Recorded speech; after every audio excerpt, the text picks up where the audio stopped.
For sale. We here, man. Y'all know what it is. Make sure y'all subscribe to the channel. Urban Politicians TV. Hold on real quick, man. Appreciate everybody who tapped in. Y'all make sure y'all subscribe to the channel. Urban Politicians TV. Y'all make sure y'all also tap into that Studio 56 podcast. Hit that like button on your way out or on your way in. Y'all know how we rock it, man. Everything on the flow. Everything we got a good lineup tonight. We're gonna get some people to join in, pop their shit. Y'all know how we do, man. Appreciate everybody. As you come in, man, type your city, type your section, type your hood, type your area. Man, I'm trying to line this bitch up right, man. What the fuck really going on? God damn, they got this whole stuff, man. Hold on. I'm trying to get the shit right, man. Y'all hold on just a second. Yeah, man, we here though. We rocking. I'm fucking with y'all. Y'all fucking with me. What the fuck? Hold on.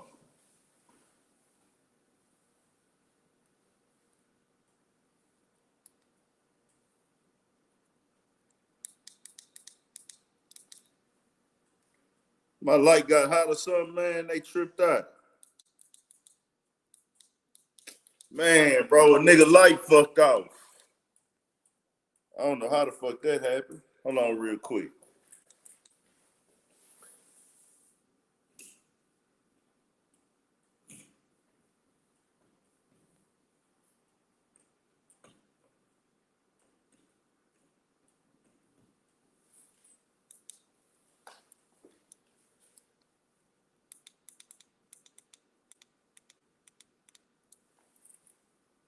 We back. We back though. You know what I'm saying? It be little shit getting in the way. We here, man. We gonna get it in tonight. We got it. We got it. We on everything. Nah, we need that light, man. We need that light. Got to have that light right, man. That light mandated. That light mandatory, man. We rocking. Hey, man, type y'all cities in here. We gonna let some more people get joined in. Type y'all cities. Type y'all neighborhoods. Type y'all area town where y'all repping. Type y'all business. Shout out to yourself on y'all Instagram. All that, man. Mia McCherry, what's good? Halal Madrid, what's good? R Base, what's good? If you ain't hit that like button, make sure you hit it, man. We gonna turn up one time, man. We gonna get started in a couple minutes, man. I'm gonna let this 03 Greedo, free 03 Greedo, that DBIC, man. I'm finna let that hoe play one time. Y'all know we gotta do it screw and chop because of how the YouTube shit work. Shout out to Bronx, man. Shout out to Madrid, Spain. Shout out to that Yay area, Oakland. San Francisco for shit show. Y'all know it's love, man. I'm fucking with that bait. Y'all know I fuck with the bait a long way, nigga. And that's not just cause y'all on here, nigga. Nigga be jamming Bay Area music. Nigga, I'm from H-Town. So a lot of our game, we get a lot of game from the Yay. If you know better, you know. If you know, you know. We get a lot of game from that Yay, nigga. We fuck with the Yay. All the players and the P's out in the Yay, man. Rest in peace, Mac Dre. Rest in peace to Jacker. You know what I'm talking about? You know what I'm saying?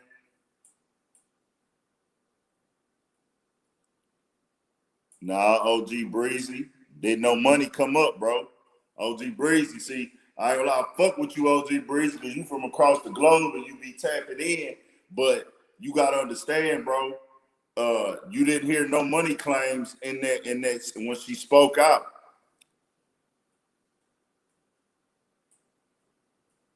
Let's go, Kiki's. Get your weed rolled up. Get your motherfucking alcohol pulled up. Whatever you do, your water, your popcorn. We going in tonight. We going the fuck in, man. Let me go and put the music on. One little minute. Let more people get up in here. We finna turn up.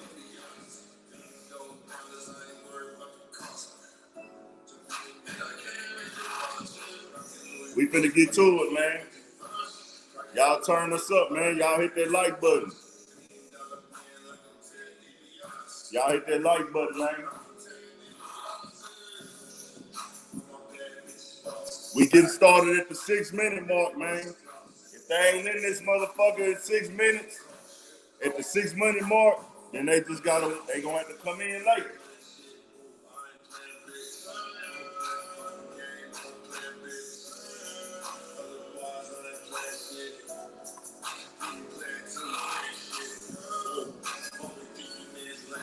Lane.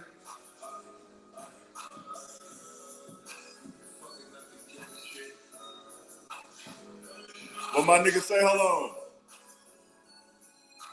You know I got game for sale for your nigga, cause he lame as hell. 03 Greedo, DiBiase.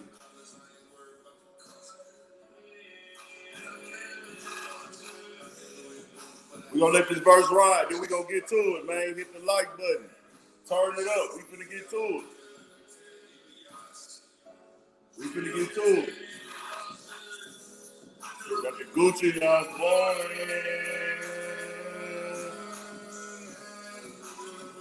When I'm touring. Nigga look foreign.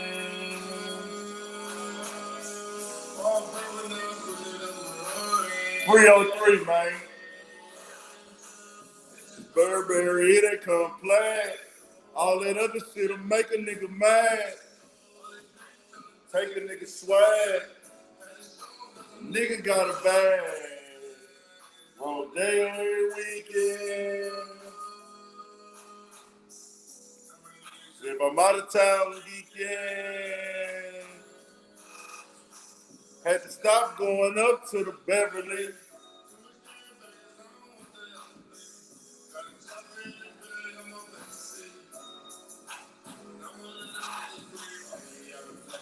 Do the shit often. $1 million man like I'm Ted DiBiase. And I came into Bunchy. Rockin' Louis, but I came into Bunchy. Hit that like button, man. Turn it up. We finna get into it, man. Let's go. Let's go.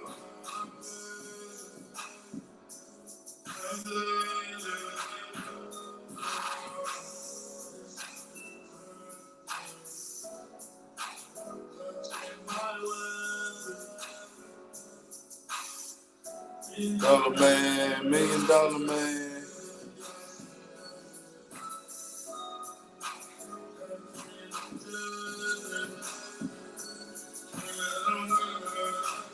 Pick me up my spot.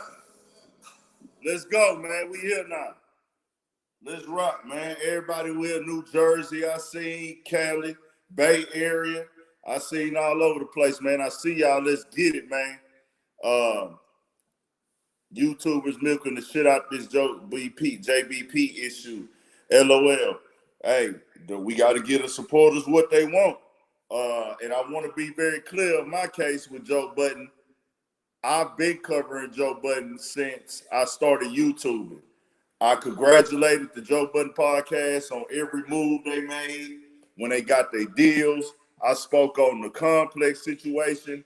I've been doing videos on Joe Budden. I spoke on issues he had with Charlemagne. I just spoke on issues he had with Vlad. I've been covering the Joe Budden podcast. You know what I'm saying? I don't think she in it for the money because she never mentioned, but I'm pretty sure she might get paid X amount for leaving due to the allegations. Let's be very clear here. She never spoke on money. She never filed charges. Could she file a lawsuit? Yes. Creating a hostile work environment, that is lawsuit worthy, to be very clear. The girl never said anything about money though, but who knows? She might have a change of mind. It seems like it really bothered her. If you actually looked at the video and watched the timestamps that she said, the girl looked very uncomfortable.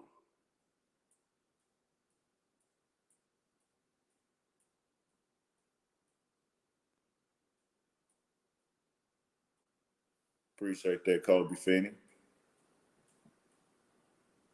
Like I'm saying,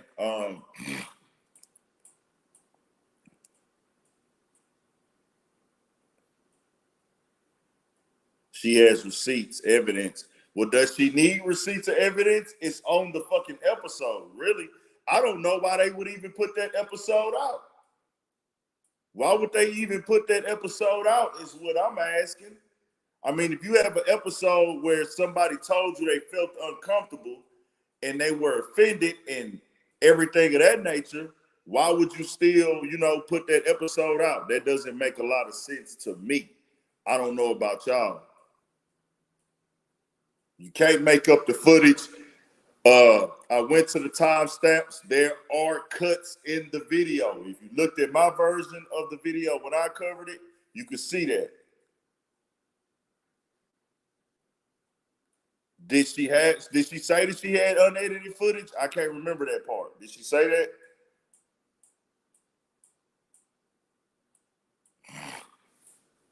Yeah, that was bad. Me, McCherry. That was I want to be very clear here, bro.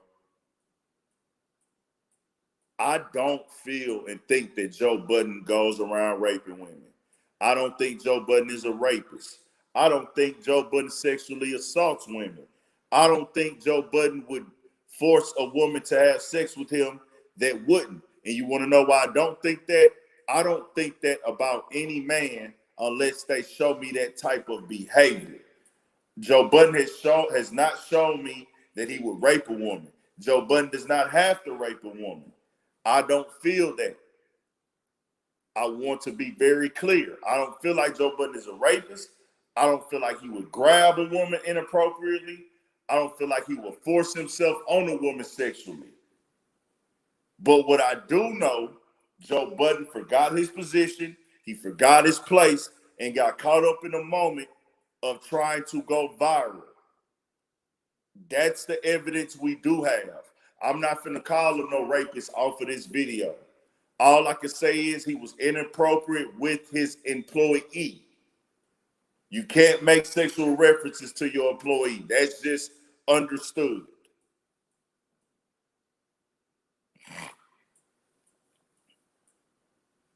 You got to see it to believe it. Original Man 718. Did you not watch the videos? Or are you just talking about in general? Okay, I got you. Original Man 718. You just talking about in general. What it do, Kimo Savi? Scooby Zuzu was good. Like, I feel like Joe Budden was trying to go viral. He was trying to sell the show and got caught up in it. You have to know.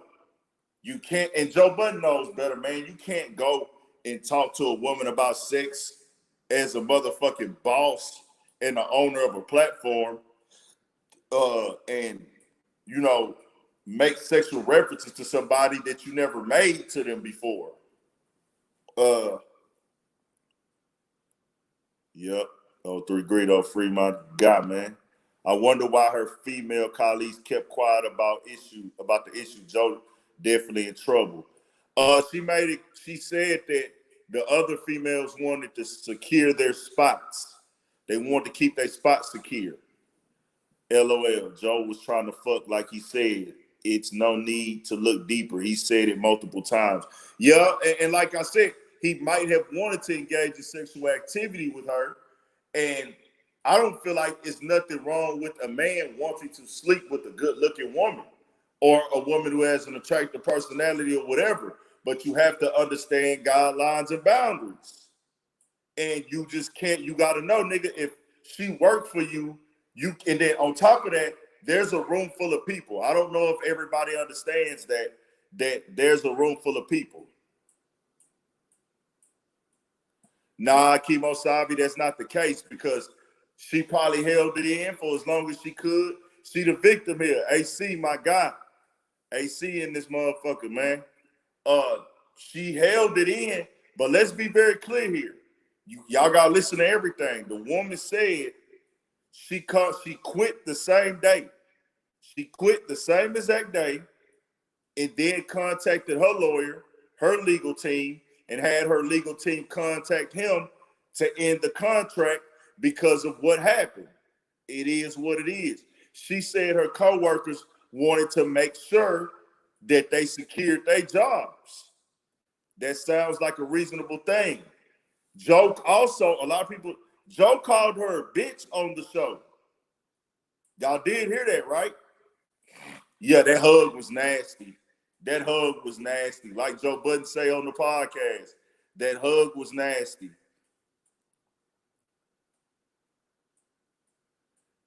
Hefe, Allen, see a lot of people, bro. Okay, I was gonna say, bro, if y'all got mamas and daughters and sisters, put y'all mama, y'all daughter, or y'all sister in her shoes. How would y'all feel then?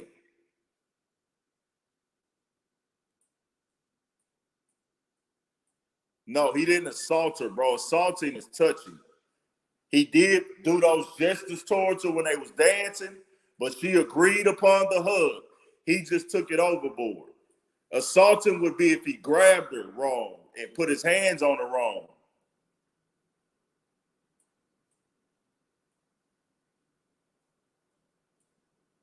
OG Breezy, whether she asks for money or not, bro, what the fuck does it make? What difference does it make, bro?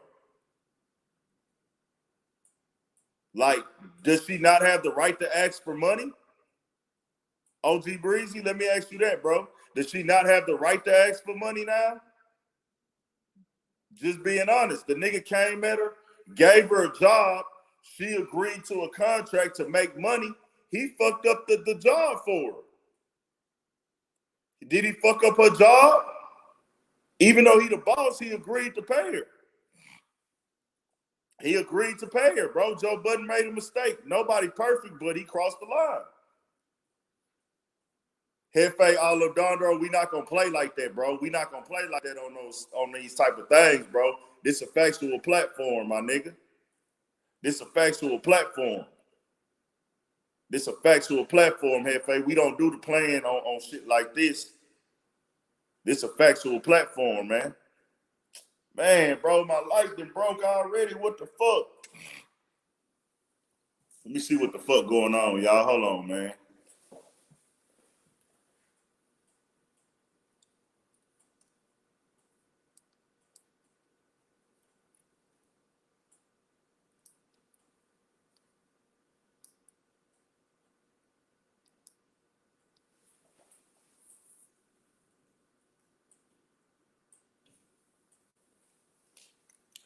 Hey, man, y'all hold on real quick, man. Hold on real quick. Y'all hold on real quick for me, dog. Y'all hold on just a second.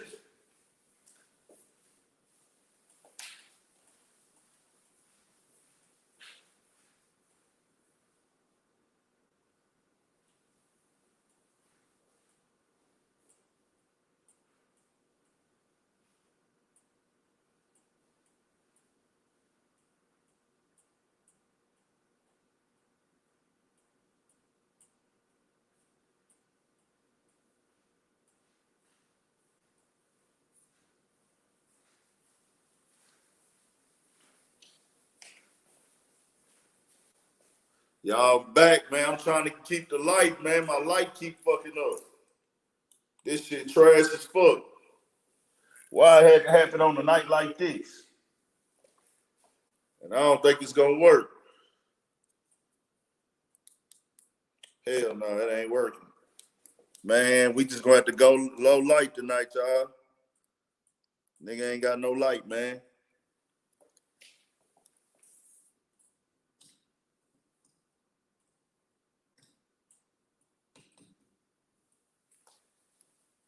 And I don't know what the fuck the problem is.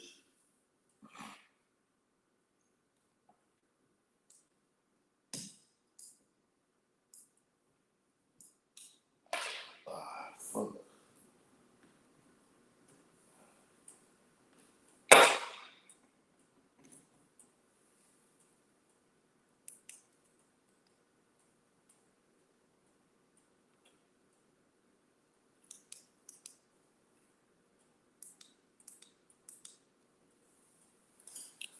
We can't go heavy light tonight, man. If the light cut off again, I'ma just say fuck it. If the light come off again, I'ma say fuck it. Joe was wrong, but the timing of this I don't like. She waited like the media, smelled blood and went for it. This doesn't sound authentic. Hey, do y'all know when this happened? This happened in January. If she wanted to get it off her chest, she wanted to get it off her chest, man. She never said the man raped her. All she did was expose why she got fired. Because think about it, bro. She was sitting back feeling guilty, feeling ashamed. Like she said, she didn't want to speak out. But now she's seeing, hey, Joe Budden is fucking over his other employees too. So if you haven't exposed your employees, bro, this is what I'm saying. The woman said that she was traumatized, bro. She ain't asked for no money. She just exposed that he not a good worker. Jefe Alejandro, you a troll, bro. I see that now.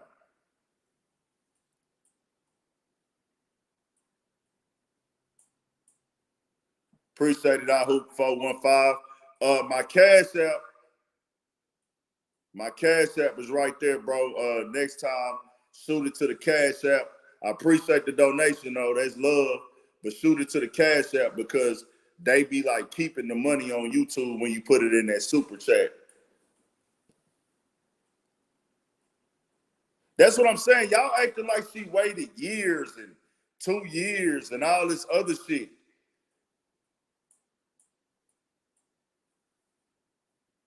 Like, y'all acting like she waited a whole year, bro. The shit was 3 months ago.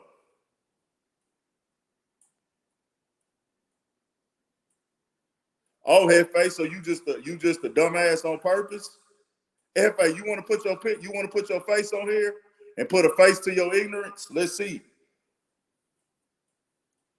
Hefe, you very ignorant, bro. If you ask me, the shit you saying is you done said a lot of stupid shit. So Hefe, if you are a real person and you able to camera up off your phone, go ahead and join. I'll give you the link to get in here and you can speak on this and tell us how you feel.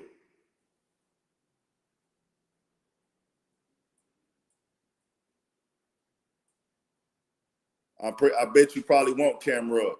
It's another. Nah, I just watched her video. She put, all right, man, get the fuck out of here, bro. Y'all acting like this was 2 years ago, bro. I don't feel like she out of line for speaking now. J to the G. Damn, I missed your shit, bro. Man, how many gasses you giving Joe? Passes? I'm not giving him no passes. If you've been watching my platform and me speaking on everything with Joe Budden, whenever somebody requests me to do a video, I speak on it and I speak on it truthfully. I don't throw in no shit. I don't paint no fake scenarios. I keep everything factual and give my honest opinions.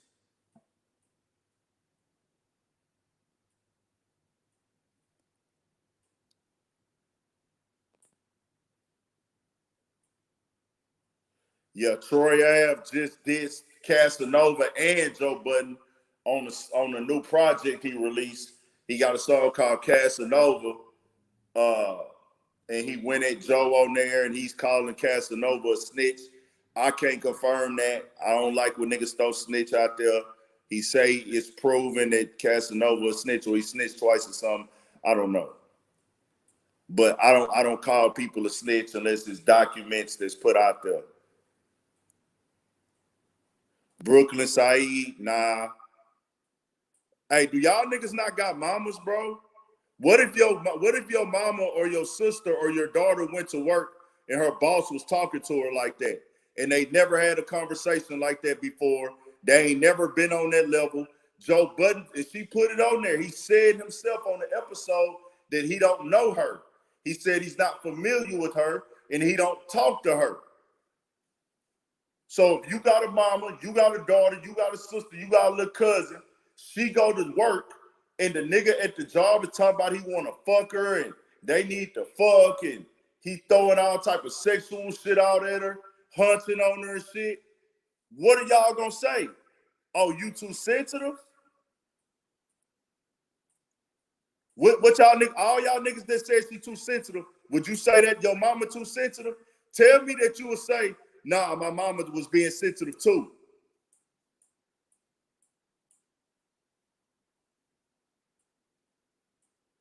I need one of you niggas who type that. Let me know where y'all niggas at.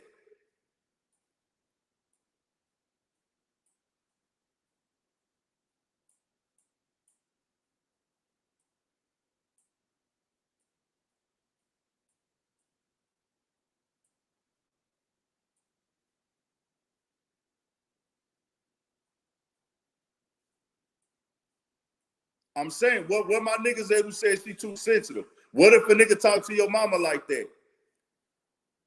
Now, you know what? If you tell me you cool with that, you're the type of nigga that I can't hang with because you'll say anything to win a fucking argument or prove a point, and you niggas don't got no backbone. A fuck nigga can't admit when he fucking wrong and don't make no sense. If you a fuck nigga, you a nigga that'll say that your mama should be able to take that type of disrespect. Or your daughter can take that type of disrespect from what she work in. Let me know.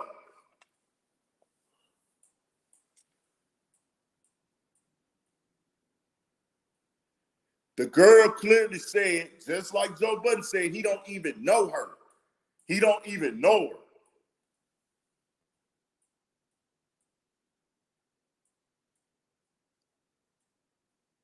Joe need to be lumped up back then. Why didn't she say it earlier? Bro, it just happened in January. She quit the same day. Y'all acting like she coming out the blue with this shit. She just brought it public. She didn't go public about it early, but she did was she contacted her lawyer. I bet you 90% of you people on here, really 95, including myself, don't even have a fucking lawyer to contact.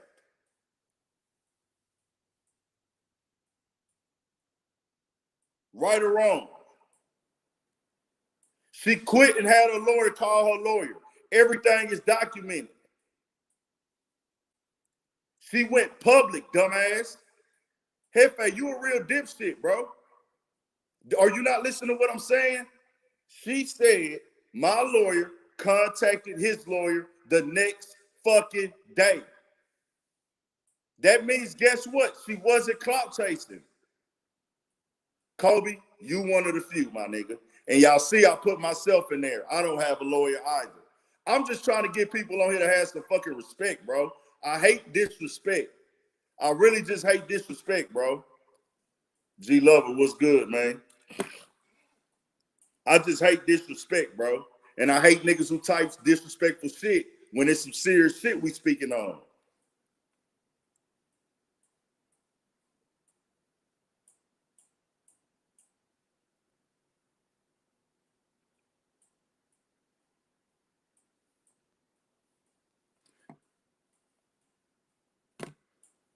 Yeah, I mean, bro, it's on camera. I don't understand why niggas is not really. It's like the shit is cut and dry.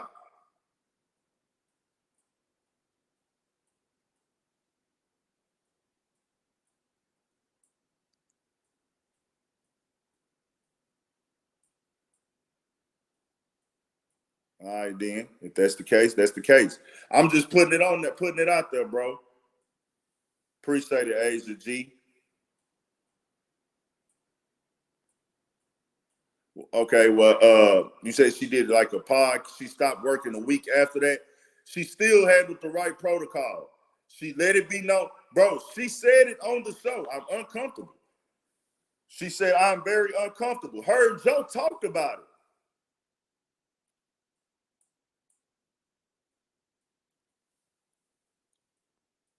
Yeah, remind them, AC.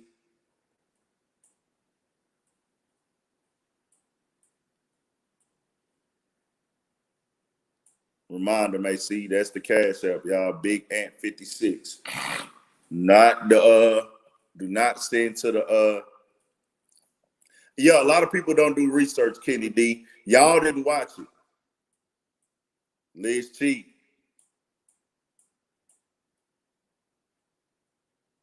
Somebody said that she tweeted about it. It probably just didn't gain no steam because she didn't make a video. Yeah, do not send to that super chat on YouTube. If you have Cash App, send the Cash App. But you know this is a free show. I'm not tripping off the bread. But if you want to donate, appreciate it, Hefe. But like I said, send to the Cash App. But it's still love on the on the super chat, sending it to the super chat. But I would prefer Cash App. If you have Cash App, the Cash App is on the screen.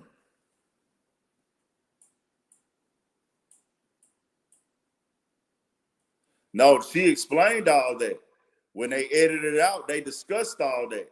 This was understood. They had talks. She had to talk with Joe, and she had to talk with the production crew. Hey, whether he being funny or not, he sent the dub. We'll take it. If you that much of a troll, go ahead and keep trolling and sending more money, nigga. We don't give a fuck.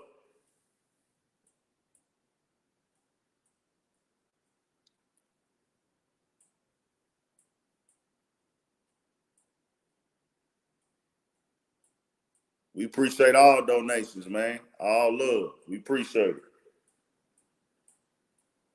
I don't think he paid $19.99 to troll. But if he did, oh well. But I appreciate it either way, bro.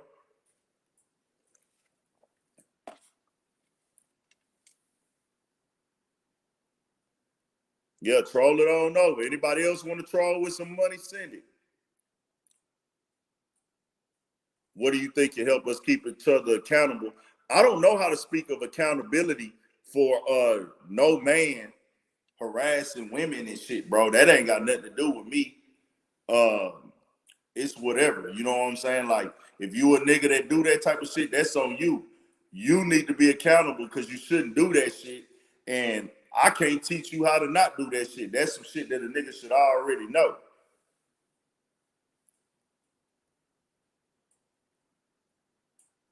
Bro, whether you want to call that hunching or whatever, bro, he's the boss of she works for him, bro. That's inappropriate. Super Scoop, I'm going to have a website coming soon. I know I've been telling everybody that, but it's going to come. I'm going to have a website with merch. For the summertime, I'm going to probably try to do hats. I'm going to try to do hats and T-shirts and probably maybe sweatshorts for the summer. And then wintertime, I'm going to have hoodies, beanies, and ski masks. If she felt uncomfortable, then he was wrong in the story. Well, she said she was uncomfortable during the show. During the show, y'all may have snapbacks and trucker hats. She said on the show that she was uncomfortable while they were recording. It's on air. I don't know why this shit is like. Appreciate it, Sydney. Appreciate the donation. That's love. I don't know why Joe would do this live, bro.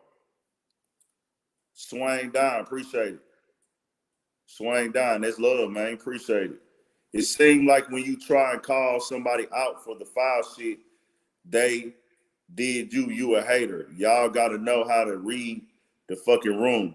Joe's sick for that. Yep, Joe made a mistake, bro. It is what it is.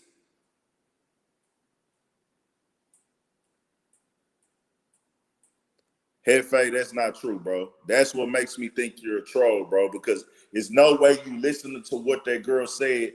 Matter of fact, Hefe, how old are you, bro? Be honest with that one. I need somebody to tap in, too. Who want to get on the camera, bro? Who down to get on the camera?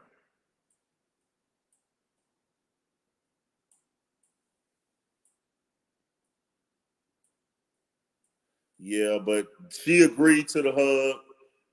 I remain under pressure, my guy.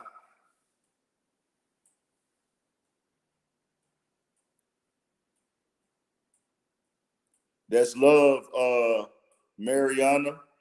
Mariana, I don't know how to go Gorgeous. Appreciate that. That's love. Appreciate the support. Nah, niggas is not kicking Joe while he's on the ropes. Niggas are responding to what Joe is doing and saying. Nobody knew anything about the problems with the podcast until Joe came out and told us how he felt. Everything is a response to something Joe has done or said. It's not like niggas is just picking on Joe. Joe is displaying some crazy fucking behavior. The man with the master plan, Maureen Wall about the bubble. Joe put himself on the ropes. Exactly. And I appreciate everybody tapping in. I'll give y'all, whenever it's content worth making, I will give y'all a video.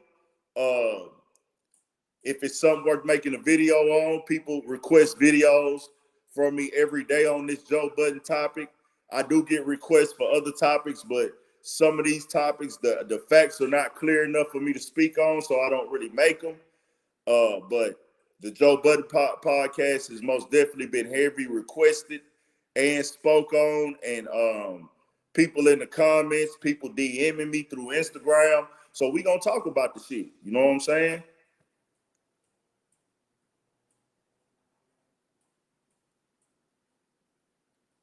I don't want to go hop in nobody live. I'm in my own live, Paris. Why do I want to hop in somebody else live?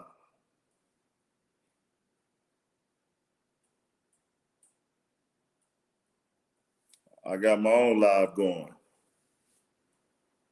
Shout out to homie who got his live going, though. Whoever else got their live going. But I ain't finna hop in nobody else live. Nah, I'm not really. I know who Flagrant 2 is. I've looked at some of the content, but I'm not all the way tapped in.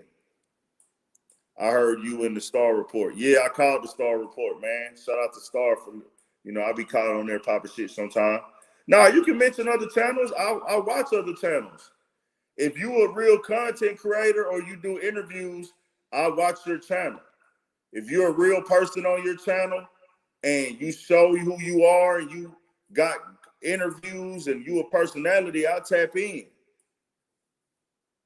I tap into the people who are like real people on their platform and their channel. I'm subscribed to hundreds of YouTube channels. Oh, they come down across my time all day. Original man 718. Shout out to Star. I called in. Straight lace, no chase. That's my guy. Yeah, we'll collab again. Probably when I go back to Cali. Okay, no jumper. Are y'all ready to move? We'll go back to Joe Budden as we see need fit. But do anybody want to get into why I have no jumper and Vlad in there? Do y'all want to get into that? Or do y'all want to stay on the Joe Budden podcast? What y'all on? What y'all want to do? Y'all want to get into the Rory and Maul shit? Ice and this have so much leverage they need to ask for an even larger. They really can't. They wasn't there to build the platform. And I will be honest with y'all. If I was Ice and this, I would go get that easy bag too, bro. Joe, they wasn't there building from the scratch or before 100 episodes. They could easily go in there and get a nice hefty salary. I would. You could probably make more in 3 months than on Joe Budden podcast, I would think, on the Joe Budden podcast as a host.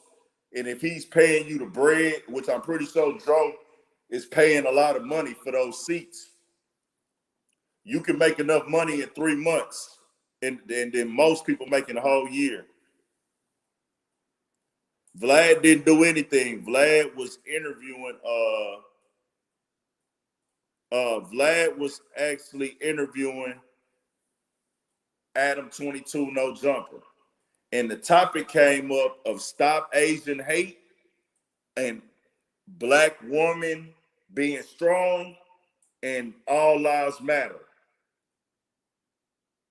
Yeah, the Joe Budden No Jumper interview was fucked up. That shit was fucked up.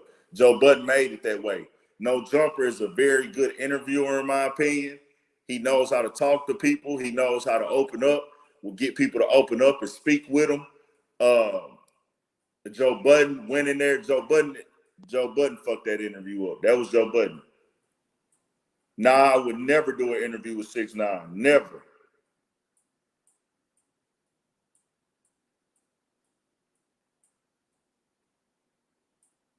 So Vlad was interviewing No Jumper. Black Lives Matter came up.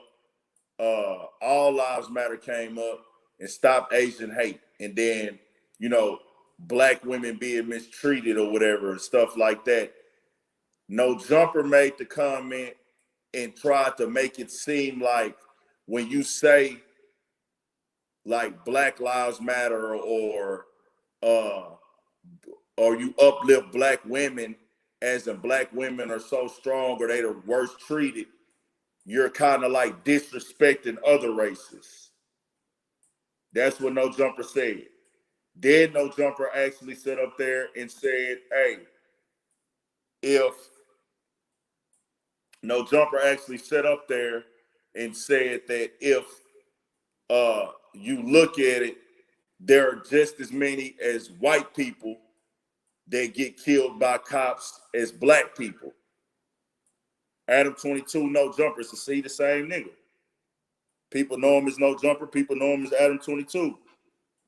Appreciate that, Plant. That's love. Appreciate that, Sydney Plant. That's love.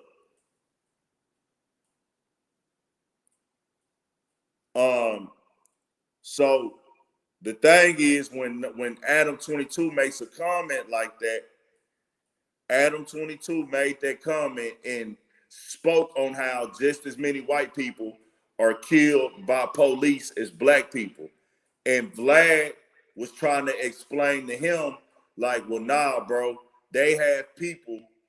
He like told them, people get killed by cops and they have a cell phone on them. And it was like, bro, No Jumper needs to be educated. People actually call him Adam No Jumper too, bro. So, if you call him No Jumper or Adam 22, they call him Adam No Jumper. They call him Adam 22, Adam No Jumper, whatever. I think that I don't think Adam is a racist, bro. Yep, Vlad tried to save him and explain it to him. I feel like No Jumper is white. And I mean, he's showing he's just a white person. Adam is white. I fucks with Adam's show, but I look at him as a white guy. When you make comments like that, you showing me that you white. I don't feel like Adam is a racist, though. I don't feel like Adam looks at black people and hates black people. I don't feel like he don't want black people to make money or he has a problem with black people at all. I just feel like he's white. And understand, a lot of white people do feel privileged. They have been privileged. No matter what struggle they went through or how hard their life was for them, yeah, they've had hard lives too.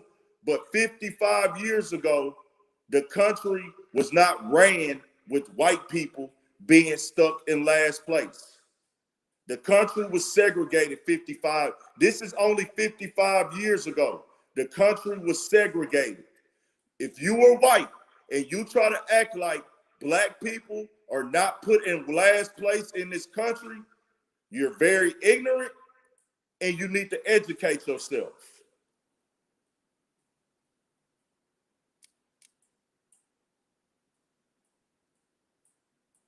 That's just what it is. I don't have a problem with white people. I have white friends. I have white associates. I don't have an issue with nobody just because of the color of their skin. I judge people off their actions and their character as in how you treat other people.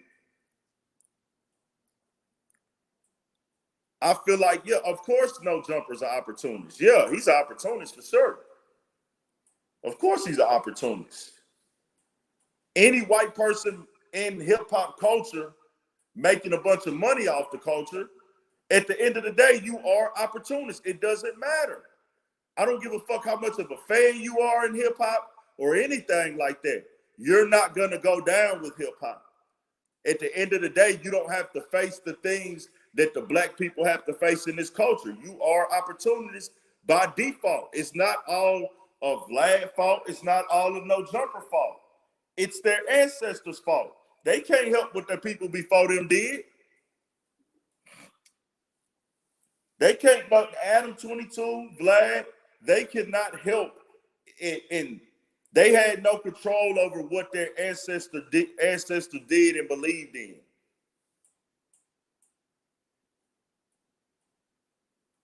It is what it is, bro.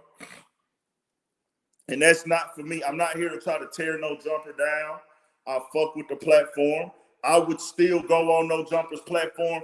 Joe, this is not No Jumper first time showing me that he's uneducated or ignorant or insensitive or whatever to what goes on in the black community at times. It is what it is. Once somebody shows me, it only takes you one time to show me you like that. Vlad has shown that. We've seen Vlad make off the wall comments when he said that they didn't have enough money to give black people 40 acres and a mule, and that we should possibly get it in the way of going to college. I was like, is this nigga Vlad smoking dope? Why the fuck do we have to go to college to get money that our ancestors were owed when other races were paid this money and America has this money? When the pandemic hit, Vlad apologized because he seen them pop out with those trillions that I already knew that they had.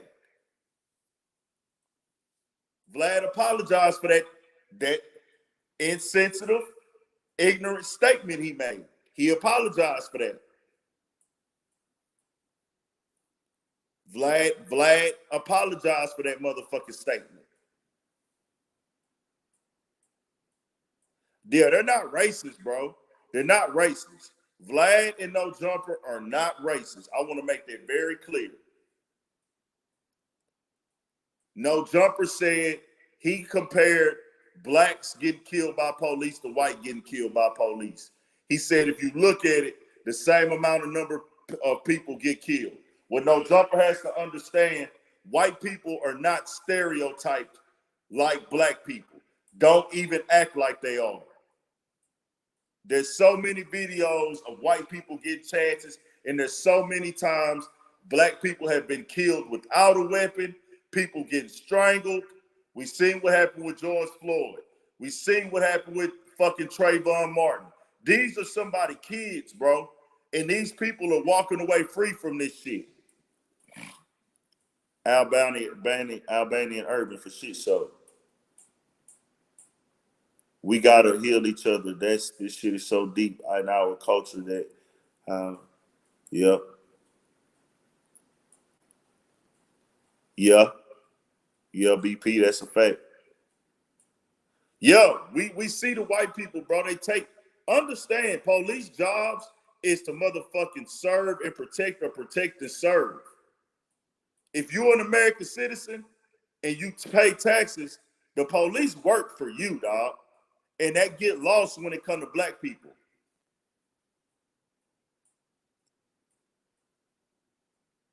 Nah, Joe won't get canceled.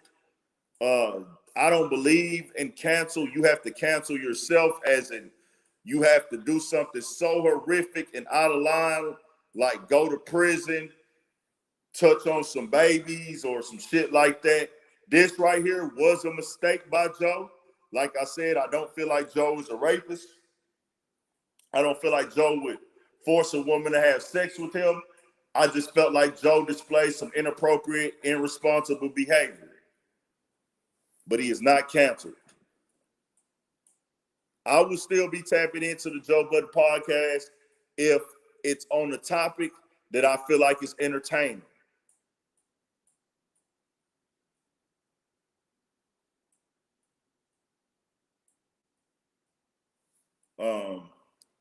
Did they give Joe Donkey of the day today?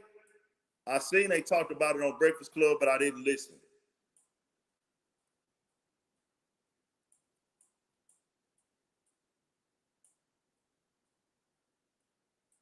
Nah. All this is hitting at once, bro. All this is hitting at once. We didn't see footage of the accusations from women. We didn't see And Marshall Hoskins, who inspires me, shit, anybody hustling, anybody making moves, anybody working, I'm inspired by it. Then when I see other niggas on their grind, I'm inspired by hard work and the grind. I fuck with shit and respect shit when niggas is really getting out here doing what they got to do to earn it. That's what inspires me.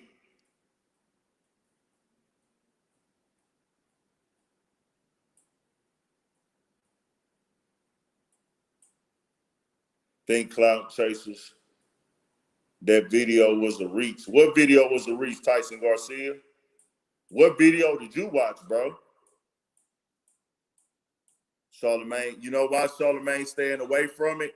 Charlemagne is probably staying away from it because he's had sexual allegations towards him. And Joe actually brought those up when he was going at Charlemagne. And I didn't feel like that was needed. I ain't gonna lie. Joe Budden could have kept that to himself when he did that. Yeah, Charlemagne won't touch sexual stuff. He's had accusations of sexual stuff in the past. I didn't see no true evidence on it and everything like that, but that's what it is. Joe is his own worst enemy, in my opinion. This nigga got the talent. He got what it takes to be successful. He got what it takes to build that platform up. He found his niche. He found his place in the game, but his ego has clearly been in the way as of late. Well, actually, the ego been in the way behind the scenes, but now he's let it spill all the way the fuck over, and it's getting the fuck out of hand. Yeah, Charlemagne has spoke on those situations before, so he knows what it's like. Charlemagne is like, you got to understand, bro. Charlemagne is winning. Charlemagne is getting money.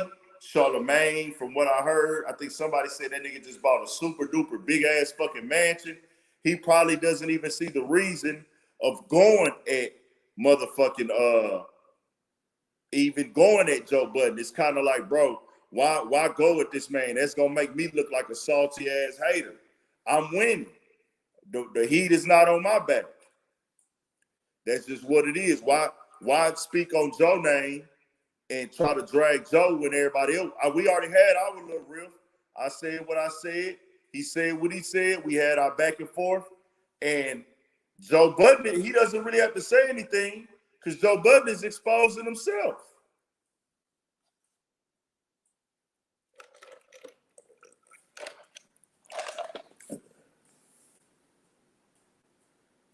If you paying your friends out of your own pocket and then they abandon you, how would you feel? Of Kings, you're not very educated on what's going on. You got to go do some research. I can't really explain to you everything in here. You don't know the basics. I was on Joe's side about the ownership and equity. Yeah, facts. Same here too. I believe in that. We got to start fighting for what's ours or getting a fair shake. And I feel like these platforms, like Joe didn't want to sign that 360 deal because that's what it was. He was going to sign a platform 360 deal. They were going to take part of Joe Budden's touring, audio, YouTube, the album that Rory was doing, whatever Maul was doing, whatever anybody had going on, they were going to get a percentage of it. I respect Joe for turning that deal down. It makes sense. Her homegirls first forced a hug. She was laughing. They was talking about titties. Subpoena the original footage. Tyson Garcia, that do we really need the original footage? Joe Budden said enough right there. Joe said enough on that show, like, and you can look and see that it's edited. That if that was to go to a lawsuit, I'm pretty sure Joe would just settle out of court. His lawyers would advise him to settle out of court. He would be an idiot not to settle out of court. But I don't think she's going to go financial on it. I just think she wanted to speak her piece. If she was going to go for the money, bro, I'm not going to lie. She probably wouldn't have said nothing unless it's already in place. But at the same time, she can really speak on it because the video is public. The video's on the YouTube channel. I really don't know why I will troll you. Oh, you a troll. Okay, that's why you said that. What's up, y'all? What's up for everybody that's just tapping in? Y'all keep hitting that like button for a nigga. We turned up tonight. Nah, don't put it on act. That ain't got nothing to do with act at all. That ain't got nothing to do with academics. Don't put none of that on it. Academics ain't got nothing to do with this, bro. I fuck with you. You my guy. You know I fuck with you because I like your thought process. But act ain't got nothing to do with that. Joe just made bad decisions on his own. That nigga's a grown-ass man, bro. He's a grown-ass man.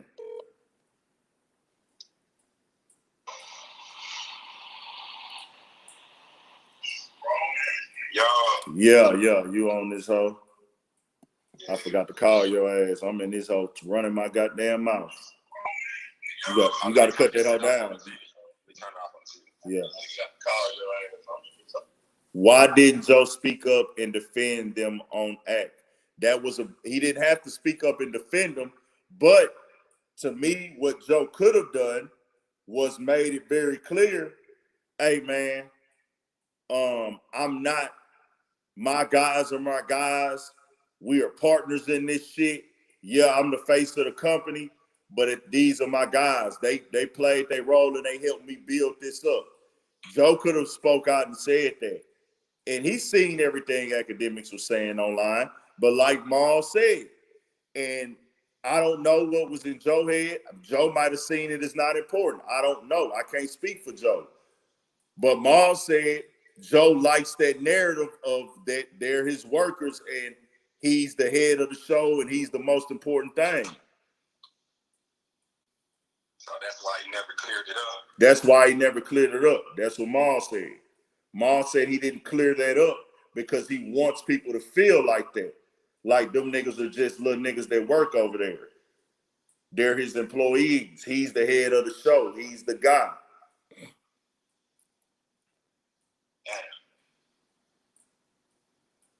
Bruce Lee, what you say, bro? I missed it. Bruce Lee, I missed it. Yeah, true, Marcus J. They supposed to speak up for themselves. Yeah, no, academics can go back at them. That's not what they saying. They saying Joe. See, y'all got to keep it in context, bro. Nobody said academics didn't have the right to go at Rory and Maul. That was never stated on here. They were saying, why didn't Joe stand up for them niggas or speak out on some of the shit?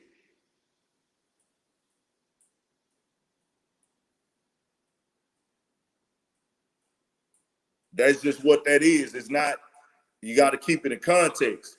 I ain't never said academics ain't had a right to defend itself. Academics had the right to defend itself on anything if you want to.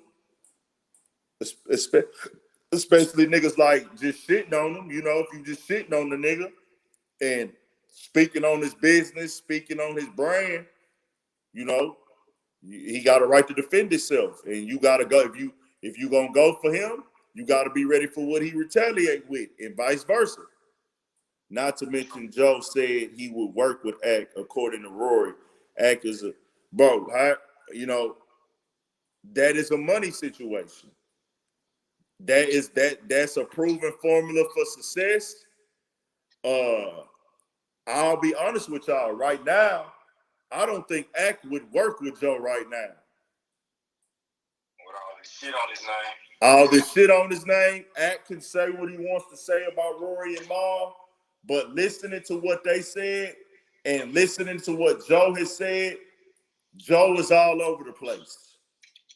It's clear and evident. And this is not me trying to tear Joe down. It is what it is. Joe shouldn't even be speaking on business matters online. Joe has shown us multiple times that he will air all the business out. He did it with Spotify. He did it with Complex. Academics don't even believe in moving like that. You ain't heard academics shit on no big company or platform that he can get money with. No, he ain't stupid. Academics is smarter than Joe as far as moves he makes. as far as handling business and working with other people who have the plugs, Academics gonna keep his hands and his face clean with the plugs. If you a plug, Academics keeping his face in his. If you was a plug in a company that can pay Academics, he gonna keep his face and his hands clean with you.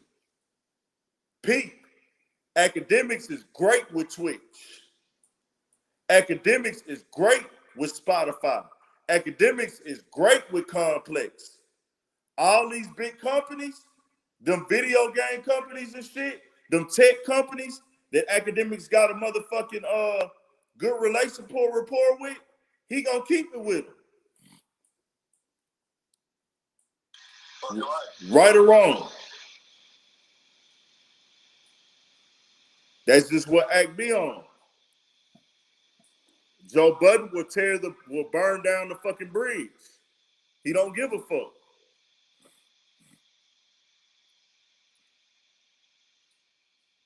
Rory had deals on the table that Joe flashed on, but did the deal behind his back. Nah, that's not what happened, Tyson Garcia. The same deal got offered to Joe after it got offered to Rory, according to Rory. Joe Budden said that Rory sat down with Elliot. Well, Rory said that Elliot reached out to him to come to Title. He said Elliot asked him to go to lunch and grab a drink or whatever. He said bet. He said they went out. They went to lunch. He proposed to him like, man, you could come to Title. We could get you this much and that much or whatever. And he was like, well, man, let me run that to Joe. He said, let me run that deal. Let me run the deal by Joe. Let me run it by my guys. So once Elliot told him, he offered him a money opportunity, a business opportunity. He took it to the crew. And when he took it to the crew, Joe Budden got mad and was like, why are you discussing business with Elliot? And he was like, well, bro, this is why I'm bringing it to you, nigga. It should have been down there a fist fight right there on site. Joe Budden spoke to Jay-Z, but that was after Rory. Elliot approached Rory on his own, bro. Rory didn't go to Elliot. If a nigga worked for Jay-Z and he come to me and present a deal to me, and then I go to you and I go to Maul, hey, bro, this nigga just threw out this deal towards me. The nigga said he took it to his boss. The nigga in the comments said that shit. Yeah. Bro. Nah, Joe was spazzing for no reason, bro. Joe should have got punched in the fucking mouth. If I've been doing this shit with you for 5, 6 years or however long. This was before that, though. This was in like early on. Oh, okay. Well, I don't know.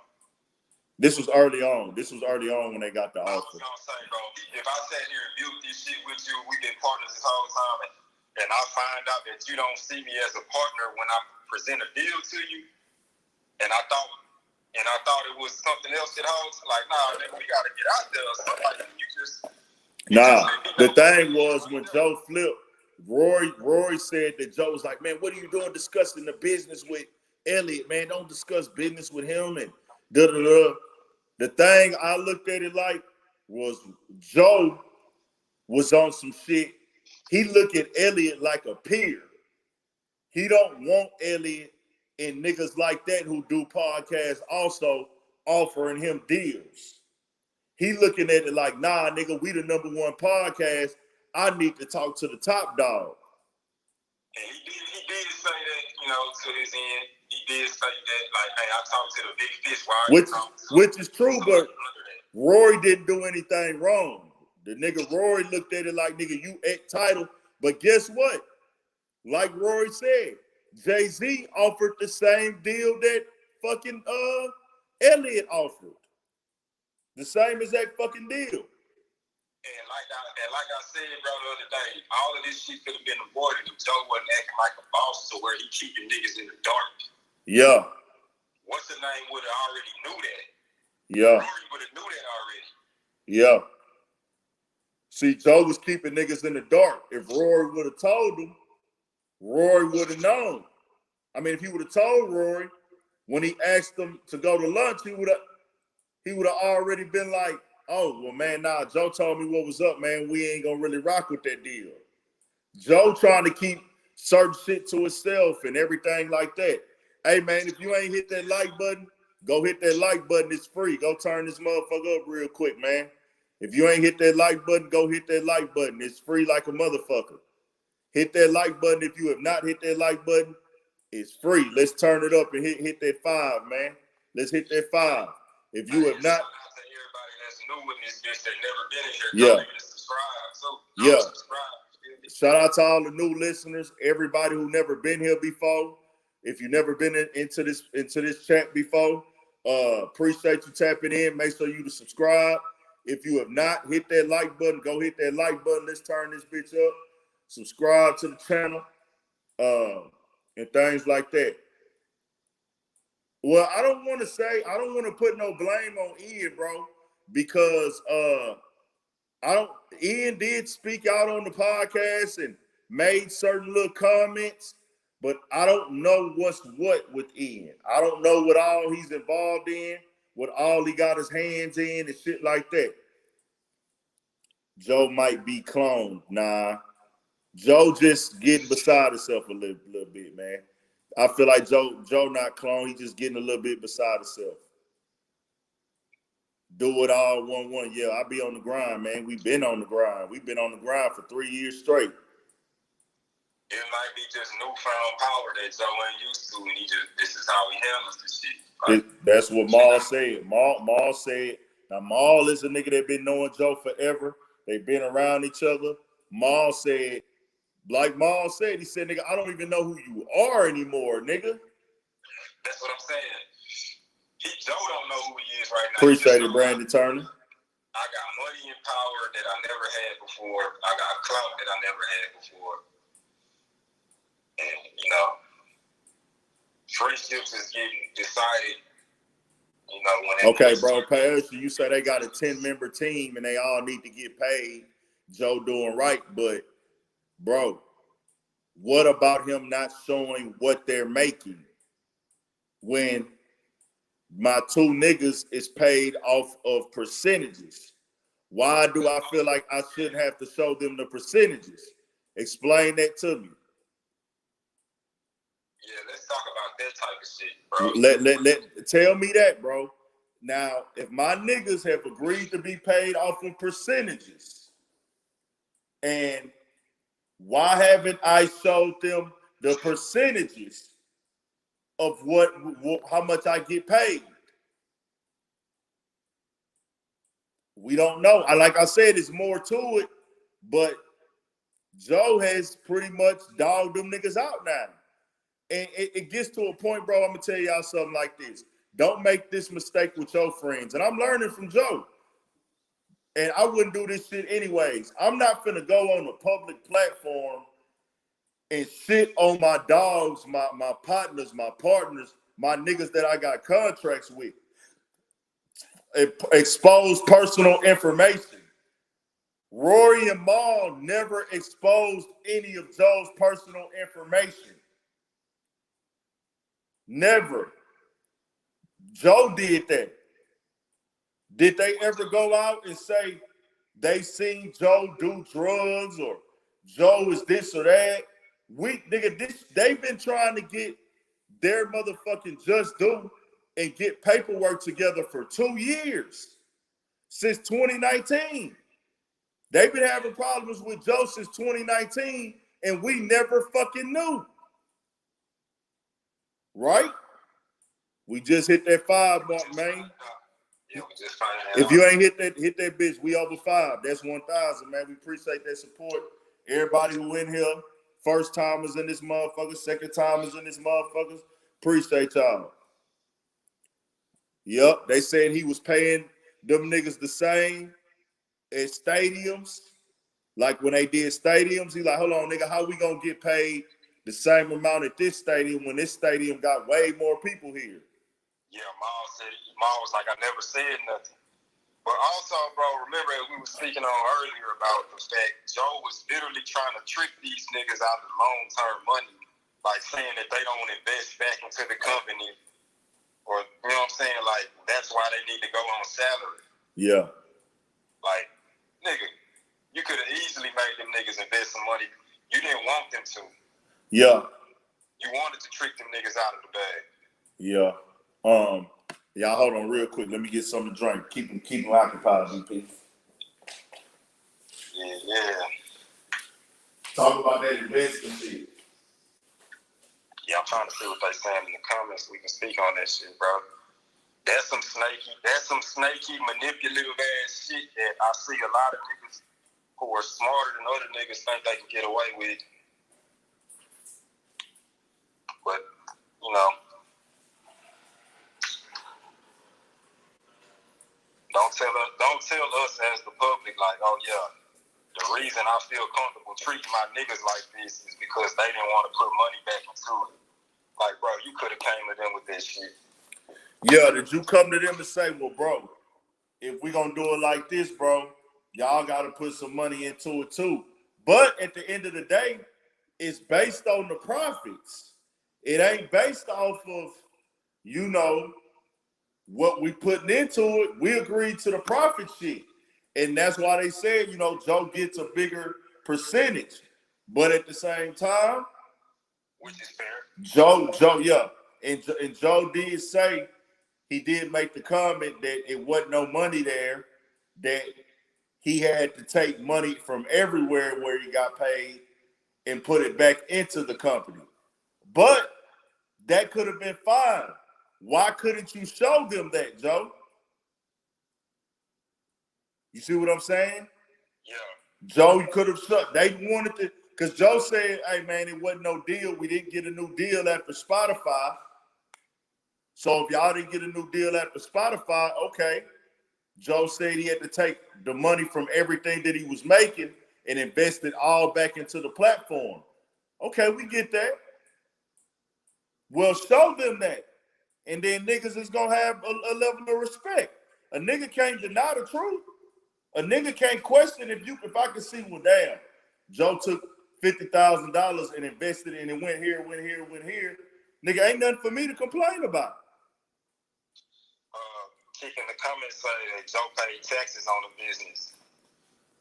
Do you feel like that?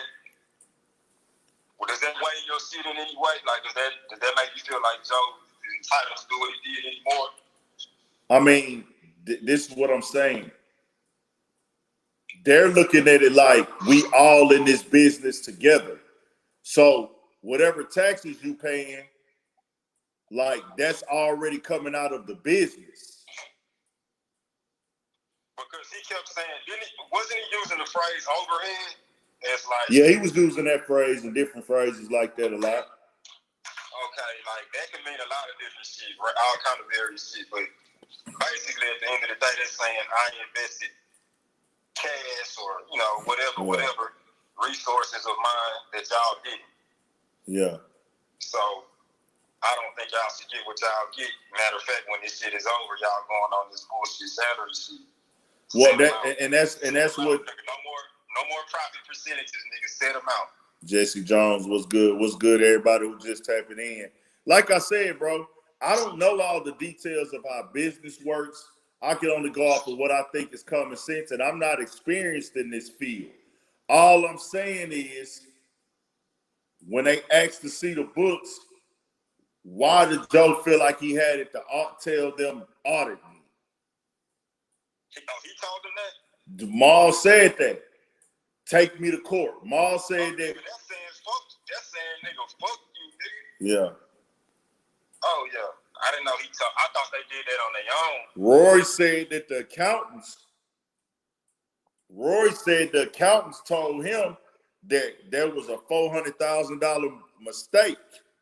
I see that in the comments, everybody talking about Joe talking about there was not no $400,000 mistake, and I didn't steal $400,000, which they never said he stole it.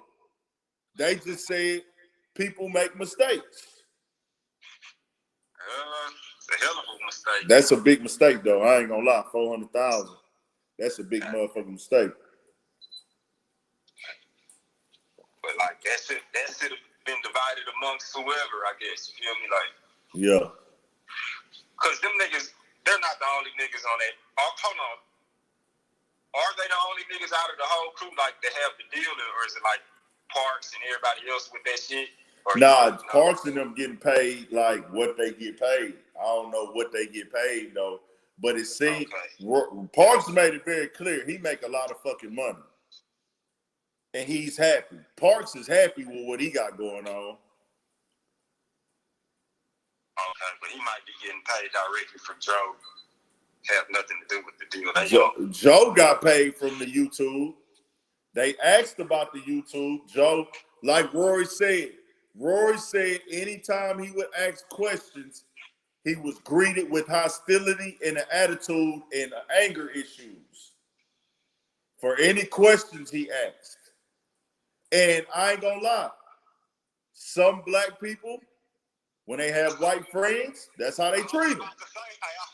That's how they treat them. I promise, bro, everything I'm over here like, bro, I don't want to sound racist. I'm gonna keep this shit. That is just what it is. Hey, nigga don't. Hey, if nigga is finna intimidate the fuck out of his white homeboy. Yeah, nigga, it's a lot of niggas who I don't do that, but I've seen niggas do that. I don't do that to people. I don't bully people and use my personality or nothing like that to punk somebody or da-da-da-da. Nah, nigga, if this man is my boy and we doing business together, nigga, if you need to ask me a question, nigga, on the business, let's talk about it. I'm not about to motherfucking. Basically, he was treating that nigga Roy like, nigga, you a little crazy. Nigga, what you gonna do about it, nigga? That's how he was doing it. Nigga, what you gonna do about it, nigga? I'll just get stiff with you every time you ask me a question. And that's what Joe did. The nigga told you to stay home and then put a fucking exclamation mark. Like, nigga, are you fucking crazy? Told him to stay home and then put an exclamation point on it. Joe would not do that to certain niggas. He did that to Rory because he doesn't respect Rory. That's like you do that to your child when you tell that nigga he can't go play with his friend outside. Yeah. Fuck out of here. Yeah. But,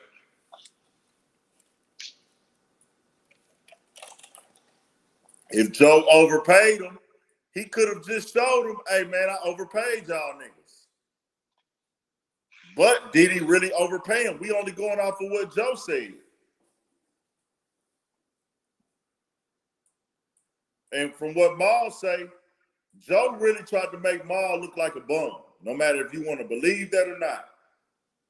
He tried to make the nigga look like he was a bum. Maul said, nigga, when I met you, I had more money in my pocket than you, nigga.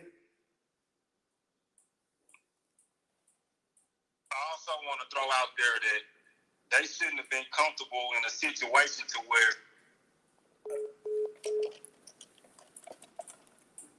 if they sue, he would have had them boys. Now, Joe did disrespect them boys. He disrespected the fuck out of them niggas. We all good, man. I appreciate everybody tapped in, man. You know what I'm saying? It's love. It's safe to say friends and money don't mix. Yeah, if you don't do it correctly, everybody got to be honorable, bro. You got to be honorable, bro. You got to communicate. You got to communicate. You got to be honorable in business.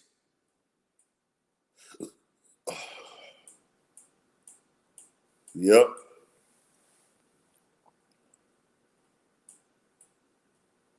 The great 1713, you crazy, man.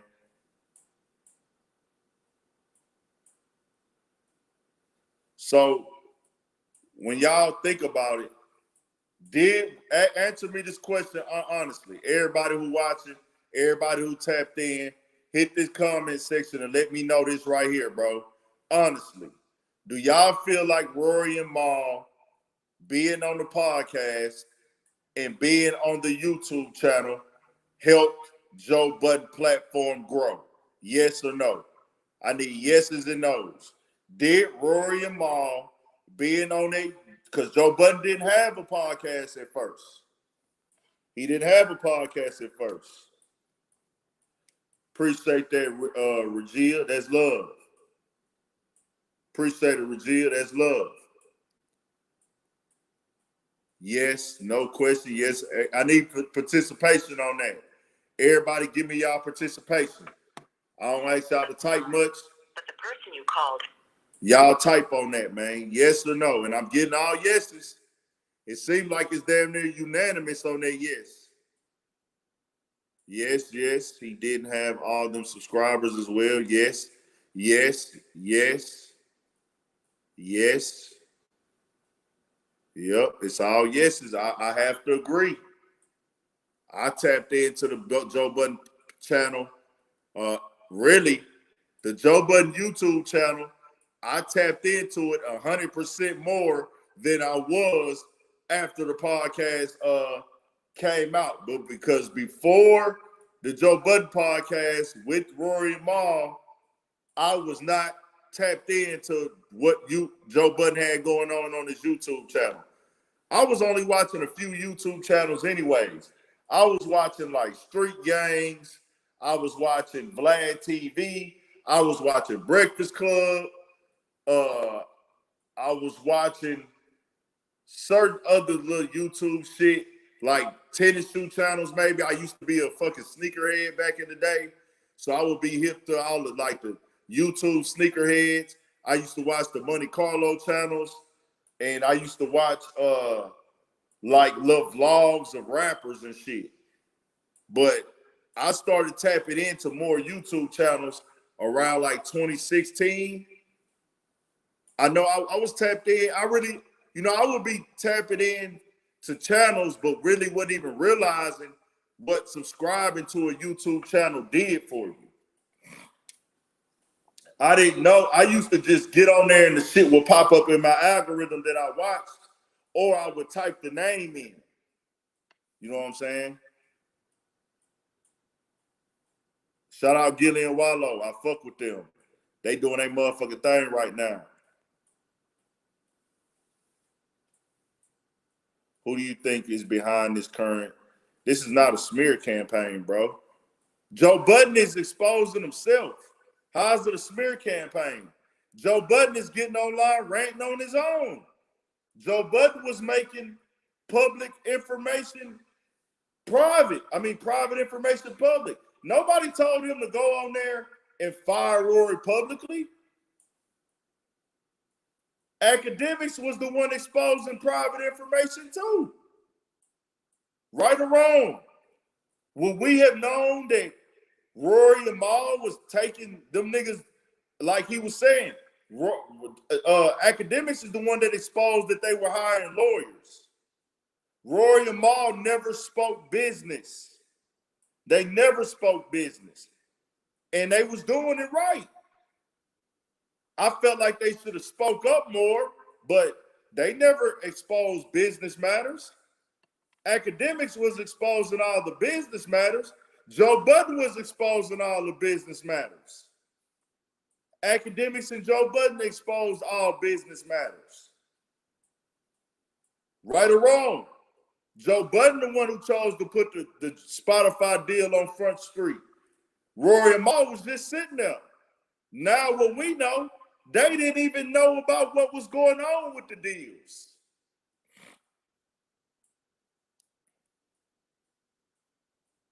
Y'all get what I'm saying? Am I, tell me if I'm wrong, bro. If I'm wrong, I could accept when I'm wrong, man. If I'm wrong, let me know. Let me know when I'm wrong. That's what I'm saying. How could they expose? They didn't, even if they was exposing shit behind the scenes, they wasn't exposing shit to the public. Joe Budden exposed his own shit to the public. So this can't be called the smear campaign right here. The other shit, you could call that a smear campaign, but this right here, nah, Joe did all that shit on his own.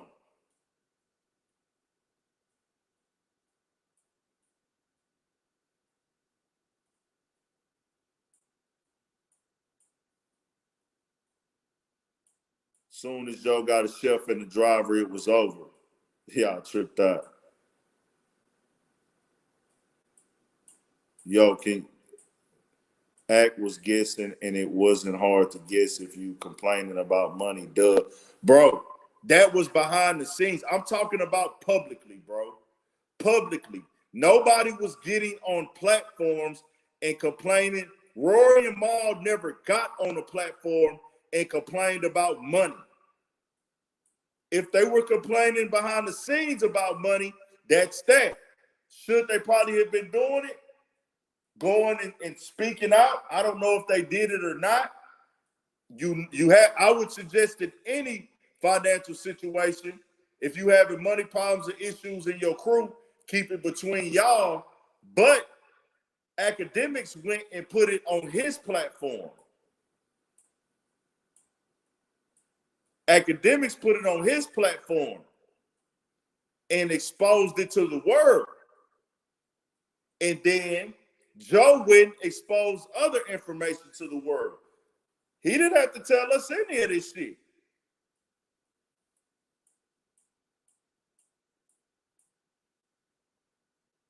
I didn't see what Joe put on IG today. I seen what he did yesterday when he went live talking about the deal and all that. Joe should really quit speaking online, just being honest. Whether she was talking or not, or wherever he got the information from, he still did not have to go public with that information. That's the point that I'm making. Why did everyone have such high expectations for admitted narcissists? Pillow talking. Miller, Joe gonna lose that lawsuit. Olivia deep. It is what it is. We gonna speak the facts on here, bro. Sometimes niggas don't want to be told the truth. Sometimes niggas don't want to hear the truth about themselves. But live in your truth, bro. If you can't live in your truth and you can't take what somebody got to say, you should probably stop doing that shit. Just being honest. Just being honest. Olivia dope about to come up like 7-Up, man. Hi, everyone. Just joined. What's up, Layla? Make sure you hit that like button too, then. And make sure you subscribe.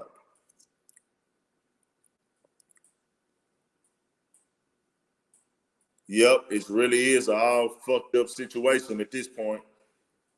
Everything is fucked up. and it could have been avoided, is what's crazy. Everybody who watching this, man, who gonna get in this game, bro. Hey, a wise man learns from other people's mistakes. Like they say, learn from other niggas' mistakes. I ain't perfect, bro. For shit show, Chris Tavari. Hey, I appreciate the support, man. However this shit go.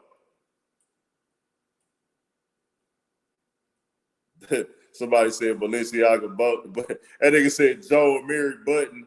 Balenciaga Budden. Nah, I think Joe will pull. Yeah, I don't think Joe is over. I just think he gotta get out his own way. I ain't never counted Joe out. Joe still has a fan base. Joe know how to create content. Joe is great at what he does, obviously. I just think he got to get out his own way. Ooh. Now, I can say this. With that video that the girl put out, some people might try to fall back off of Joe. But when people fall back off of niggas in these situations, they usually come back. We've seen it happen plenty of times. We seen it. Y'all remember when they was trying to get rid of Rick Ross? People came back. Y'all remember they tried to get rid of Lil Wayne for the Emmett Till line. Rest in peace, Emmett Till. God bless his soul. It went away. The Rick Ross, Molly and her champagne, it went away. You know what I'm saying? These things happen. You know, they happen.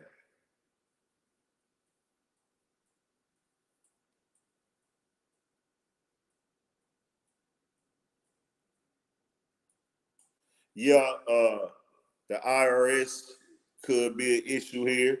That's why Star was saying that Joe should get offline and be quiet. Like you putting too much business out there.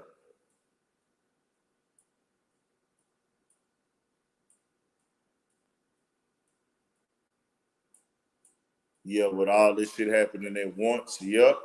But it's really not happening at once, bro. What has really happened? Him and his friends had an argument, bro. Him and his friends had a disagreement. That really was not, it didn't have, the information didn't have to go public, bro. Joe made that information go public. Do y'all understand what I'm saying when I say that? The information that we got from what's been going on behind the scenes, Rory and Maul did not go public with the information until Joe backed them in the corner to have to defend themselves.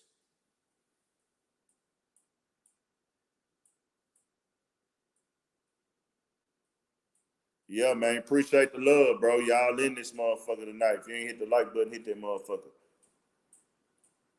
Y'all crazy. Sean Mariani. Hey, see, you in this whole nigga? You trying to get in this bitch or what? I need somebody to join this motherfucker tonight, man.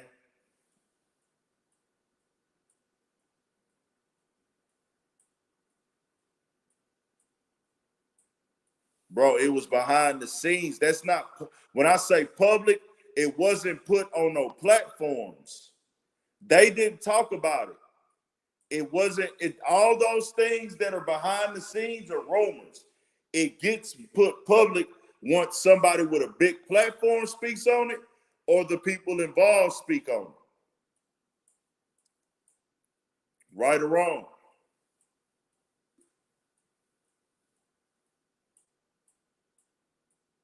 Just being honest. That's all I'm saying.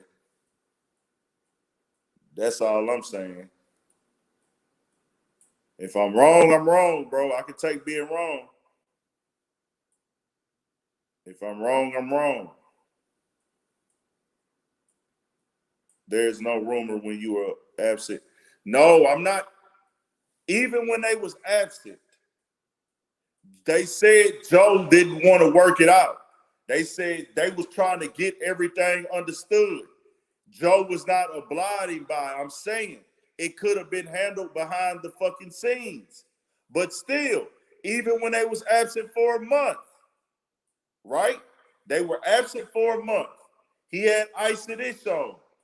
A lot of people fuck with Ice and Ish.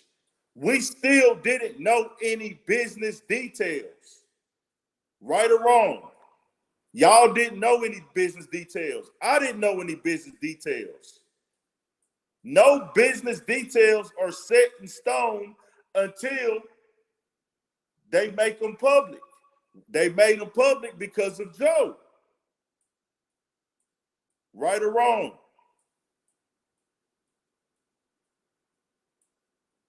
He already apologized publicly. He apologized. Like I said, even when they were having beef, we still didn't know any details of the business. Joe Budden exposed that.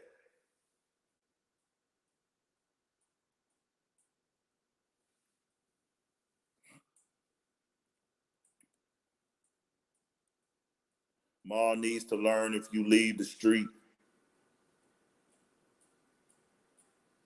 we ain't nothing about Audis, etc. Oh, Joe is out there, man.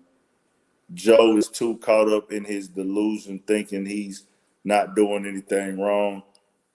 I don't know. I listened to that episode with the therapist. Joe was sounding like he was halfway. Like, okay, I see why I was wrong at halfway, but I'm still standing on what I'm fighting for type shit. It is what it is, bro. That nigga did what he did, bro. You know what I'm saying? So, what else was going on, bro? We'll be going back and forth. We'll get back to this in a minute. I forgot what else I had in the title. I forgot what else I had in the fucking title, man. Let me see. What else I had in the title, y'all? I talked about No Jumper and Vlad, right? Yeah. Talked about Troy Ave and Casanova. Yeah. No Jumper made a comment on the Vlad TV interview that could possibly get some steam. Might get some steam, might not get some steam. Oh, Kevin Hart. Y'all heard what Kevin Hart said, right? That was a rumor, though, Brandon Turner, that they said that somebody said he could possibly be going that way. We can't confirm that, though. You know what I'm saying? We can't confirm that, so we ain't going to speak on that. Lil Reese, get well, brother. Get well, man. Sean Mariani, you got your camera on? I'm finna drop a link. Sean Mariani, I'm gonna drop the. You gotta have your camera on though.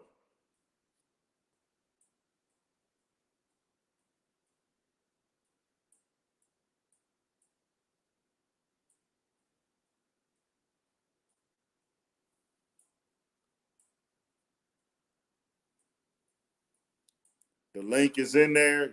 You must have your camera on. Adam said that white people are killed by cops just as much as black people. He downplayed the fact of like people saying black women are strong.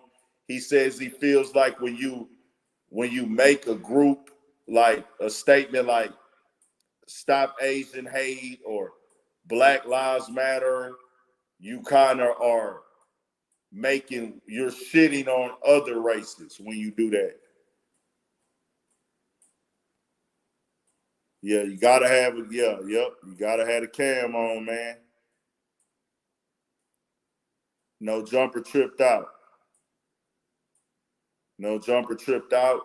Like I said, I feel like that's just his lack of understanding. I don't think Adam 22, No Jumper, I don't think he's a racist at all. I don't think he has a problem with black people. I just think he's white. Understand, bro, white people were raised privileged. They were raised to think a certain way. Hey, son, you ain't got your face on the camera, bro. You can't come on. Sorry. You got to put your face on there. I need to see some light. I don't see your face, gang. I see like something in the shadow, but I can't bring you on, man, unless you're going to put your face on there.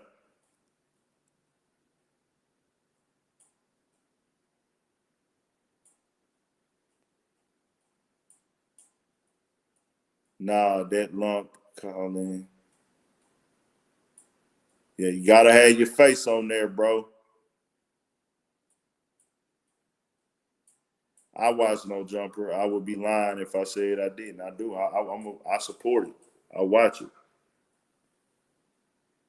Steve, you coming in? What's up, Big Ant? What's good, G? Man, y'all got it, You got to famo. cut your mic on. I don't think I got you muted on that motherfucker. I can see your lips moving, but I cannot hear you. You can't hear me? Hold on. Let me I think your mic on, bro. I don't know. You got to cut your mic on, G. Nah, I ain't got you muted. It ought to be on. You can hear me?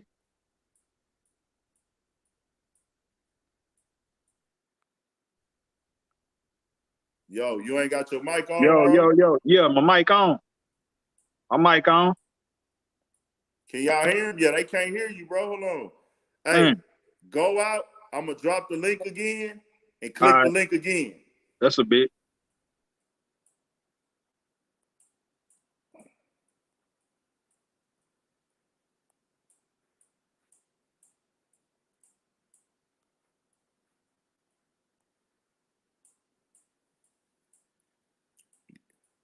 Oh, y'all hear him? Oh, y'all can't hear him? Damn. Oh, I couldn't hear him. Oh, I know why I couldn't hear him. My bad. I know why I couldn't hear you, bro. That's my fault. I tripped out. That's because I had my mic hooked up. That's my bad. Join back in, bro. Join back in. That was my fault. My fault. Nah, that was my fault, y'all. That's my bad. I didn't know. I didn't know. I had my fucking microphone hooked up. That's why I fucked it up. Damn, my bad. Join back in, G. Hit the link. That's my fault. Players fuck up. Players fuck up, man.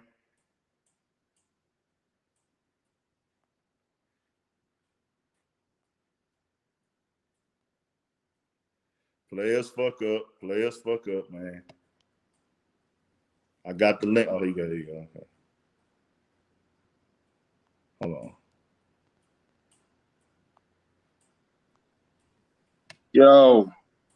Yo, we good. Mike. Yeah, we can hear you. I can hear you now. That's my fault. I had my microphone in. Yeah, man, I just tapped the link, man. Just tuning into the convo. For shit show. Nah, that's all love, dog. Where you from, G? Man, I'm out the age, bro. Oh, no shit. What side of town you from? I'm off Homestead. Oh, for shit show. You don't know. Yeah, I'm out there Riverwood, brody. Oh, shout out to Riverwood, man. Yes, sir. Yeah, I done been through there before. You know what I'm talking about? Nigga know about the stead, Fontaine. Spent a lot of time in Fontaine fucking around. Yeah. Fucked around I fuck around. I got family out Mason and shit. You out Greens Point though, huh? Yep. Yeah, I'm already knowing. Yep. Nah, that's love, man. Appreciate it. Yeah, man. Tell that boy BP I say what's up, man. BP, he in this hoe. I think he in this bitch. Oh, you the one do the jury and shit? Yeah. Okay. Hey, yo. I'm the jeweler, brother.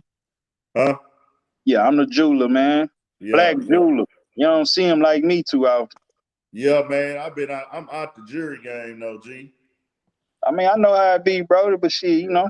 Yeah, nah, I respect the hustle though, but you know, it's just like when I was trying to cop jury. Matter of fact, nigga, I bought this motherfucking piece from the bargain center. Oh yeah? Fuck with my boy Junior?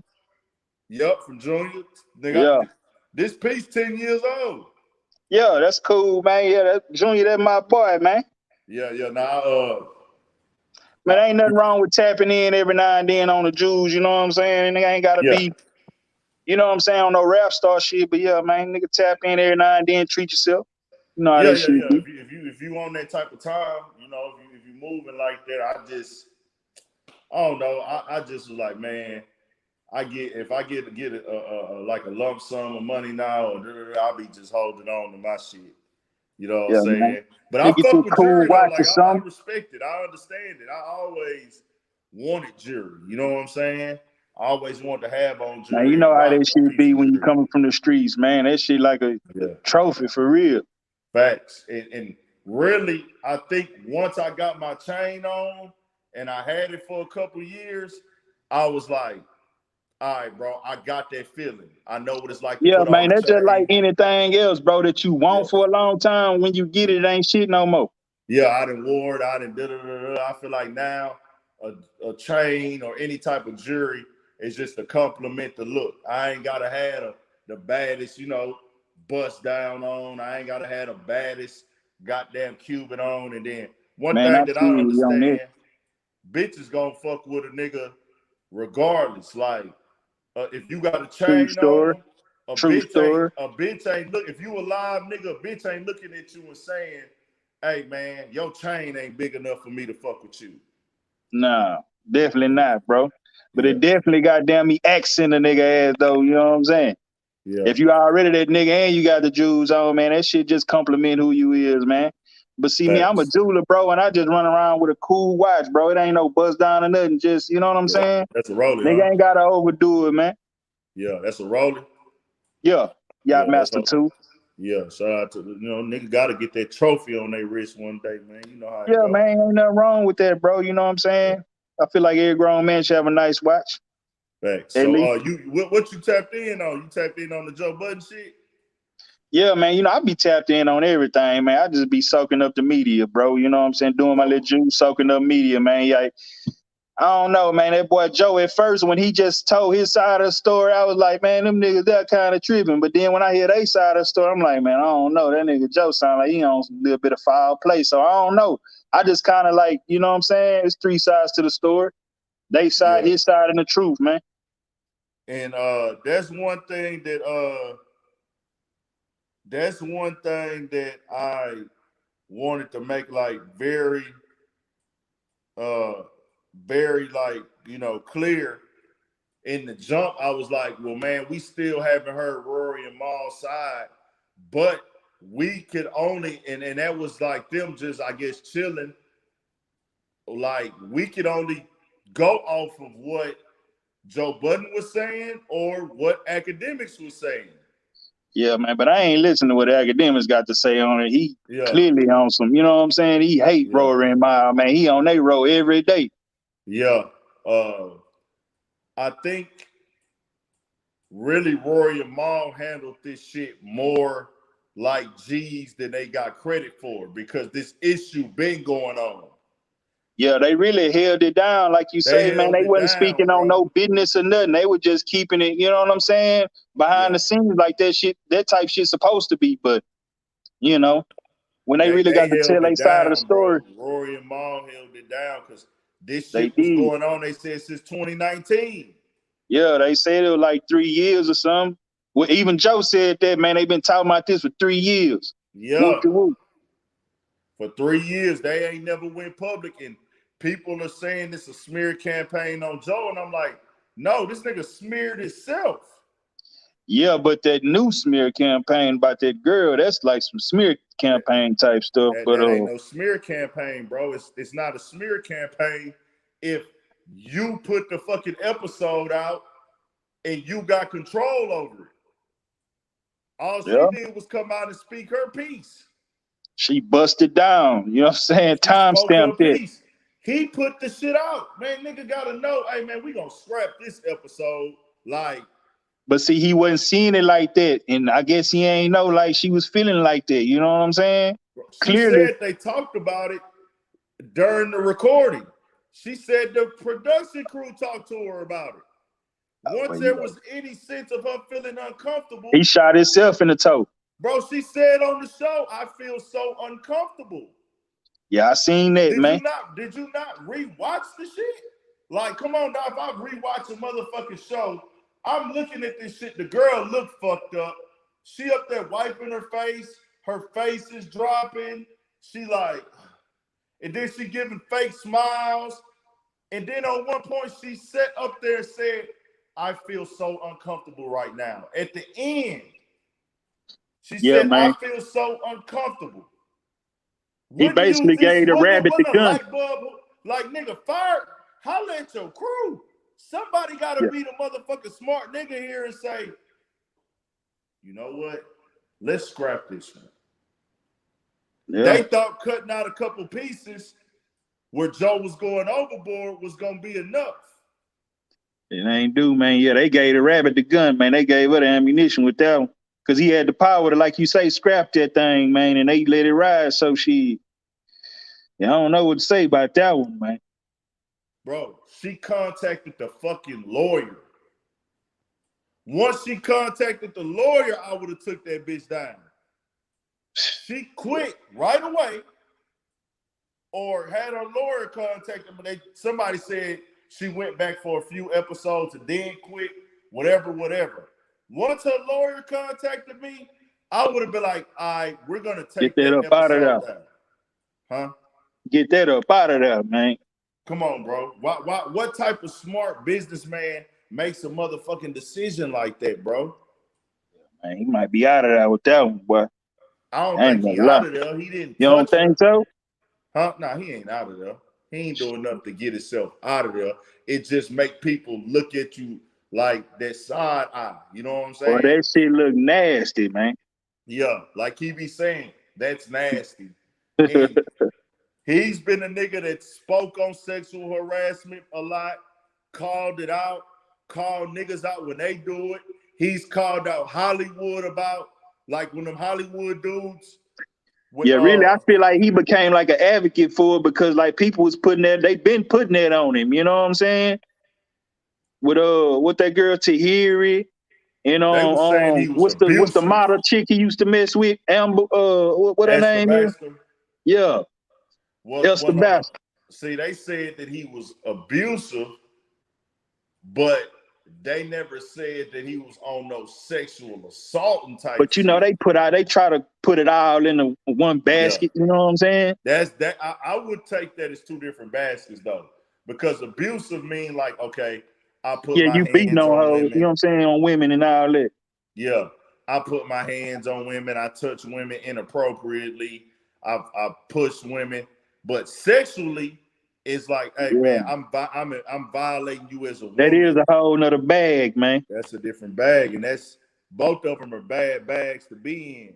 Man, say that boy got that load on his back, man. That's all I'm saying. And being alone, it's just his whole character just being painted up crazy, man. Facts. Dude. My guy, the Gooch in here out of Chicago, y'all. Big Ant, what up, fool? What up, man? I got my guy in here from Homestead, man. That's, what's up with it's on the north what's side up? H-Town too. They on the northeast. You got it, famo.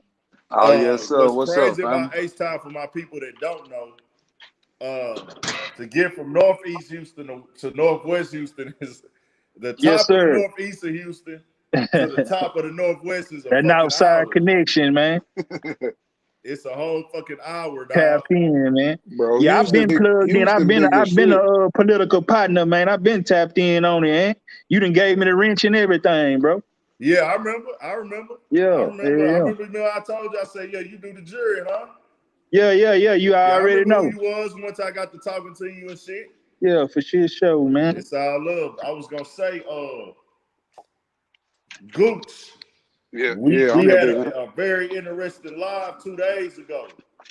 And every day I go to sleep, I feel like, okay, am I gonna have to do another Joe Budden video? And I'll be like, I don't want to whore this topic out. I don't want to. You gotta report, man. You gotta report. It's the hot topics, man. You gotta report on it. If it's still hot, you don't feel no guilt in reporting it, man. Hey, bro, that shit like Charlamagne said, bro. It's like a Thanksgiving dinner. You can eat on this shit all week, man. You can eat on this shit all week. Like shit, man. Man, then you know Olivia Pope come out with the shit. I saw that earlier. I'm like, oh man. Yeah, we were just talking about that, man. Man, hear this shit. The last video didn't really go up like that. The one with her talking, I think I put it out a little late, and then it got so many people that jumped in on it and shit. But whatever. I feel like Joe need to be quiet. He need to just get off the line, and that'll help him out a little bit. You know what I'm saying? Right. Yeah. Like Star said that shit. Yeah. Star said, like, Joe, shut the fuck up. Huh?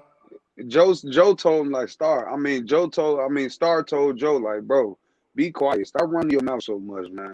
There's so much going on. This is the time where you need to just be cool, get out your feelings, lay low, be quiet, man. Lay low. Does Joe Budden do it on his next podcast episode, which should be coming up? I think it dropped tomorrow, right? Is it tomorrow or Wednesday? No, it'll drop Wednesday. The audio? No, the audio gonna drop Wednesday. It's gonna drop Wednesday. Okay. So does Joe respond to this on his fucking podcast?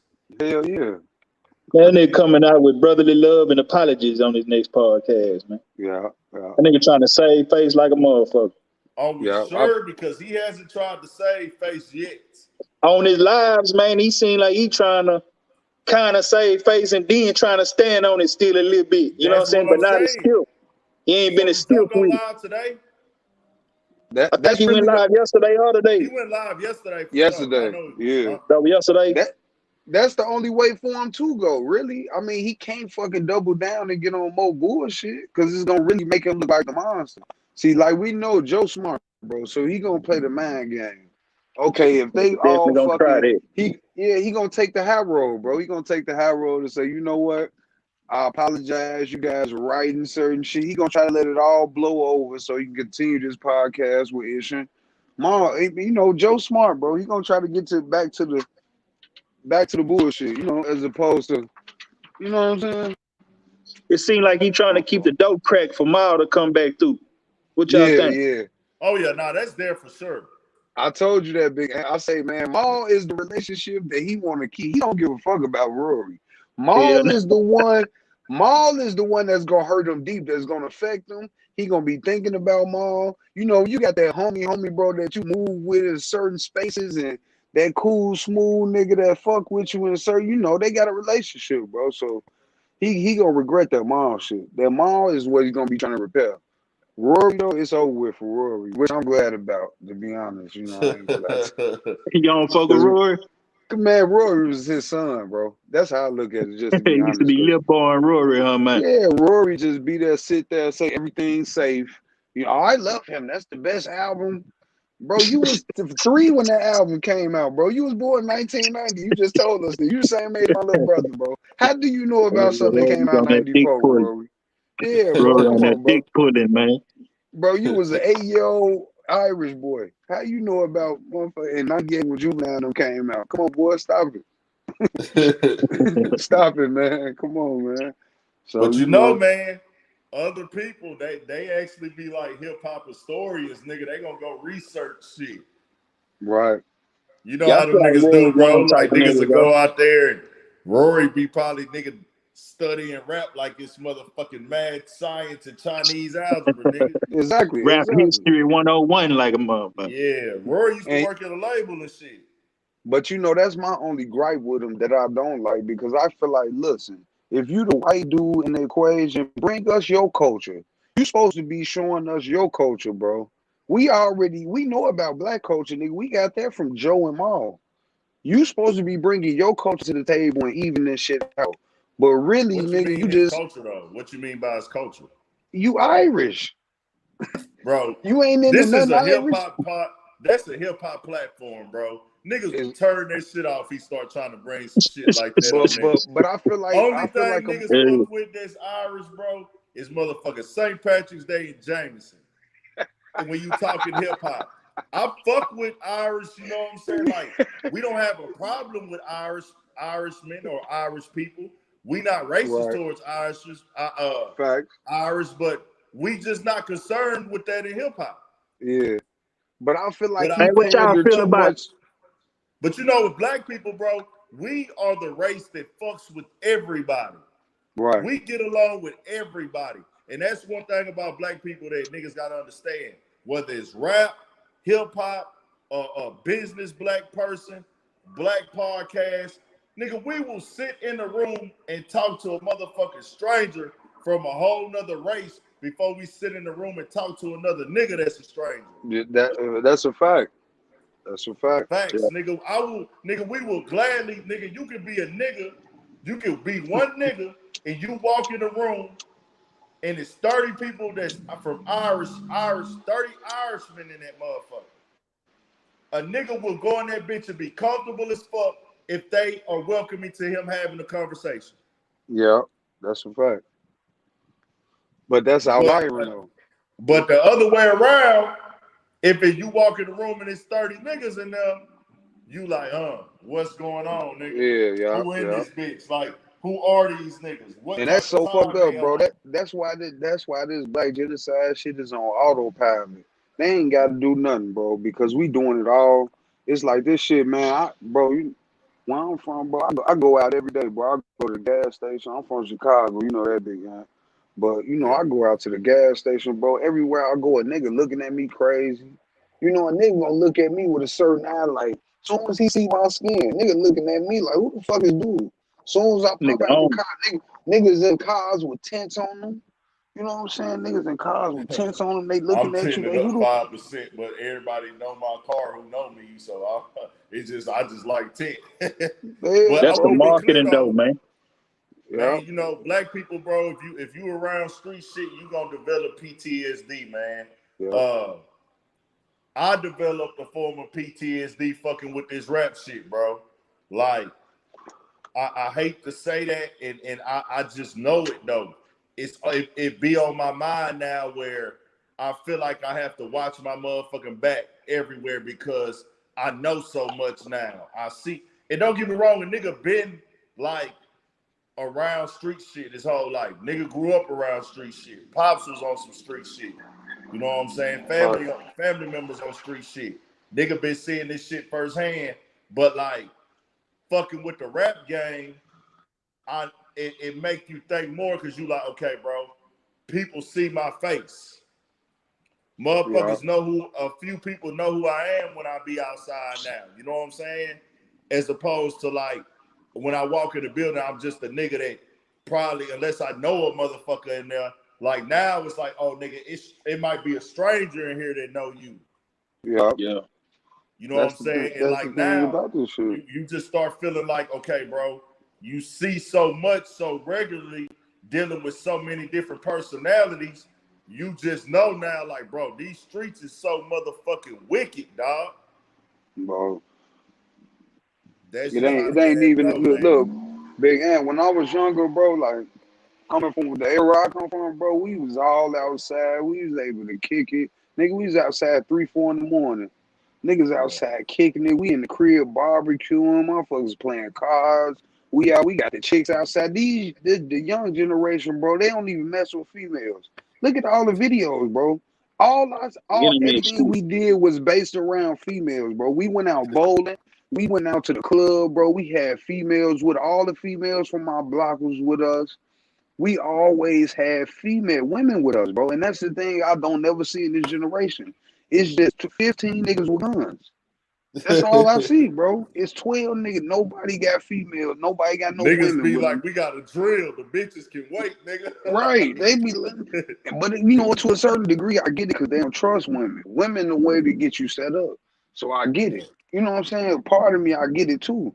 But it's like, bro, I'm glad I come from the generation where I was able to actually enjoy outside. Nigga, we was able to be outside. We didn't have to worry about dying, bro, to come outside every day. We came outside, you came outside, sold your work, you chilled out. You know what I'm saying? The older niggas was on the block drinking beers. Niggas was chilling, hooping. You know what I'm saying? Like, you go to the park, like, bro, this shit just, man, we done got away from life more and more, bro. This technology has really killed the essence of life, bro, to be Man, honest. niggas really out here socially awkward like a motherfucker. Yes, sir. Yes, sir. Cool. And really, sir. bro, niggas desensitized at the same time. That's what come with that, man. Right. And that's really why, man, niggas out here stepping on everything for no reason, bro. Niggas emotional, man. It's just really crazy, man. Matthew Paso, that ain't got nothing to do with Kevin Samuels, bro. Joe bought Kevin Samuels on the podcast because he was trending, and it was like, hey, bro, let me bring him on because Kevin Samuels is gonna bring viewers. That's probably Joe Budden's biggest episode, probably, bro. Yeah. That's a multi-million view episode right now, Yeah, bro. that's a whole collab, man. Yeah, because he can bind the fans. And Joe didn't have to worry about a rapper. Like Joe knows, like, okay, if I bring a rapper on here, it's different, bro. I'm bringing somebody who really not even in hip hop culture on this motherfucker to talk. Yeah, and he gonna make the numbers go crazy. This and a nigga who not even sizing me up. Yeah. And that nigga hot as fish grease right problem now. with me. Yeah, that was a collabo. Same lane. Yeah. And I can bring him on here, and it's gonna do crazy numbers. And let's be clear here: Kevin Samuels is more hotter than Joe right now, but Joe been running that podcast shit for years. Yeah. And Kevin Samuels recently got his takeoff. Joe Budden kind of been at the top of the food chain a little bit with this shit. But you know what? They personalities match. That makes sense. That episode makes sense. It's not like something that's forced because Joe a dick. He's an old white man. Kevin Samuels got this over the top, you know, kind of arrogance about him. So, you know, they like kind of the same dude. That's why Joe was so just, he's sitting there just, you know, bright-eyed, bushy tail, man. He's sitting there smiling. He really look up to Kevin Samuels because that's the type of but he walking on eggshells, though. You know what I'm saying? Because he know he got that women audience too. Yeah. And to me, that's the reason why Joe even brought 2 female podcasts, though. That's a good point, though, bro. To get a female audience. Yeah. Like those 2 podcasts, Care Civil Podcast and See the Thing Is, these podcasts, to me, are there too. Hey, nigga, I got a big ass motherfucking male audience. Let me see if I can build a female audience. Right. And that's more money. That's how a nigga start thinking when a nigga think business. Like, I got to do something to cater to these females. I don't want to put another female on the podcast with us. Yeah. So let me just give these girls their own show. Yeah, I think he tried that move before, you know what I'm saying, and then he just decided to go with Mal on it. Because he had the what that girl chick was there named first. Mandy. The girl was there in the very Marty beginning. the Body. Yeah. She was there in the very From beginning. And Hot then 97.9. Joe told her to quit going on there. He told her he fired her. Yeah, he fired her. But it started out with her. Yeah. Yeah, Joe tripped out with that one too. From the looks of it, it's like, damn, Joe, you just got some crazy ass characteristics, man. And that is just crazy and wicked for that nigga to move like that when you got so much motherfucking money coming in, you got so much growth. It's like, nigga, y'all niggas finna go up. Did y'all hear what Kevin Hart said yesterday? Yeah, I heard something about that. Kevin Hart. Poor leadership skills. Whole leadership skills. He said Joe was trying to be King Ding-a-ling. That's why he fucking everything up. Yeah. Kevin Hart has an issue with Joe because Joe has clowned Kevin Hart a lot on that show. He's clowned him a lot. So that nigga seen that blood. You know, he like a shark. Hey, nigga, this is my opportunity to go in on that nigga. Right. And shit, I don't know why, you know. Kevin could, you know, Kevin Hart, like you say, man, motherfuckers hear everything and they just be waiting on their chance, man. You know what I'm saying? I think Kevin Hart was just Joe got a waiting big platform, man. Yeah. I ain't gonna lie, I know Joe would never do it. I know Joe would never fucking do it. But me, it ain't no harm in it. It's business. If Joe dropped a song right now, that shit would do millions of views, nigga. Hell yeah. I would drop a fucking song. That nigga Star said, I called Star yesterday. I called in the Star. It's like, man, what do you think would happen if Joe dropped the song? I was like, man, if that nigga drop a song, that bitch going crazy. Man, but the type of rapper that nigga is don't fit in with this melodic. It don't fit in. But people gonna just tap in just because it's Joe. They gonna tap in because it's just Joe because right he's now. hot in the media right now. His name, if he, all he gotta do is say my response to everything. Get on there. Right. Yeah, man, sometimes I be tripping. Everybody know I'm this and this and that. You know, Joe know how to rap like a motherfucker.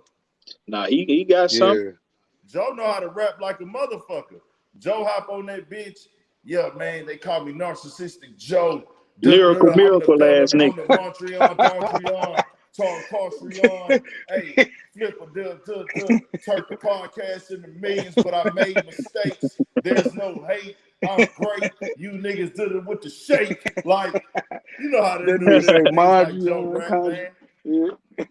Get on that bitch with that type of shit, nigga. That I shit made some mistakes. Fuck up, nigga. I don't know what happened to that 400K.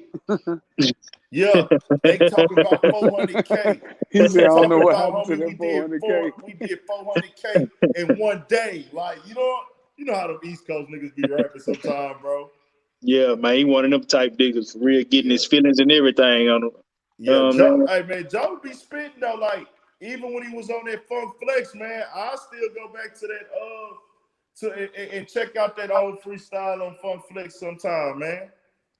He did a Funk Master Flex freestyle. I ain't seen that. Yeah, that bitch older, but he got off on that hoe. Yeah, I ain't seen that, man. Yeah, Joe got off. That nigga say, all them niggas ran off on the plug. Nigga, I stayed right there. Like, he said some good shit on there. Yeah, man. That nigga, Joe know how to rap, man. He just he got some. As cold as he think he is, I will say that. Nah, that battle though that boy had with what that nigga name? I interviewed homie. Hollow the Dunn, man. Huh? Yeah, Hollow the Dunn. I interviewed Hollow out here, man. Yeah. I interviewed Hollow the Dunn before. Hey, man, why didn't they go see some of your old interviews at Ant? They all over the channel. They all on the channel? Yeah. Just you interviewed Toro? Huh? OTC Toro, you did an interview with him, huh? I ain't did no interview with Toro. I thought you said you did on Toro. Now I don't got no interview with Toro. I might have him. I'm finna drop a vlog this week or next week. He might have been on a show that I recorded one time, a performance, but I don't got no interviews with him. Oh, okay. I fell back off my interviews, man, because like a lot of artists don't promote the interviews, and I don't be. It's like this, dog. It's like they leave it all on you. Huh? It's like they leave it all on you to just put it out there. I don't be tripping off of that. I just need niggas who are really 100% feeling like this is this rap shit or nothing. Like a lot of niggas, especially in Houston, bro. You know this, and this ain't. You know how we is, man. Huh? I say, you know how we is in the city, man. We be on our horses, man. Yeah, like, and that's me being in media. I don't be having no problems with no rappers. I don't got no problems with nobody. But it's just like I went and I hit the streets, man. You know, I was all over the motherfucking streets. Yeah, I seen you in the Manor. You did one with Q. Yeah, I did one with Q in the Manor. Nigga, I did one with who I did one with off of Mesa. I forgot. Somebody off of Mesa. I done been, nigga. Man, I done been, you know, north side, south side, east side, west side. Yeah, I be seeing you, man. Nigga, I done went everywhere with this shit. So like, it just be like, I done did a lot of interviews, bro. And there been so many interviews I done did, and these niggas is dropping 2 or 3 videos a year. That's like a waste of my time now. I need them niggas like, hey, I'm dropping. I want to fuck with niggas who I feel like I'm dropping a music video. They gotta work, man. Huh? Yeah, like, man. I'm dropping at least 1 video a month, and I'm gonna promote that hoe, and I'm gonna pay for promotion to put it on these blogs. Yeah. I'm gonna pay niggas for features. All these niggas, he'll be worried about showing their clothes and their money on Instagram. And hey, I'm too cool. Like, I want to be a rapper, but I don't want to act like a rapper. Yeah, man. I need them niggas who like, hey, yeah, I'm a street nigga, I'm a hustler, I'm a trapper, but this rap shit is But first. I'm rapping, man. Like how the Detroit niggas was. Like all them niggas. Hey, them didn't you interview niggas, ain't homie in the wheelchair, ain't he out of Detroit? Homie in the wheelchair? Yeah. Yeah. Yup. You know, I'm in the wheelchair too, ain't? Huh? I'm in the wheelchair too. Yeah, I know. Yeah, man. Wheelchair goat. Yeah, wheelchair goat, man. Yeah. Hey, bro. Wheelchair goat. He from the east side of Detroit. Hey, let me say something, bro. Let me say something to you, bro. I don't know your name again, no, bro, but that really touched home to me. Cause I got hit up and shit, and I was in the wheelchair. You feel me? And I was in the walker. I damn near couldn't even got to a point where I couldn't even walk, bro, and I had to go through rehab. So I really feel your pain, bro. Love to you, bro. You know what I'm saying? You got back up on your toes, huh? Yeah, yes, sir, bro. And one of my best homies, real, bro. man. I went through rehab downtown in Chicago. It's one of the best rehab centers, and they got me back together, bro. But love to you, shout out to you though, my nigga. You know what I'm saying? Because one of my best homies, he's still going through. He's still in the chair, but he rehabbing, bro. And I'm fucking with him, man. So love to you, I've been in the chair since 2004, brother. Oh yes, sir, bro. Yeah. I went to a bad motherfucker out here. It's called Tier. That's our rehab in the city in H-Town. You know what I'm saying? It's the best. It's really like number 2 in the world. You feel me? But you know what I'm saying? They couldn't get me back on my toes, brody. You know what I'm saying? But they teach you just how to really just survive and how to, you know what I'm saying, live the rest of your life. You know what I'm saying? If you got to be in the situation. So shit, you know. Yes, I'm used to it. You know what I'm saying? I done made my way. We still here, bro. So shit show. Hey man, see how slimy shit is now, bro. As long as we here, man. Nigga open this for shit show, man. They got action, man. We got it, as long as we're alive and free, man. Them the 2 best things to be. Yeah. Yes, sir. For shit show, man. Shout out to my guy Lonnie Brown TV too. Y'all tap into him. He actually in the wheelchair. He been in there since a kid. He got shot in his teens, if I'm not mistaken. He done came on here and shared his story before. Money Brown TV. He got a boxing YouTube channel. And say Money Brown? Money. MONNIE Brown TV. Because I know a dude, this dude from Fifth Ward named Monkey Brown in the wheelchair. Okay. Okay. I thought that was him. All right. Nah. Oh, It's yeah, I know who you talking about, bro. He got that boxing channel. Yeah, he from St. Louis. Yeah. I think I tapped in with him before. Yeah, he been on here before. He he's in a wheelchair also, but he got his YouTube channel, real dope channel, his boxing. But he rolling, man. He heavy with it, and he ain't, he enjoying himself doing his boxing shit and everything, Yeah, man. So You gotta keep pushing out here, man. That's my motto. Keep pushing, man. Facts. Shout out to all my people, man, who's going through shit, who born in a situation like this, and everything like that, man. Y'all keep being strong, bro. You know what I'm saying? For sure. Yep, that's all love. So on another note, man, let's tap into some more of these topics, man. Yeah. I had what you call it? I talked about the Troy Ave shit. He had dissed. You were talking about Casanova, huh? He dissed Casanova and he dissed Joe Budden. So what he got a song or something or what? It seemed like he had some lyrics or something on there. He dropped the whole tape, and the last song is called Casanova. He's saying, and this is what he's saying. He's saying Casanova is a snitch, and then he called out Joe Budden. He said, "I would never jerk my dogs like Joe Budden." So he used that in throttle, like jerk my dogs, like fuck over my niggas Rory and Maul, or Joe Budden double entendre. And they were saying Joe was fucking with the dogs and all that shit. Yeah. He said, "I would never jerk my dogs like Joe." Who said that?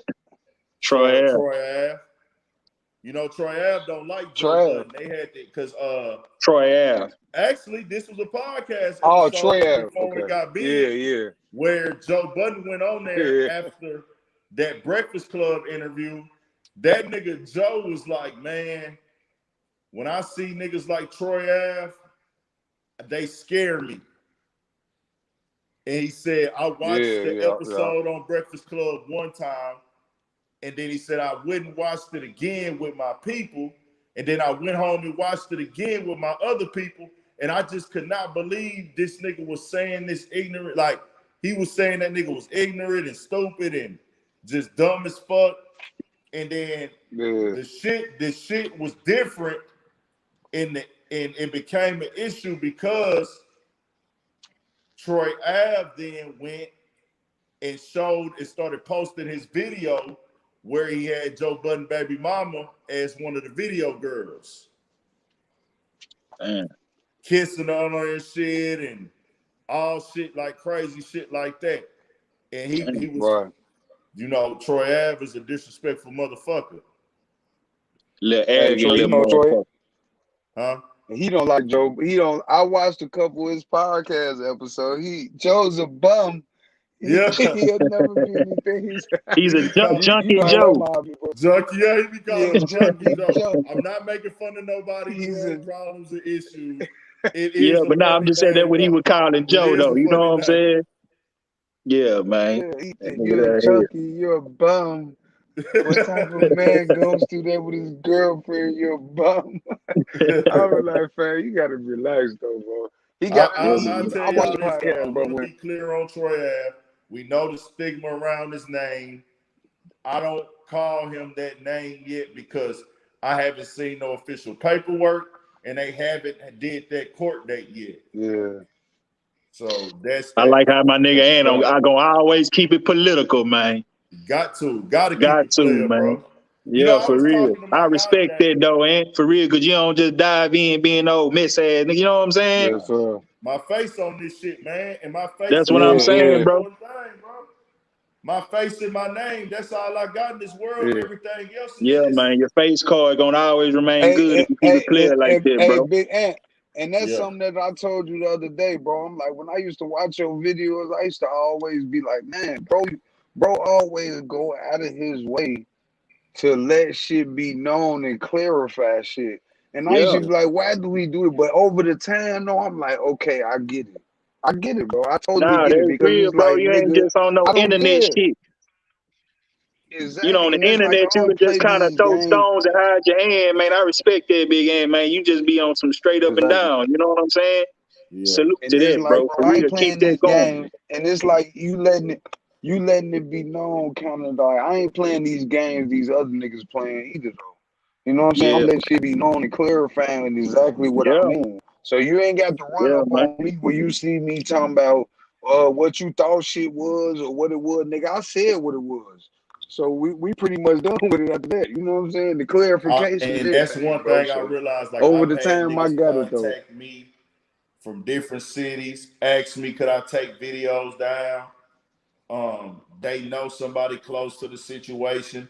I won't even put all the different videos.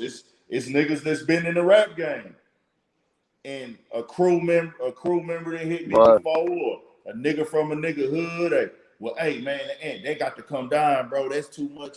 I'm like, bro, this shit is all over the internet. Yeah, Yeah. And I'm only Yeah. reporting what's factual, bro. I'm not solving no crimes. I'm not doing this. And then you know what them niggas will tell me? You know what? You right, bro. You right. Yeah. You they right. can't do nothing And but you see respect niggas, that, bro.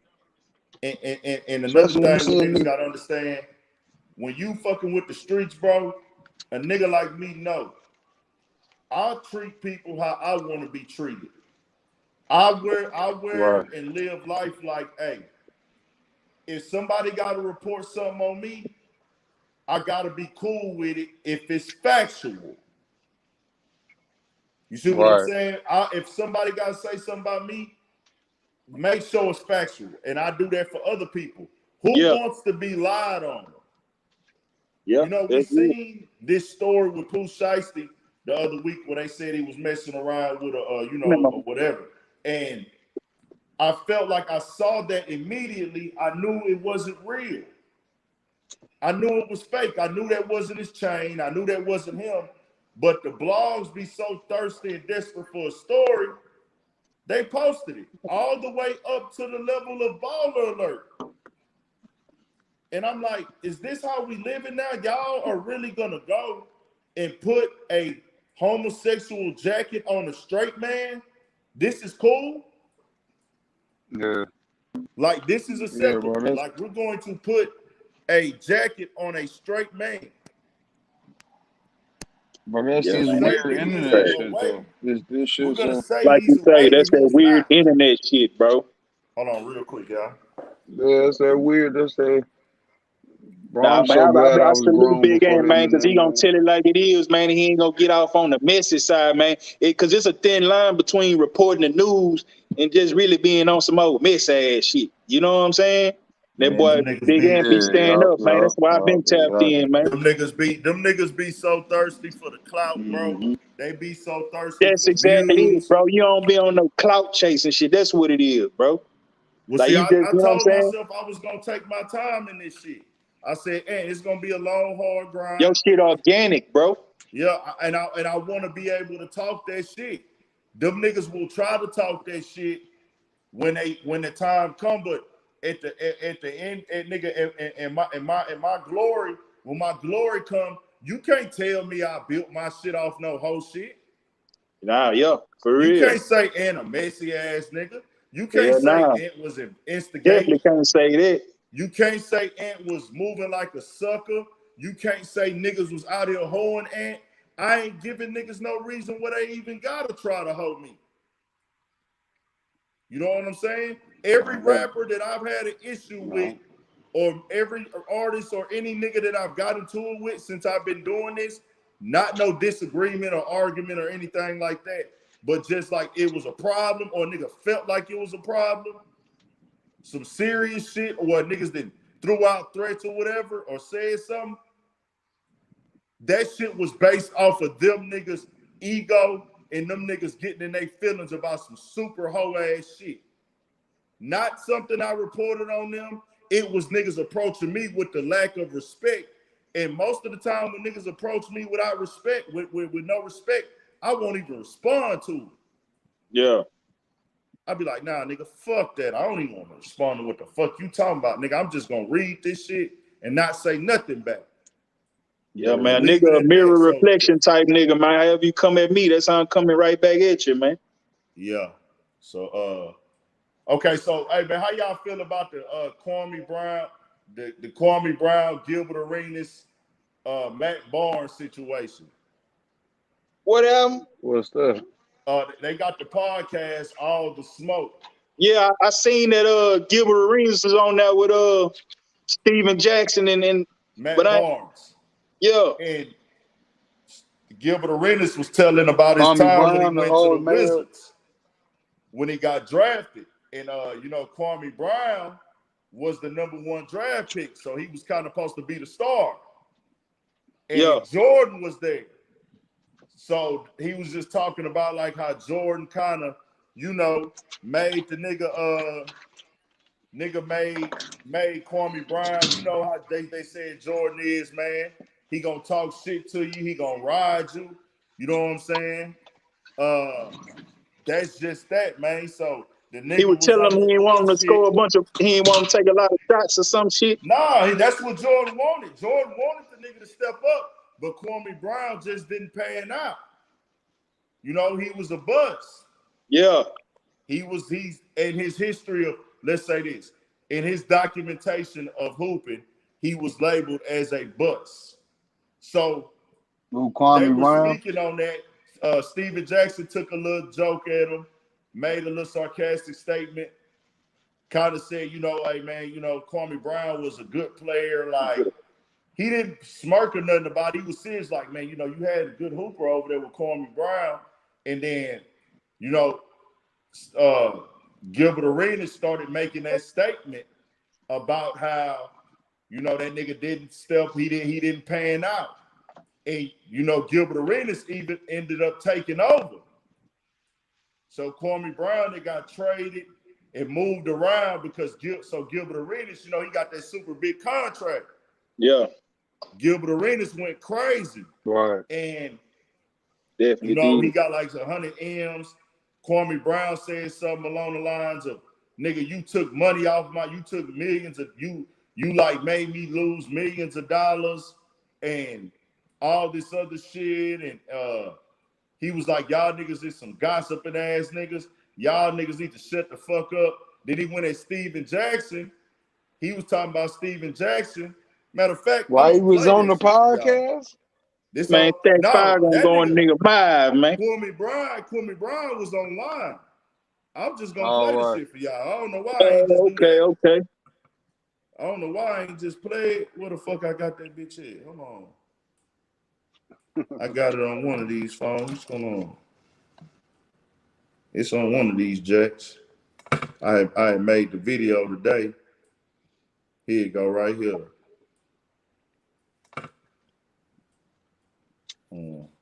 Dream get to a point to where most men only dream about.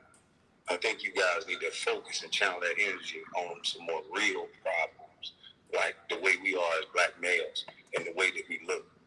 And Steven Jackson, maybe you could put that motherfucking blunt out and pull your pants up on your ass and man, put that hold on, man. like a grown ass man instead of a little ass boy. Becky with the good hair, go to counseling. And I was quiet. Talking about Matt Barnes. You the right hand arm of all them white boys. You niggas is the worst nigga. You took food. You took down there. What did I get? 3 years, 25 with the Lakers. I was sliding to get 80, 88 because what Tyson got. Nigga, you took millions out my mouth, nigga, and you shout like you somebody, like you love black folks. You the whitest black boy I ever know. Dang. So y'all niggas miss me with all that, nigga. Whoever their entire life to get, y'all niggas miss me with all that, nigga. Whichever one of these white folk paying you niggas to come at me, this here one, you niggas better go find you something better to do. Becky with the good hair, you need counseling, boy. All that goddamn rage for no reason. Man, hold on, bro. Then hold on, let me play the other clip he said. Boy, that smoke. I just watched the All the Smoke podcast, right? And I heard Gilbert Arenas at No Chill Gill. And I heard Fake Ass Gangster Stack 5. Man, So I think I'm going to address you guys in about 3 minutes. Give me 3-4 minutes. I got to go speak to someone real politely, real quick. I'm going to give you effeminate niggas what you been asking for. You niggas been talking a lot, saying a lot of things you don't know what the fuck you talking about. So I'm gonna address you. Hey, this nigga funny though. I ain't gonna lie. Man, come on, man. You can't tell me this nigga Kobe Brown ain't funny. Fake Black Lives Matter activist ass nigga. Hold on, man. At the same time, allegedly. So you just confused. So I'm gonna help your little confused ass out. I'll give you about 3-4 minutes. I'm about to speak nicely to somebody real quick. Cause some of you niggas got it confused. Y'all get on the internet and y'all purport things that make no goddamn sense. I grew up in an era where you don't play with grown ass men. And I think both of you two gentlemen know personally that I'm a grown ass man. See, I don't pretend gang bang and I don't do none of that shit. But when I grew up, grown men would play and you don't play with a grown ass man. And I ain't been this cute for this long and staying quiet and listening to you dumb motherfuckers talk that don't build nothing. This nigga here. For no reason. So I'm gonna address you little feminine niggas today. Get ready. At No Chill Gill. At Stack Black Lives Matter activist. Fake gangster.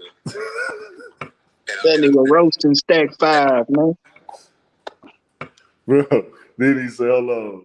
Bro, Stack why you doing responded. Stacks 5 like that, man?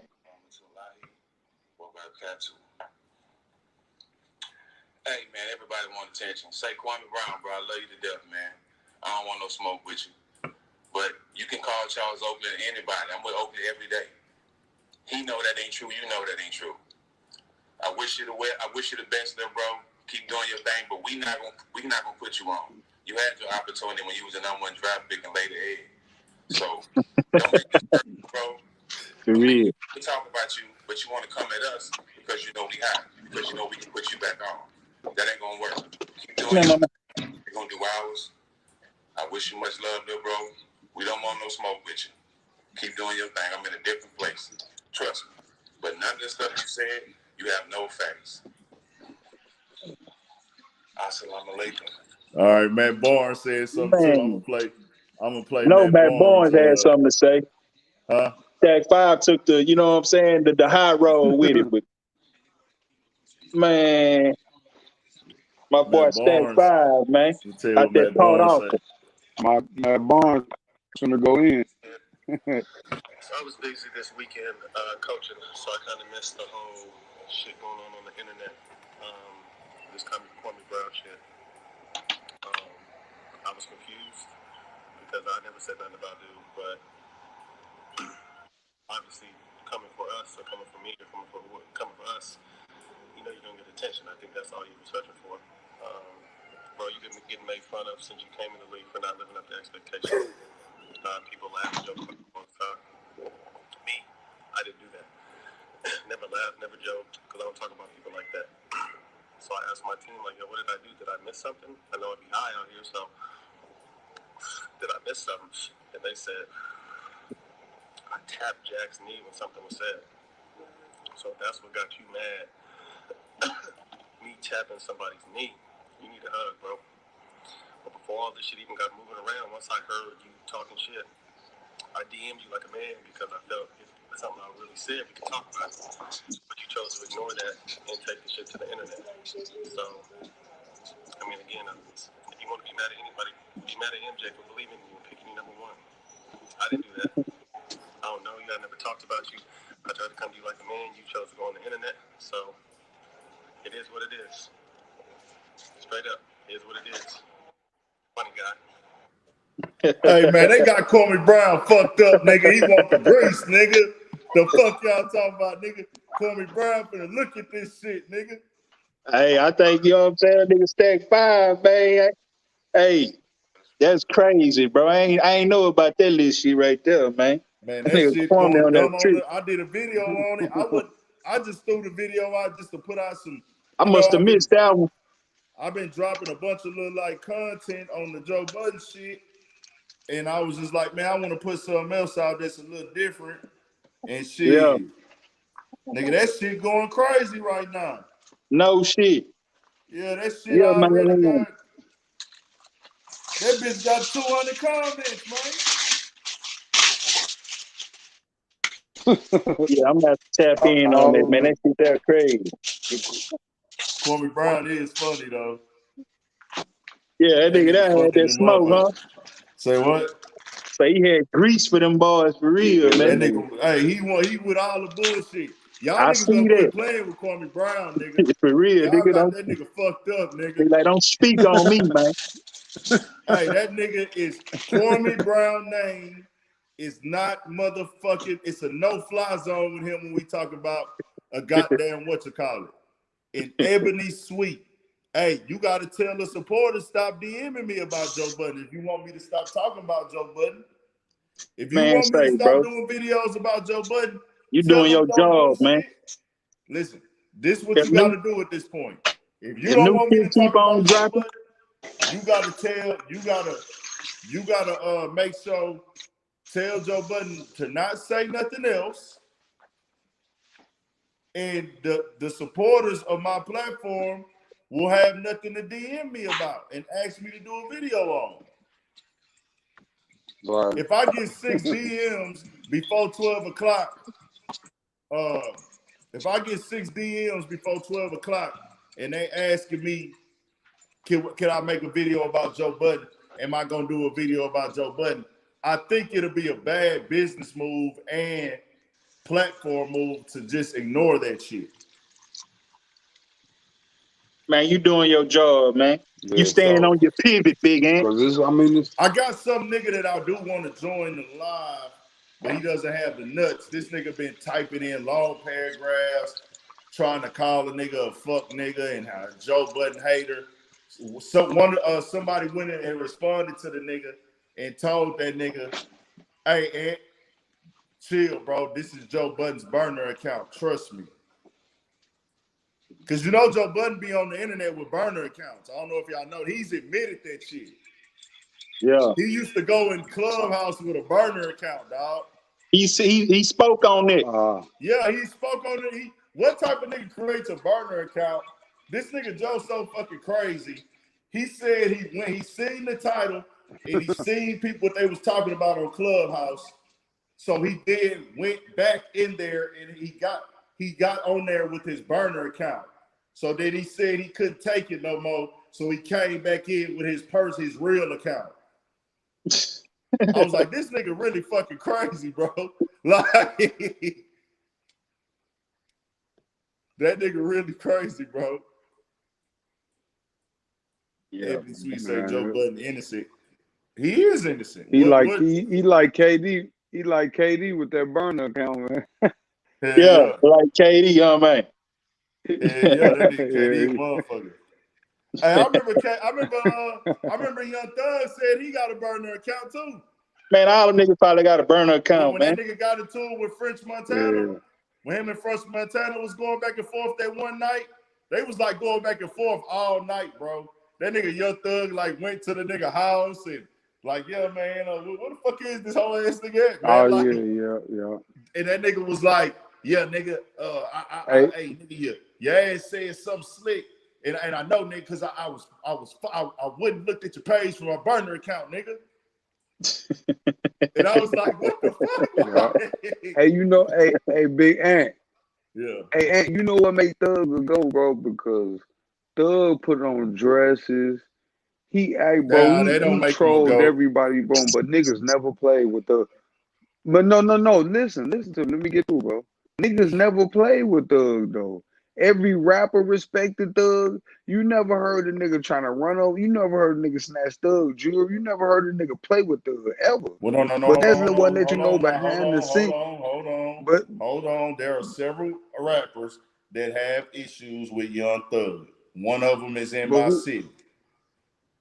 But whoever really though. Yeah, true. You talking about? I want to be clear. I'm not trying to about Sauce. You talking about Sauce? Yeah. No. And then Lucci got issues with Thug too. Yeah, true. Now I'm not trying to really don't Thug play with him or nothing like that because I don't really care about that shit. But I fuck with Thug on the music side, the songs that I like that Thug created. But that dress shit, that right there, to me, that ain't the way. That's just my personal opinion. No, That ain't it never ain't the the way. way. I don't give a fuck what It ain't the nobody way. say. But I'm whoever, anti-dress, man, on men. but If you but cross I'm dress, saying for him that's to on have you. that image, I see what you're saying. They don't yeah, come at Thug like they come at everybody else though, because they do Why they don't? Who that's what didn't? I'm saying. That for him to have that, for just in him to have general. that You know what I'm image, you would saying? think No, he'll no, be no, no, cool. no. You would That's think, because yeah, you get what I'm saying. For him, Thug became a superstar, and Atlanta has what you call an invisible union. We both know you from Houston, dog. true. You Yep. know, just like I know, if any nigga in Houston do that shit, the whole city is riding on him, whether he a You gangster out or of there. not. You out of there. Atlanta niggas would act like they didn't know, they wouldn't have nothing negative to say because Thug was a superstar, and they like, we not gonna tear down our own. The only nigga that was tearing down Thug was YFN and Lucci. True. Can I? It is But what it you don't is. mind if I curse? But hey, Big Ant, can I curse? But Of Thug course. also want pussy though. But Thug want pussy though.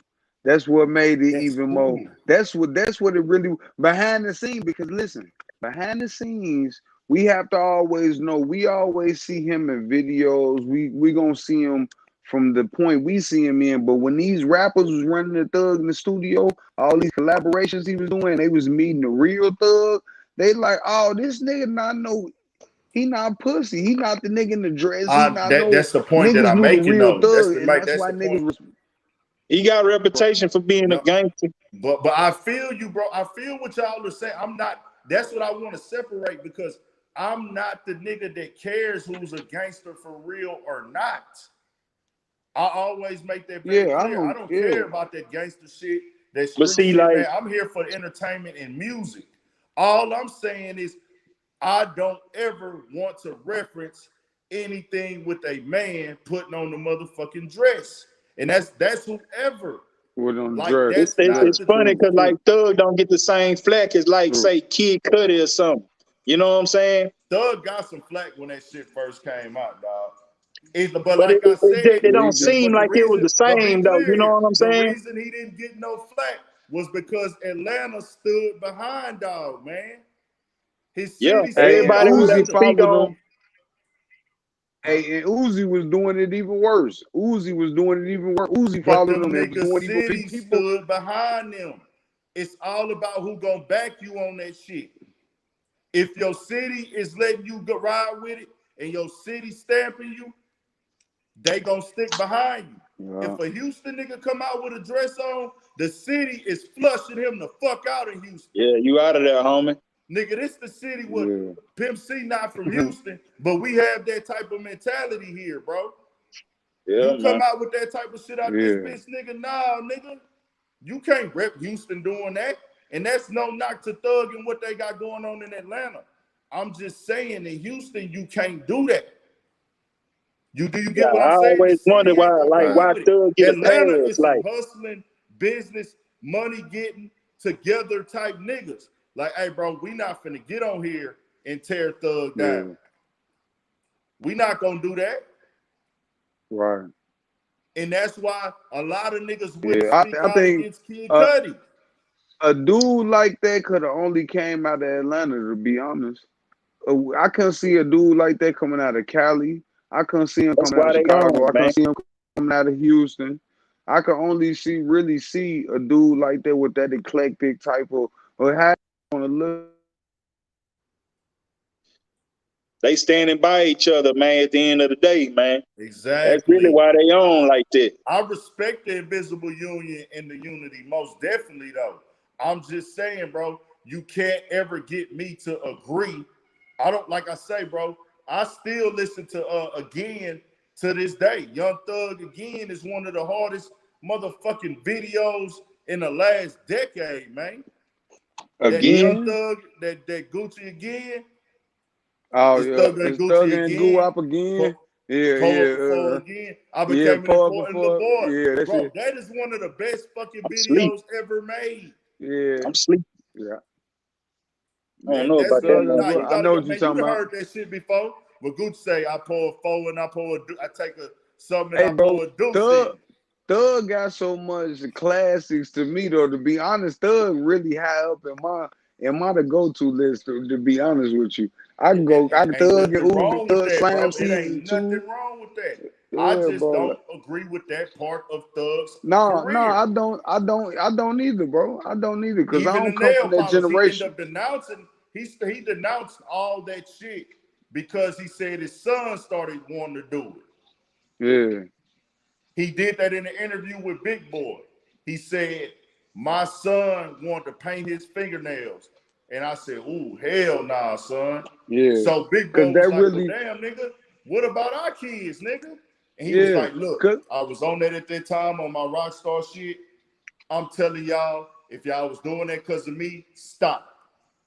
you know what it is. You know what it is, Big Ant. See, I kind of get the psychology of Thug. Thug felt like, nigga, I'm so tough that I'm gonna put on a dress and ain't no nigga gonna play with me. That's how I feel like he looked at it, and that's exactly what he is. I looked He at it was like he seen it smarter. as an opportunity to keep going viral, bro. Yeah, Nothing more, nothing he less. went viral with it, but he knew on the back end of it, a nigga ain't gonna play with me. I know who I am. That's Wasn't gotta nothing be to a man play, that's but wasn't nothing to play with him about. That's the point that I'm making. I'm never finna go up to a nigga, you got a dress on, nigga, so I need to try yeah, you because you got a dress yeah, on. right, All I'm right. gonna say is, nigga, hey, bro, I don't agree with the dress shit. Yeah, yeah. I I, was I, at I Young don't agree Thug's with it first either. time at South by What's up with these Southwest niggas with the when he nail polish performed and and shit too, nobody man? knew him. Bro, He look at did Mo an with the nail interview at polish. the Like, you South by right. Southwest that year about that dress because that picture or something that came out like that week before. I watched True. Young Thug perform Danny Glover and like I'm a Stoner and like two other songs, and the crowd didn't even know the fucking songs. Right.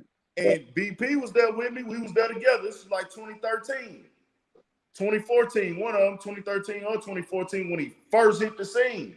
So I say that to say this, that when I see you in a dress, that don't mean I'm finna try you. I'm just gonna say, bro, this is a nigga with a dress on. What is this? Boys didn't do anything for clout and attention, man. I don't want to try you. I don't want to try none of these niggas. I'm not here to try to test your gangster. I'm just like, hey, bro, I don't agree with the move. That's the only thing I want to make clear. Yeah, I Fuck don't with the agree. music. Fuck what you helping other artists get on. You got talent. Your shit be jamming. But, hey, bro, I just don't think that that's a move that niggas need to make their career take off. Yeah, Did it help his bro, and career? Of course it did. Of course I it think he did. gonna be one of them ones do a Barbara Walters interview like 40 years from now and be like, I regret that. I regret the Maybe dress, so. man. I should have never done that, man.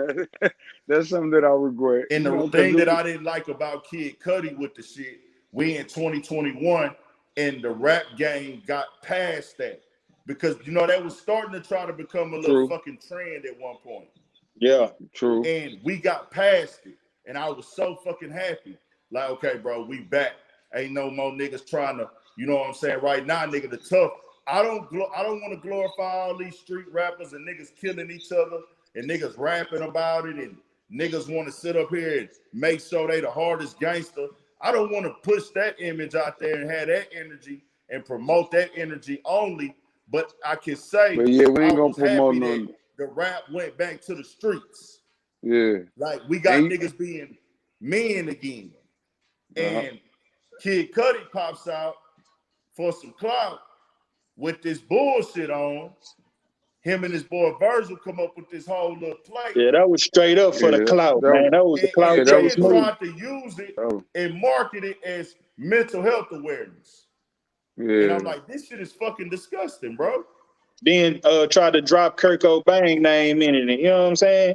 That shit was weak as fuck. That was out the clout chase playbook, man. Bro, and that Facts. was the first time I heard you really go crazy, big huh? I heard Oh, you on the go video. crazy on that, mom. Bro, I said, man, I ain't never heard the gang go in like this. I Gang, he have went don't like crazy this before. shit, man. That mom went I in, feel bro. I him said, though, man. Especially if you the type man. that's growing your shit organic. You see niggas out here strictly on the clout chase, man. You ain't gonna Yeah. respect it. I'm gonna And tell you then it's like like, this, bro, don't man. try to push that shit to these kids, man, and these little boys. So I Exactly. get it. That's the biggest part of it, bro. Like you got niggas watching, man. You got these kids. Y'all want them to try to don't whatever you got going on, keep that personal, bro. Don't push that to the culture, bro. With Tell your y'all like influence, this, don't nigga. push that out there, man. Tell y'all like this right here. No H-Town nigga better not ever do that shit, nigga. Yeah. No Yeah, they gonna H-Town kick you nigga. out the car, man. Boy, huh? They gonna kick you out the car. Nigga, if he does it, I don't give a fuck who you is an H-Town nigga. You do some shit like that, bro, I'm flaming you with this platform. On this platform, I'm gonna flame you, bro. I'm gonna say you a disgrace to the city, nigga. Don't Yeah. rep Right. this hoe no more, nigga, till you come out and apologize, nigga. Yeah. No Houston nigga better not ever think that's the way to fucking move, nigga. Yeah. We don't gotta do that shit. That's the point that I'm making. Yeah. But Yeah, if man, you what's up notice with these that niggas with that fingernail polish that nigga Lil Yachty and on the other nigga? Like that shit there. Maul. Maul, yeah. What's Yeah, up? they say What's up with Maul was that? wearing Like that shit. this. Joe blasted him. Good I point, didn't bro. see Maul with the fingernail polish on. I ain't see it, but Joe was saying it and he wasn't denying it, man. Yeah, that ain't bro, lit. YouTube, Big Ant, YouTube Maul fingernail polish podcast is gonna come up and show him on the episode where they showed they gonna zoom into his fingernails, nigga. He got the polish on. They was talking about it on there. Bro, Maul was Yeah, wearing the I heard him fingernail polish, talking bro. about How it. you gonna explain that, Maul? That's why I See, want. How you really, gonna? bro, these niggas be thinking they fashion forward. They watching niggas like Virgil. That nigga Virgil be wearing that fingernail polish, bro. And they think they being fashion forward. Like, I'm gonna jump on it now like that, bro. Exactly. You niggas on some old weird shit. Bro, that go right with the dress, Big Ant. I don't care what you say, that go right 100%. with the dress. That's right with the dress, bro. That's even worse to me. That's kind of damn near even worse, bro. Like See, a fingernail lot of polish stay. niggas You don't wearing even that really every day. understand that fingernail polish shit was what the punk rock niggas was on, bro. Yeah. That's what they're And trying you to know, do. a nigga understood it. A nigga understood that for them niggas because guess what? Black niggas wasn't punk rock. Exactly. We wasn't black men. We wasn't on no punk rock shit. So, But I could see if Lil Uzi was doing that. Why is Maul doing it? Maul, nothing about your personality says fingernail polish. nothing. Your Nigga, style, the way you dress. If that nigga had on I'm fingernail telling you, polish, they watching we that would nigga trip. Virgil, man, I thinking they don't. on That some. shit that Yachty is doing. That ain't what's up to me, bro. I'm not Man, gonna that nigga tell. Lil Pump I'm straight going up to getting tell. his shit I want to big, make man, this clear. I have younger like a hoe. brothers. I got younger brothers, right? If I have a son, I would tell my son, if you put on fingernail polish, I'm gonna kick your ass, nigga. hell yeah. Oh yeah, that's a You know what I'm no-go. saying? I don't give a fuck what you talking That's what I'm about. saying. And that's I'm just gonna how put I it in. feel. If that nigga wants to do that, I'm gonna tell my son, hey, bro, hey, if that nigga your favorite rapper, that's cool. But I'm not raising no man in my house to put fingernail polish on and walk around. Exactly. That's when you I'm beat your ass, boy. Fuck you tomorrow. Y'all, hey, to each his own though, bro. If niggas feel like they want to support that and they think that's cool, if you want to support Lil Yachty fingernail polish line, more power to you. I'm just letting niggas know where I stand on it. Yeah. Man, that's the new cloud chase, man. Yep, that's all it is. That's the way to get talked about in the media. They That's feel like that drives niggas' careers. Oh, let me do this fingernail polish shit. Let me get my hair done like a girl. Let me throw this dress on. You seen Lil Pump? He swung for the fences 1,000 times with that shit, and it never stuck. So y'all. Hey, but you know what, Big Ant? That shit is kind of like old school though. That was the wave in maybe 2017 and 18 and 16.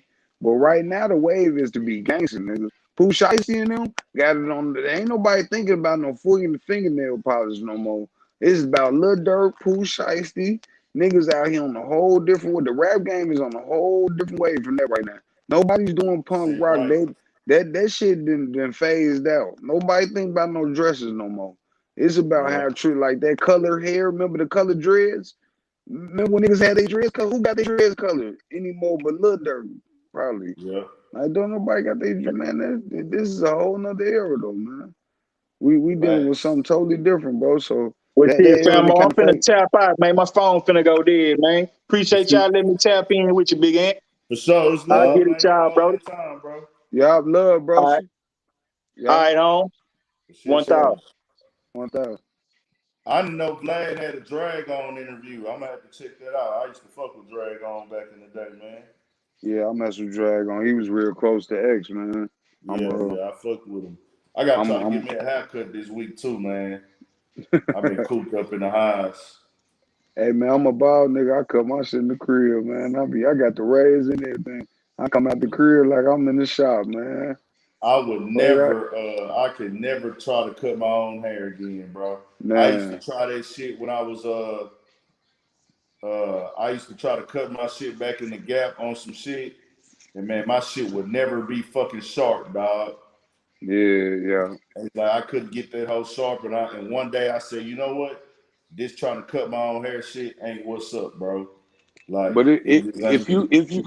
if you do it enough, though, shit, you'll get with it though, bro. That's how I That learned how to shit start wouldn't be cutting like hair. smooth and even. It would look cheap. I'm like, nah, this ain't it. I gotta have that sharp look from that motherfucking barbershop, man. Shout out to my nigga Pookie Loke, man. That's my nigga been getting me right on the motherfucking podcast too. We do the podcast, his podcast Studio 56.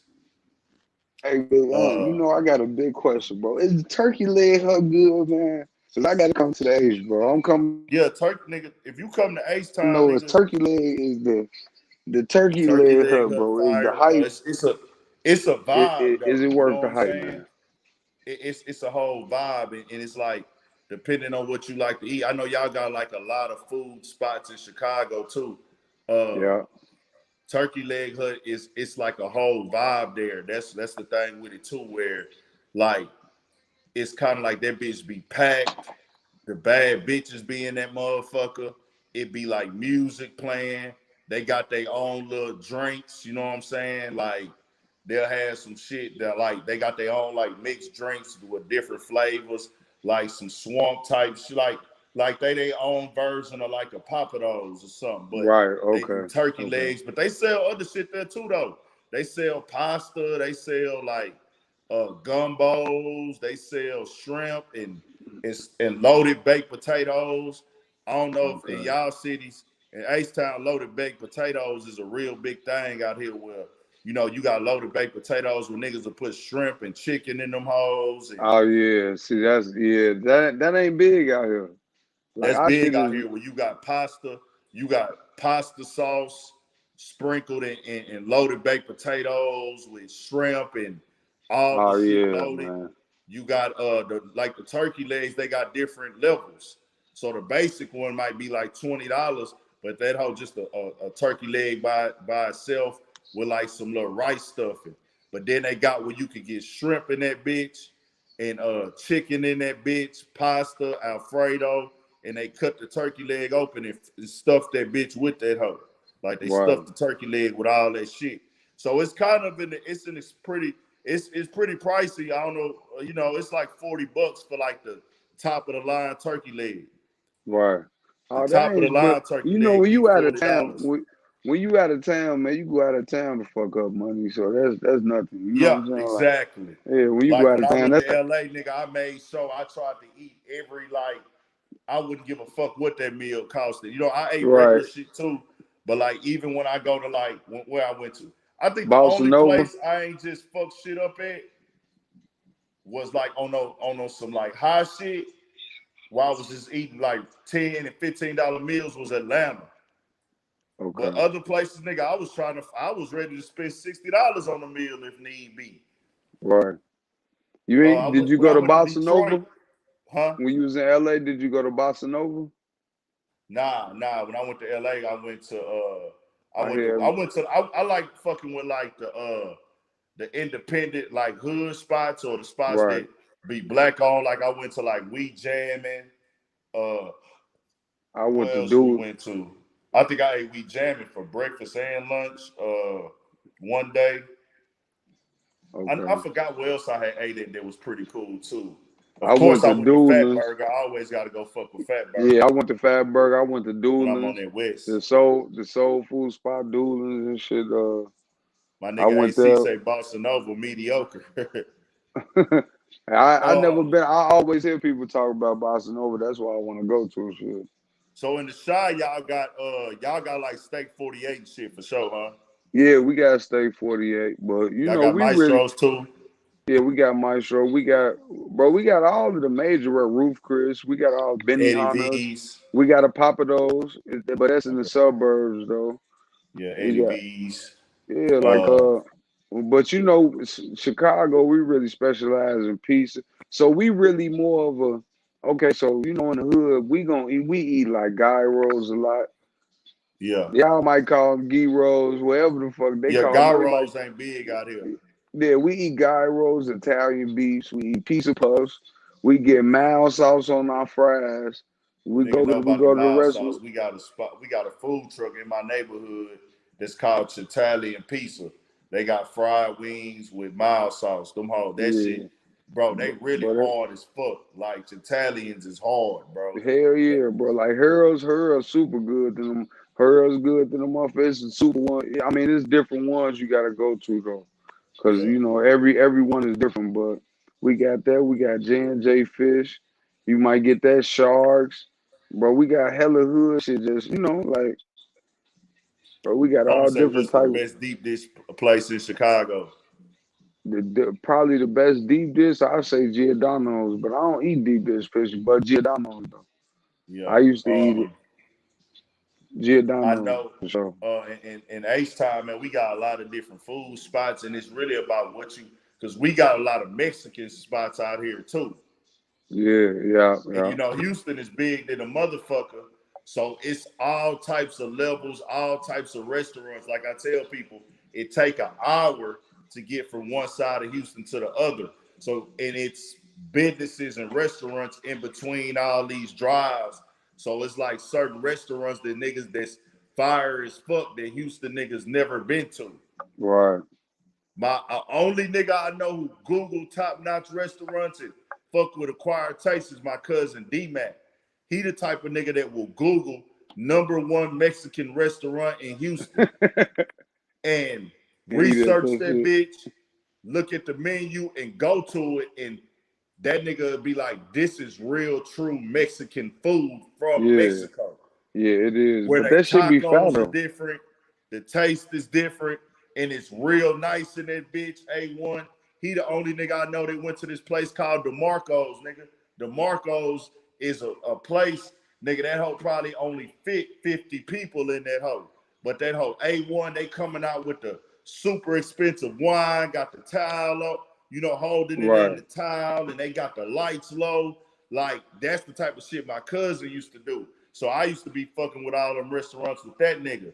Then our Cajun shit, we got this spot called BB's that would serve Cajun food like crawfish and shit. That hoe be lit over there in the Heights. Spot called BB's. Then we got man, we had this one spot called 713 Kitchen that was straight.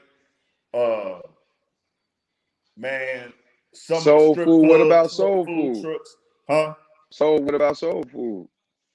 Soul food, the soul food spot right now, bro, I don't even know because the motherfuckers don't be just staying open all the time. A lot of them are closed. But, people look at Turkey Leg Hut damn near like a soul food spot almost. But, like, if you want, like, that candy yams and everything like that, I remember This Is It was the wave for the longest. But, man, people be really eating a lot of shit out here off of people food trucks. Right. Okay. Like, people find their little favorite food truck. They got one little spot that serves soul food out here called Mickey's, and they had two of them. They had one in my neighborhood, then they had one on the southwest. The one in my neighborhood closed down, but Mickey's, they was fire as fuck. Right. We got another BP fuck with Boudreaux's. Boudreaux's, like, most people look at Boudreaux's like they right up under Papados. But they be having like deals at Boudreaux's. They got good prices, you know what I'm saying? I fuck with a lot of food trucks that's in my area, or like people who got their own little food spots, you know what I'm saying, when they be serving sometime. they'll be posting them on the ground. And you can pull up in the parking lot they at and fuck with them. Then we got a lot of taco trucks. It's a taco truck in my neighborhood called Tacos Locos. They shit fired in the motherfucker. Yeah, I already know because you in Texas, man. So y'all straight drop. Y'all Mexican food is probably authentic, super, super authentic. Because I was in San Diego. That's like my second home. So in San Diego, man, them carne asada burritos, man, you get them, man, you get that real authentic. But that's all they live off. And that's crazy to me to come from where I come from. And black people out there live off Mexican food. It's like late night, that's what they want. They want carne asada fries. I'm like, carne asada fries, nigga, we go get pizza puffs out the club. We going chicken wings with mild sauce on them. We eating real ghetto food, bro. Like out there, they eat different, bro. They going to get fish burritos, and I'm like, bro, I ain't used to this, bro. Yeah, we fuck with we got our own little burger chain in Texas called Whataburger. That's just Whataburger, yeah, I heard of Whataburger. Whataburger just like the motherfucking go-to for niggas in Texas after the club or shit like that late at night. It's a big ass burger. A lot of people, I don't eat mustard. So they do put a lot of the mustard be heavy on them hoes, but I don't eat mustard. I tell them no mustard anyways, but I've heard people come from out of town and complain about the mustard. But niggas is like, niggas, we be on that Whataburger heavy than a motherfucker. Oh, man. You ever been to Chicago, man? Nah, never been in the shop. Said I am gonna go though. I will be going. I just gotta really make it a business trip though. Like I gotta make it like at least be once the platform bigger, I'll be out there. Right. Because when I go to places like that, I need you know, fucking around out there. Like I know about like how Chicago got the real nice part and it's a very beautiful city.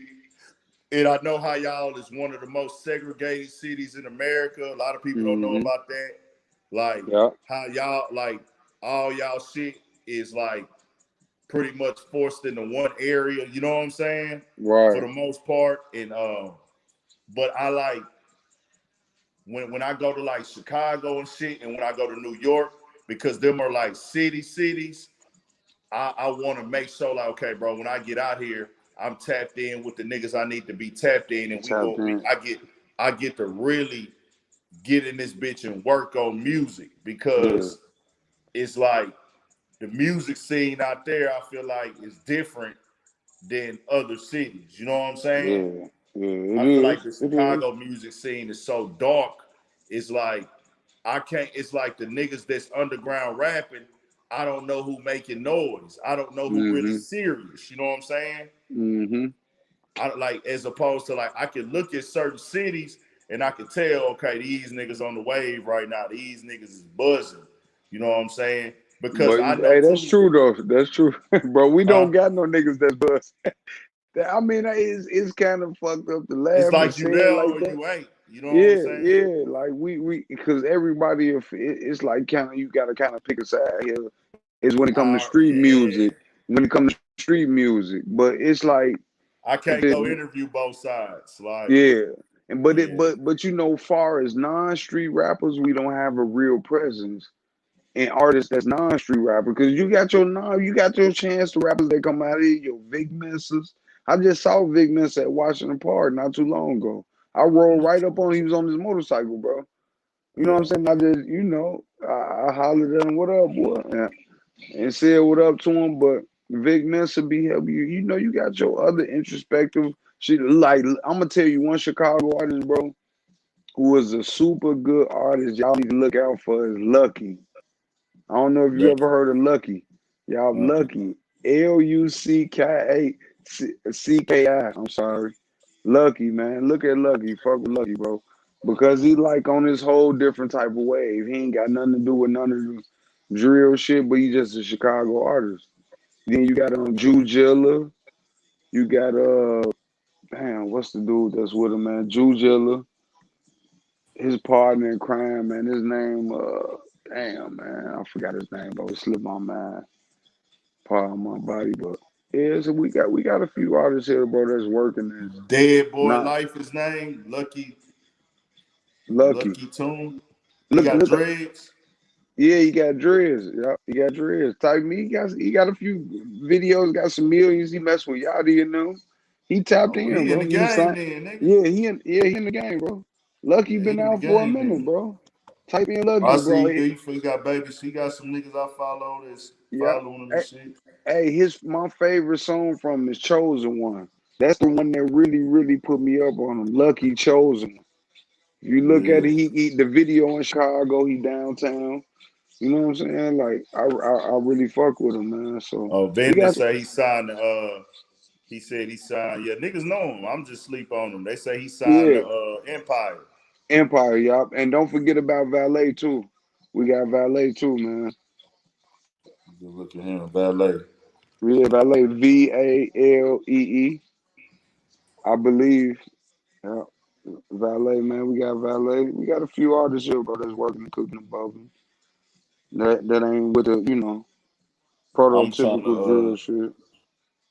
I've been on, man. I was telling niggas, bro, right now, I'm fucking with that Cali wave, bro. I feel like they finna be the next shit. Like, Yeah, if they stick to what they doing right now, I can't say what year it's gonna be. It might be next year, it might be the year after that, it might be the end of this year. But whenever a bunch of rappers start using the same sound and it sound good and they yeah. got the lyrics to go with it, that's when a whole city take off. See, yeah. That's what happened with Chicago. Even though the niggas wasn't just trying to be lyricists, everybody had the same Same sound. sound, They yeah, were talking about the same shit, and they had the same lingo. yeah. They got the Kind of the same same words. look. They where they rapped so much, and it was so much of the same shit. We learned their culture. We learned their style. Like we Yeah, learned what drill mean. We learned what ops mean. We know what smoke mean. We learned, nigga, them niggas there introduced 30 clips to the world. Cause niggas in Houston wasn't riding around with 30 clips. Like, you know what I'm saying?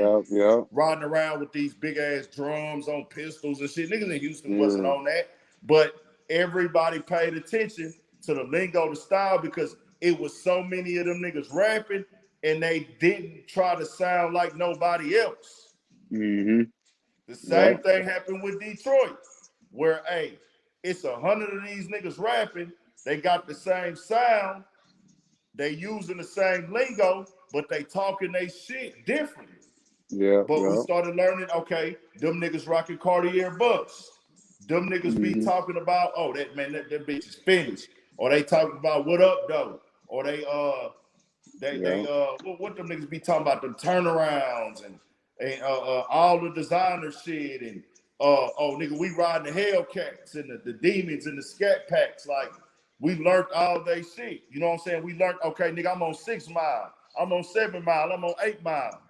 You know what I'm yeah, saying? Oh, team, I'm on the east side, nigga, I'm on the west side. Like, so we learned Detroit culture. So when yeah, so many rappers start rapping on the same style of beats, the same lingo, you have no choice but to tap in yeah. if But it's good. and And you know I feel what? like LA is about to do that same shit. All LA got to do if they stick to their own lingo, their own look, the style that they got, and they all kind of saying the same shit but doing it different ways, that shit is gonna take off that whole fucking city. True, but LA been doing that though, big. They've been LA doing, but I'm saying always, now it's the new cause wave. It's a whole yeah, new wave. It's a new right, sound. It's okay, a new sound. It's kind of like a slap, like a little bit of a Bay Area slap, but it's different. Have you heard of Draco the Ruler? hell yeah, I mess with Draco, man. That sound that he got, that's the sound that LA going with right now. A I lot of mess with niggas in LA is using that sound. I be listening to them Sacramento boys too, CML, Lavish I fuck D, with Mozzie. Mozzie, yeah. I mess with Lavish D too though. Yeah, Filthy Rich. I fuck with all of them, but Mm-hmm. Mozzie are my top 3 rappers. Yeah. I hear you talk about Mozzie a lot, man. I see that, man. You mess And with I'm fucking with Mozzie, bro. Mozzie, bro. I never Yeah. seen. I'm a Filthy Rich fan too. Like me, I don't give a fuck if 2 niggas beefing, bro. I came in this shit listening to both of y'all niggas. So whatever beef y'all got, I don't give a fuck, nigga. But I ain't like when I interviewed Filthy a couple weeks back. I ain't bring up Mozzie to him. I ain't tell him I listen to Mozzie, you know what I'm saying? Right. But nigga, on my Apple thing, both of them niggas got a bunch of hours on my shit. Yeah. Like, nigga, I was listening to y'all niggas when y'all was together, so I'm not finna pick now because y'all niggas got into it on some shit that ain't got nothing to do with me. But I'm gonna tell you the craziest shit. Filthy Rich and Mozzie both fucked with me in person. I listened to them niggas a hell of a lot. They mixtapes, they music. I fucked with everything they had going on. When I reached out to Filthy on Instagram years ago, he always responded. We never got to do the interview, but he always responded. And every time he came to Houston, I tried to set up an interview with Filthy Rich, but it wouldn't go through. We couldn't get it done. But then this last time he was here, I hit him up. Hey, bro, I'm trying to pull up and get that interview. Hey, pull up at 3, bro. I'm going to be up there. Let's get it. Pulled up, did it. He was cool in the motherfucker, solid nigga, humble nigga, everything. Posted the interview to his story, posted it on his to his YouTube story. I said, yeah, this nigga, this cold. When I met Mozzie, I was at Trey Day. I was like, man, I'm gonna fuck with this nigga, bro. Mozzie had a lot of like them niggas that be with him. You know what I'm saying? Right. But I was like, man, I don't give a fuck, nigga. I'm finna walk in there. You know what I'm saying? I jam this nigga music every day, nigga. Fuck that shit, bro. I don't give a fuck, nigga. I be jamming your music every day, nigga. I'm finna holler at you, nigga. I had went to Mozzie's show out here. When that nigga performed on the regular floor, nigga, it was like a show. And like, man, it was some nigga stacking in Mozzie's face, but he wasn't disrespecting. But it was like he was so turned up. Mozzie was rapping to the nigga while he was stacking, and it was a show out here. But it was at a hood-ass club. So it was all street niggas in that hoe. And that's when the sleepwalking came out and shit. So like that nigga Mozzie came on that hoe performing because Trey was there with him. And he was like, yeah, man, Mozzie say he ain't finna be upstairs. He finna just come out here and perform right here on the ground with y'all niggas. Mozzie started rapping. They start playing the music. Everybody just formed a circle. I got the vlog, matter of fact. Mozzie, that nigga got a circle around him. Everybody got a circle. That nigga start rapping and da-da-da-da. And everybody was this and that. The next thing you know, all that like blood shit came on. All these niggas start coming out their shirts. Nigga in that hoe like, yeah, blood on blood. Like, that shit was funny to the motherfucker. Then, but like, nah, so nigga, I wasn't all the way, I couldn't really holler at him at no shit on, when I was there at the motherfucking, at that show. But nigga, when I was at Trey Day, nigga, I ended up getting one of them little wristbands. I seen it. I said, man, fuck this shit, nigga. I jam this nigga every day, nigga. I'm finna holler at this nigga. And I'm like, I see all these niggas with him. I know somebody over here, a shooter or something. I said, nigga, I don't give a fuck, nigga. I'm finna go up to this nigga and holler at this nigga and shit. I did that, nigga, and shit, that nigga gave me a drop and everything, man. He gave me a drop and everything, man. And I was like, yeah, that's love, bro. That's love. Yeah. But Mozzie seems like the type of dude that, you know, if you you know what I'm saying? It's somebody else though too. It's Mozzie is somebody else that you really rock with, man. Just for me listening to you. Money Man, yeah. Money Man. Yeah. Money Man, Mozzie, I fuck with Babyface, Ray Heavy. Hey, hey, do you agree with this take, Big Ant, that Money Man is like a hybrid of Future? Hell nah. What? That's disrespectful. Huh? That's disrespectful. Bro, listen, bro.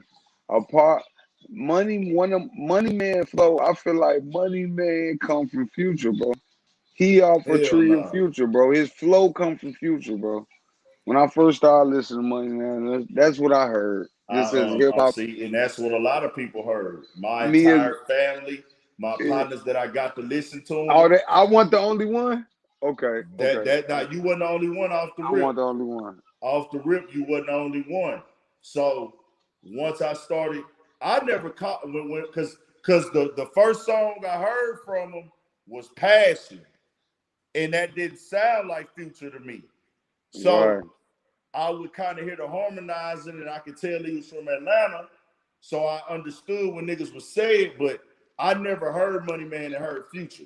So when I would let my partners and try to get my kinfolk, my cousins, and my partners to listen to Money Man, they would say like, man, this nigga a Future wannabe, man. This nigga sound like Future. He just ride Future way.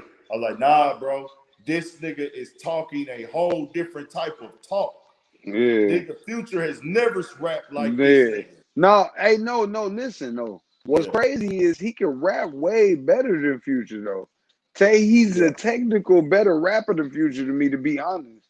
Like, as far as wordplay and putting more syllables into bars, like Breather, Money Man Breather, that song Breather, oh, my bro, every single bar, bro, is accounted for.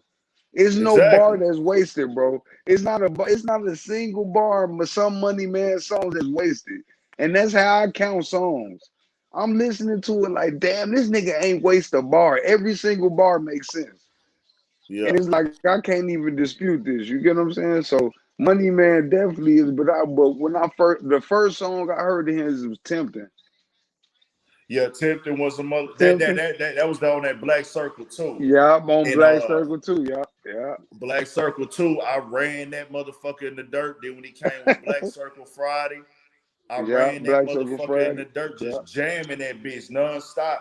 Then he dropped like them other tapes, Harvest Season, 6 hours, 6 hours 2, 24 hours.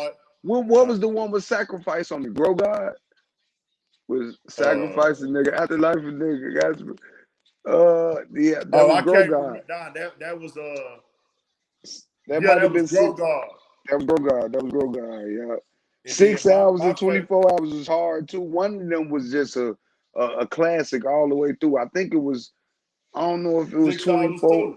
Yeah, it might have been 6 hours. Yeah. 6 hours 2 was the classic, man. Really, all of them hoes classics, but that's a fact. I'm gonna tell you which one was the fucking best classic, bro. The one where I was like, okay, this shit here talking that different shit, and it was on some other shit. 6 hours 2. 6 hours 6 hours 2. That hoe had Calling My Phone, Grass Valley, Aura, Proud, Lost, Picky, Stilo, Exotic, that Ryu, Bigger, No Love, and B-Day That B-Day Cake, walking this bitch with some B-Day Cake, who wanna buy it? If you're not with the shit your mouth and be quiet. Right. And then the No Love, that hoe was hard, Bigger. But Raul, you know how Raul went. Raul went, make sure you acknowledge me, the top of me, like he was rapping on that hoe. Exotic was crazy. When he was going in, they was in that parking garage on the video. Yeah, Exotic, I fuck with Exotic. I'm picky, I'm addicted to speed. Got 50K on me right now. I could go nice. I got 80K on me right now. I could go buy a Porsche like right now. He said, shine like a motherfucking lighthouse. If a nigga try me, it's lights out. Then that Proud, niggas be hating when they should be proud. Grass Valley, my shit though. I know my success is depending on me, and I know my little children depending on me. And I like the one with him and Pee Wee Longway too. Oh yeah, they got off. That Long Way joint, that man, Money Man, bro. Money Man actually, he up there, man, and one of my favorites, bro.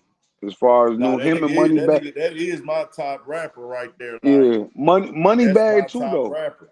Moneybag go hard, bro. Moneybag don't have a weak song. I can't even name a weak Moneybag song. Moneybag or Money Man? Moneybag Yo. Moneybag Yo go hard. I like Money Man better though. Yeah. I can listen to every Money Man song. I got Money Man songs that I like more than others, but Money Man, I can put a 75 song playlist together on Money Man. Yeah. But you know what it is with me? Play all the way through. I'm a production dude too, so some of Money Man's songs, he be spitting like a motherfucker, but I might not like the beat because the beat become redundant. It's like he don't switch up his production enough for me. And that's the only gripe I got with Money Man. He need to work with more producers, and he need to start getting on more type of shit. But he did that. You don't think he did that with Epidemic a little bit? I think he just gets into that same kind of pocket of Mm-hmm. rap that he That know that the pocket. fans like. Exactly. I But I gotta felt put it like with the others he be better. using different sounds now. Yeah. He even did it on Because Paranoia. I feel like he I feel like he did it on Paranoia. he only got like 2 flows. If that pocket don't fit them like 2 flows, then he ain't fucking with it. You know what I'm saying? But he really gotta get in. Like he needs some more producers where he can get on the whole. He needs some Wheezy, but production. He needs some Take Keith. Let me hear Money Man on Take Keith. Let me hear Money Man on a whole nother other, type He of ain't got vibe nothing to where he take going. Keith. I thought he did. I don't. I mean, I could be wrong. He might do, but I don't think so though. But that's the thing about him. I want to hear him on some other shit. You know what I'm saying? Because you can have that same flow. That's what's kind of like people liking about Pooh Shiesty. He's starting to branch out and get on other beats to where he got that same monotone ass flow. He got that same. Pooh Shiesty is not an energetic rapper at all. That No. nigga got, but he say some shit, and it's like he get on them different beats to where it can accent his flow. You know what I'm saying? You got to get on beats that complement your flow, man. And that's all it is, bro. And that's all he do. He I masters feel it. like though, but see, one thing that helped Money Man and helped certain rappers, bro, they find a formula, and as much as it's people that saying, hey, bro, I'm tired of that style, it's getting redundant. I feel like that shit really only applies with certain artists because certain niggas, it's like I don't want to hear them rap different. Like that nigga Yeah, 5 Foreign, bro. A lot yeah, of people yeah, don't listen to 5 Foreign. That nigga yeah, goes so fucking hard to me, bro. yeah. Like, I don't give He a do. fuck, bro. I That fuck with nigga 5 Foreign man. deserve respect, nigga. Like, Yeah, you bro. can't tell me, can the nigga tell me 5 Foreign ain't hard, bro? Bro, I fuck Everybody with that's in 5 this chat right now, is I 5 fuck, Foreign hard? Yes or bro. no? I fuck with 5 Bro, that man. nigga say, oh, friends like Fabi, we should be sticking together. Yeah. Like, Hey, that that nigga be drive by. going I like off, that song dog. Drive By. Huh? I like that song Drive By. Hell yeah, that hoe was hard too. Yeah, bro, I love Drive By Weddy. I fuck with Wetty, she Fabio, was a bro. wetty. Yeah. Even that one he had, like, spit, Think that I nigga be met her like, in the deli. spinning. We looking for the tops and then we winning. Yeah. Like, we Bro, I see, fuck with we get them. Like, it's like, what Hey, the they, fuck? Bro, that shit think be I met her hard in as the fuck, deli. though. And I got her, she was Weddy. That nigga be going, bro. That's the New York energy, That bro. nigga be That's doing that. the little dance on that hoe. It be Yeah. the same fucking dance. Big crip, Bro, I fuck. big drip. He's still Yeah. crippin'. That nigga hopped on the song with what's homie name? Fucking Roddy Rebel. He said, Oh, one yeah. thing about him, he's still crippin', still dripping, still looking for the option when I'm spinning. Hey, hey, hey. Yeah, bro, because they Hey, young hey, niggas. hey. Hey, Big Ant, I be looking at like, man, these young niggas, man. These young niggas doing they, you know what I'm saying? Like, man, let these young niggas live, man. Man, They Chris might P. be not be Chris the P less say best Bobby lyricists. trash. Nigga, you crazy the motherfucker, Chris P. I'm putting Fabio up there with the littest, nigga. You can't tell me, nigga. You can't put that nigga music in and not bob your head, bro. Yeah, bro. He might not be no lyricist, bro, but he definitely got talent. That's a fact. Man, That I ain't big, gonna lie, bro. I love that Brooklyn drop. Like niggas was talking about little CJ and everything. I mean, the CJ with the whoopty. I don't like artists who do shit because they feel like it's the fad. I don't. When I look at CJ, and I'm not trying to judge his character as a man, I really don't care about that street shit like that. But when yeah. I seen him throwing forks down, I was just like, bro, did you really have to do that? He was Like, doing that? yeah, he did that because he was dissing the 22 G's nigga. 22 Right, G's a GD. So right, yeah. he threw forks down in the video, but he supposed to be on some blood whoopty stuff. Yeah, And I was just like, damn, bro, you didn't have an issue with GDs like that. Even if you right, did, exactly. even if you did, why fuck up the You ban business side and be like, I'm gonna just go at the when you throw folks down, you disrespecting every GD. yeah, and you You can't do. I bandwagon just feel riding. like that wasn't necessary because his music was so fucking good. Like Yeah, niggas was saying he was faking all this, but I'm like, yeah, this nigga might be fake, but this music is a smash. That yeah, slide, that fucking beat was insane. the whoopty, that shit was insane. Like, bro, this nigga going crazy, bro. And you know what? I watched this thing, man, about the behind the scenes about dude. And you see, you know, James Cruz, man. Is Yeah, it yeah, James his Cruz? dad is bad Is boy his and uncle or something? Yeah, that's yeah, it's like on his his dad uncle. or his uncle is bad boy. But he actually signed the French Montana. Oh, he is? He signed the French Montana. Oh, okay. That makes Yep, they sense did a then. whole little ceremony, gave him a Coke boy chain and all that. But I don't like that shit, like him dropping the four, because it's like, bro, that's just the popular thing to do. If you I don't notice, like that. if you That's what I look at said the, too, bro. yeah, if you look at the East Coast and the New York scene, bro, whoever is against the GDs and dropping forks, they on top. Pop Smoke, Fabio Foreign, they the ones who the most popular. It's just like Yeah, in Chicago, where one side, like one side is more popular than the other side. So it's like, of course, everybody that said smoking Tuka. How many people done said that, bro? And that too shit fucked many, up because too many. because they choosing one side and they going once. That shit bogus, bro. It's Yeah, fucked up, man. That's a fucked up way of thinking and a fucked up way of going. So it's like, dude, really, if you're not really with that life, if you not never beef with no GDs in the street, CJ, whatever the fuck his name is, like, bro, if you never beef with none, why are you dropping that?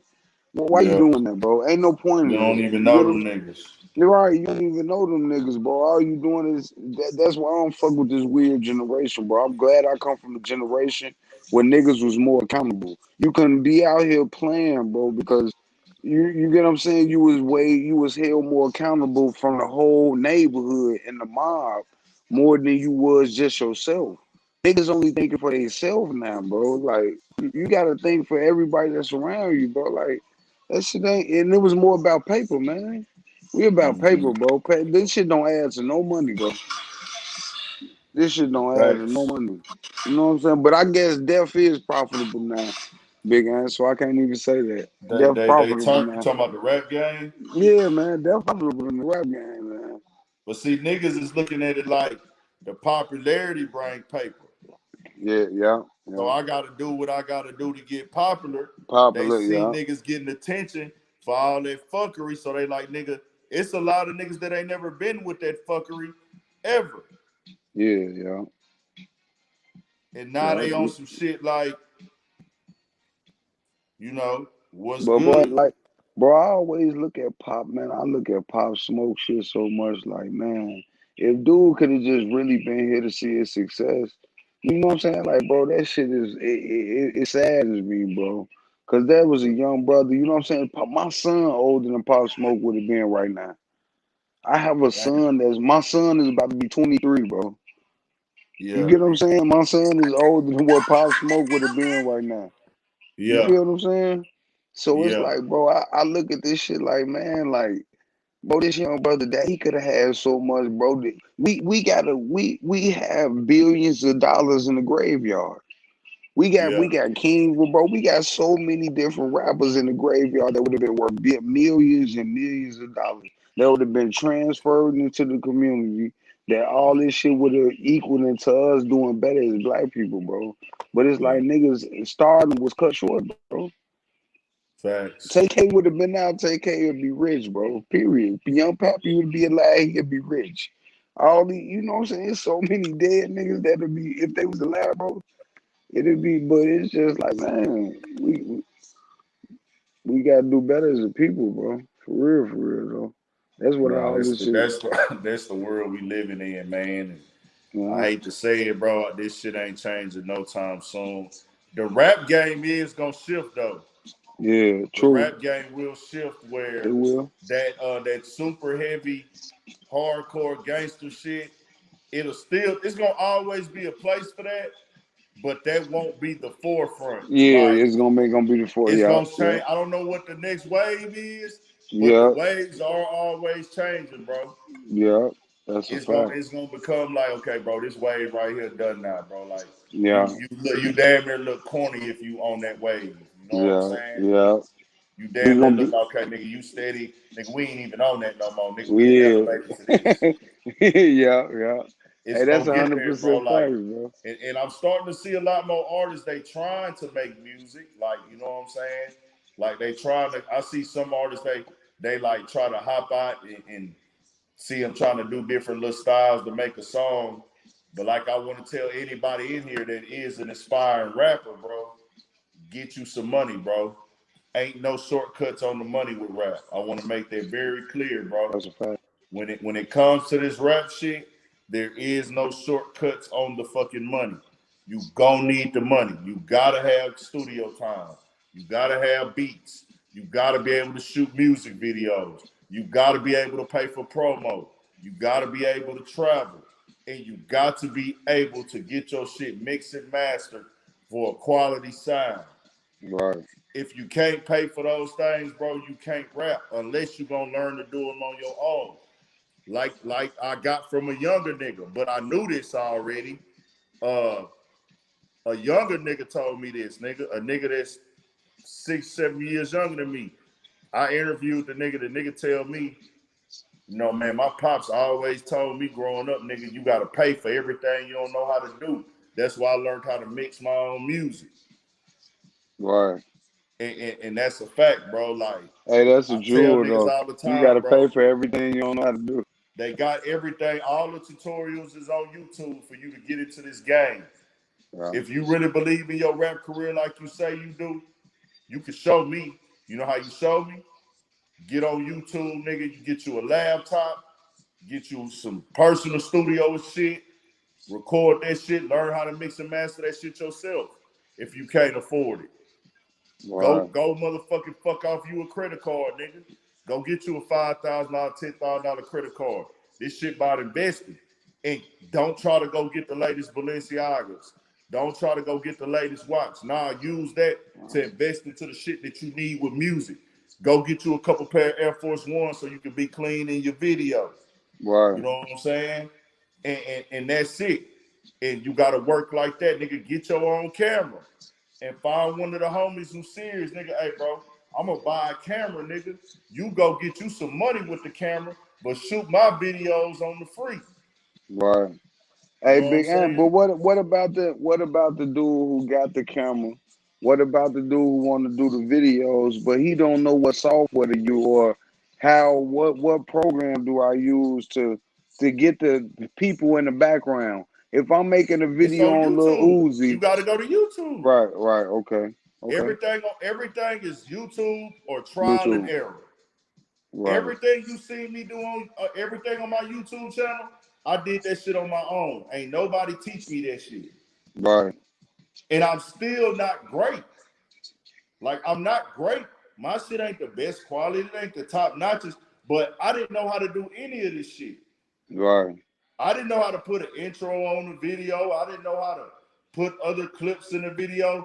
I started out as a nigga just hitting record on my phone, talking, and cut and hitting stop, and then uploading it to YouTube, but moving the arrows in from the stop when I first started talking to the end. Then I started learning, okay, how you do this, how you do this, how you use a camera. Okay, da-da-da-da. Okay, this app right here do this app right here do that. This program do this program do that. You know what I'm saying? You just pick up as you go. Like, nigga, I just learned how to fuck a StreamYard this year. We on right. StreamYard right now. Yeah, StreamYard, yeah. I ain't know how to fuck with none of this. I had to sit down and fuck with that. And I didn't even want to because I'm really not a computer savvy nigga. I'm not a technology nigga. I run from technology. But it get to a point where you gotta be like, bro, if you don't jump in that water and get wet, nigga, you ain't gonna learn how to swim. Right, So, nigga, you might have to shoot 5 or 6 or 7 videos just on GP and try to figure them out and work with niggas or just go outside and shoot some shots and shit outside to practice, getting your angles down on your videos and all that type of shit. This shit it's a process. Everybody had to learn. Everybody, most of the niggas that's good, they taught themselves. right, yeah. The great niggas, That's they taught themselves, and then they did it so much they built up a following to where they could get money, and then that opened up more opportunities. You could get better right, cameras, Yeah. Bet, you know You what can I'm get a saying? All that shit. yeah. That's how that shit works. Yeah, you can get a And whole it's the same thing with what I do. Like, you know, a lot of people don't know my main thing is that I want to do interviews. I just do this other shit to keep the channel rolling. right. I want this channel to keep rolling and shit. If I'm sitting around waiting on interviews, ain't no content gonna get put out.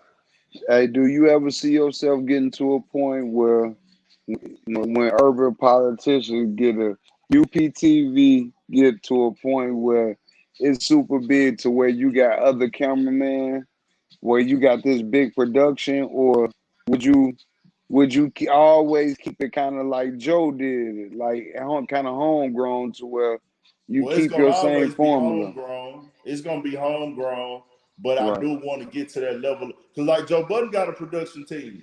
Yeah. There's not just one cameraman there now no more. They got Right. the way the camera angles be, the quality. That shit costs money. Yeah. Like that shit Or costs money, bro. Like not no even that. jumper, all them niggas. Vlad, you gotta invest back into the business to elevate. But Vlad kind of keep a simple It ain't as simple as you think, formula. though, bro. I ain't gonna But lie. It looks what about simple. academics though? Like, or academics Now do his own academics keep person his shit simple, but simple. Yeah. he got audio quality. Right. He got audio quality. He Right. keep it Okay. simple, but he got audio quality. Like you gonna have to invest into something. Academics did invest in, I guarantee you, into the top-notch computer, top-notch Wi-Fi. You know what I'm saying? Yeah. Top-notch microphone. You know what I'm saying? Probably Yeah. top-notch chair that he can sit in. Academics probably got multiple locations where he could go record and shoot. You know what I'm saying? Yeah. That's a Like you fact. gotta invest into that shit. So it's always gonna be some elevation. Okay, damn, am I getting enough money now to where I can have 2 or 3 cameras going at once, and I can have an editor and a nigga fucking with the best top notch quality of the sound. Man, I want to get to that point. You know what I'm saying? Where Right. it makes sense for a nigga to buy that. You know what I'm saying? Because I told myself what I want to do. I need a team. Right. A lot of niggas like, I'm gonna just do this by myself. I'm gonna be one person. I'm not getting no partners. I'm not getting no co-hosts. And I get that too. Yeah. I understand, but for what I want to do and what Want to level I do right. want to go to, I'm gonna be the face of my shit. Everybody know that, like urban politicians is big ant, but I want somebody else on board with this shit to make it, you know, hey bro, you do this, you do that. Like, and then Right. if the money get great, of course I'm bringing my niggas on board. You know what I'm saying? The ones Right. that can handle it. And you got to create a space to where you can get away from the business a little bit and be able to relax in the business and keep going without you putting all the work in. I ain't You gonna get what lie I'm though, saying? for certain shit, because I do want somebody who can run an Instagram page for me one day. That's one thing I would like. But on the other side of this shit, I'm gonna be doing the work every day. Like I'm gonna be the nigga doing the interviews. You know what I'm saying? Yeah, And right. that's what I'm on with it. Like, hey, I'm gonna do the interviews. What you see is just I just want elevation. It's the podcast, the Studio 56 podcast, which is my nigga Pookie podcast. But I do, you know, we gonna build that podcast up. But I also want to have my, you know, if we don't have to just keep it at one podcast. Like Pookie got his Studio 56 podcast. Who knows how big that'll get. And nigga, hey, I'ma always be on this bitch and be a part of this shit. But I can have my own podcast, and then if his channel get up hot enough, he have his podcast on his channel. You know what I'm saying? Right. But I'ma always be interviewing. I'ma always have it to where niggas can pull up and get interviews, or I'ma have it to where I could always, hey, bro, you hot right now, I'm fucking with you. My name big enough to where, because it's really about how big your name is and how many followers you got and what type of waves you making on the internet where, okay, I know this nigga here. When he DM me, I know this is a DM I need to answer. What's up, dog? What's up, bro? Hey, nigga, I'm gonna be in your city this weekend. I'm trying to just pull up wherever you at and do an interview. Okay, bet. And I want to keep it like that.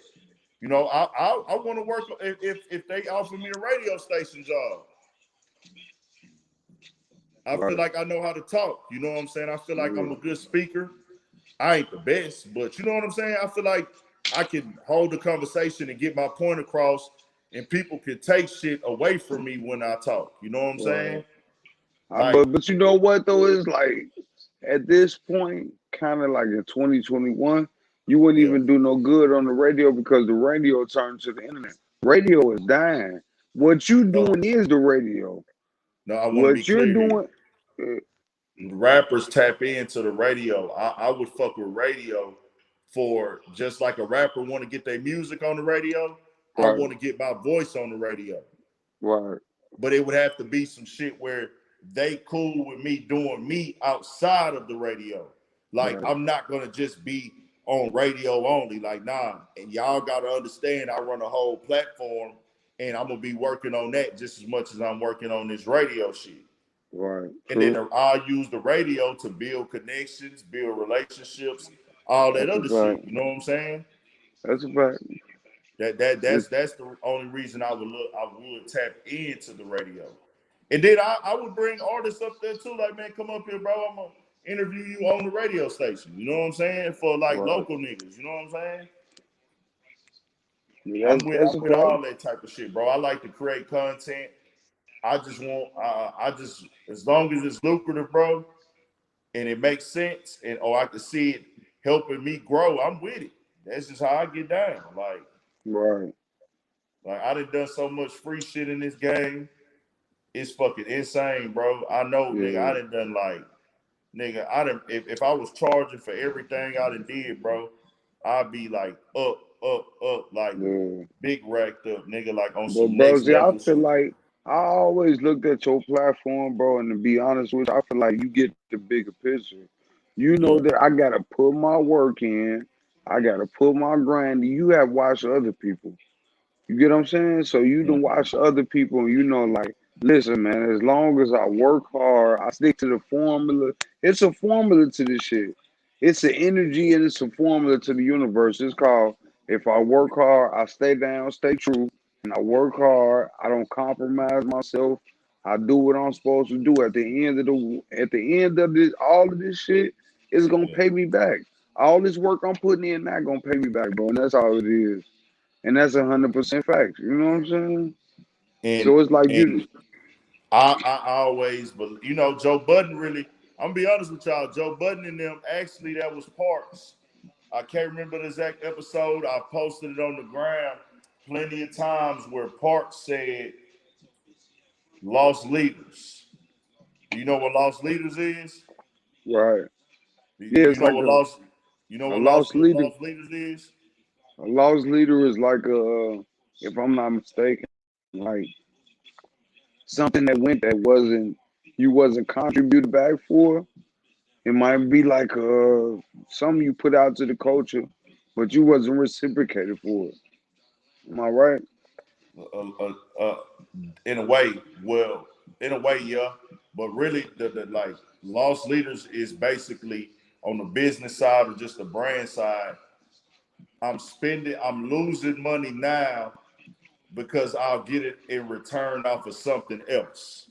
Right, right. Okay, So like okay. a rapper who trying to rap, or even me trying to build this platform, I'm losing money. Like a Hmm. lot of niggas are losing money even with what they do on YouTube because they got a Right, production team or it's this or this or that, but they know the YouTube platform is what's going to generate other money. right, Like a rapper might look at it like a lost leader like this. It took me 100,000 to make this album, or it took me 500,000 to make this album, or whatever, or I didn't drop 100,000 into my rap career, 200,000, and I haven't made any of that money back yet. I'm in my lost leaders phase because I feel like if I keep investing into my rap career, the money will come back eventually. right. And I'm gonna Exactly. make all that back in this and then some. It's kind of just basically investing in yourself, or it's seen as a term where, hey, I might drop I might drop 5,000 this month on this shit right here. But hey, at the end of the day, that 5,000 is gonna be something I'm not gonna see back from that. But by me spending this 5,000, I'm gonna get it elsewhere and come back. So that's just what a lost leader is. It's just investing in yourself, and you not making money. You doing it for the future game. And Right. You do. Budden and them spoke on that on the actual podcast before, and it was live because I liked to hear that type of shit where it was right after Joe Budden had left Complex. Right after he left Complex, that episode after that, they spoke on that, and they was talking lost leaders, and they were talking about how they was losing money every time they go do a podcast, basically almost, Right. because they wasn't really getting paid for it yet and all that shit. So I really just took that, and that really, that when Joe said that, when Parks said it, Joe was saying it, but Parks came with the lost leaders phase, the term, and they were saying it like that. So that was like a form of motivation to me right there. Because, Right. and I'm gonna tell you what always motivated me, bro. When I started this shit, watching rich niggas still bust their ass and do shit that I felt like I know they don't have to do. Yeah. Like, I watched No Jumper. I watched Vlad. I watched DJ Academics. Because a lot of niggas might, there's some niggas right now. They might be like, nigga, you sit on your YouTube live for 3 hours and you only got a couple thousand views. Like, they'll frown on that, right? Like, what the fuck is that? Whatever. But how the fuck I'm not going to sit on my shit? I got an issue. I want to be in broadcasting. I want to be in media and hip hop. The richest niggas will stay on their YouTube channel all fucking day. Right. No joke. Exactly. DJ Academics. Vlad drops 6 YouTube videos a day. Sometimes 7. How the fuck is he the top of the food chain, but he dropping 7 YouTube videos a day? Exactly. Because you know what it's called, Big Ant? It's called maintaining. Once you get to a certain level, elevating. Yeah, exactly. And when you get to a certain level, you don't want to go down. The academics can't imagine going down to where he was before in life. So that push you even harder to work, even 10 times more harder, bro. That's what separate the greats from the goods. There's a lot of goods who made it in the game. They got in a position and they didn't want to put that type of work in no more. Yeah. Because you're not going, bro, it's like this. You either going to get better with time or you going to fall off. There ain't no staying the same. You got a choice to make. And I ain't talking about numbers and sales, but your work ethic, if you not keeping your sword sharp, and you're not sharpening your iron sharpen iron. If you're not doing things to keep your iron sharp, your shit gonna get dull. Yeah, that's a fact. So, like that's a part of the game, bro. They're not watering down their content, Hammy Sosa. They know the content is every day. They're not watering their content down. Whether you like the content or not, content is new every day. No matter, and it's about the level you on. So think about this. Let's say if I had 500,000 subscribers right now, my supporters will be satisfied to hear me every fucking day. So every time I come on here and talk about some rap shit, they tapped in. So guess what? I'm building a platform every day with the latest content. Yeah. That's what this shit is. And that's why them niggas are winning. That's why niggas like with the loss. But with the lost leadership too, like that's just like how the perfect example is that was like academic. He was doing his own shit right independently, but his lost leader led him to a major network like Complex, and just like vice versa with you. You know what I'm saying? You might be doing your own YouTube thing. Somebody might see this. You can parlay this into something else. Parlay that into something else, and then it becomes a whole.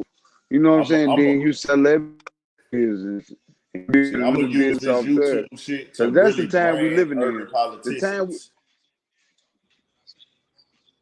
Right, yeah. I'm a really Which is a bring urban cold name, bro. I'm politicians gonna tell you into that that's something. a crucial name.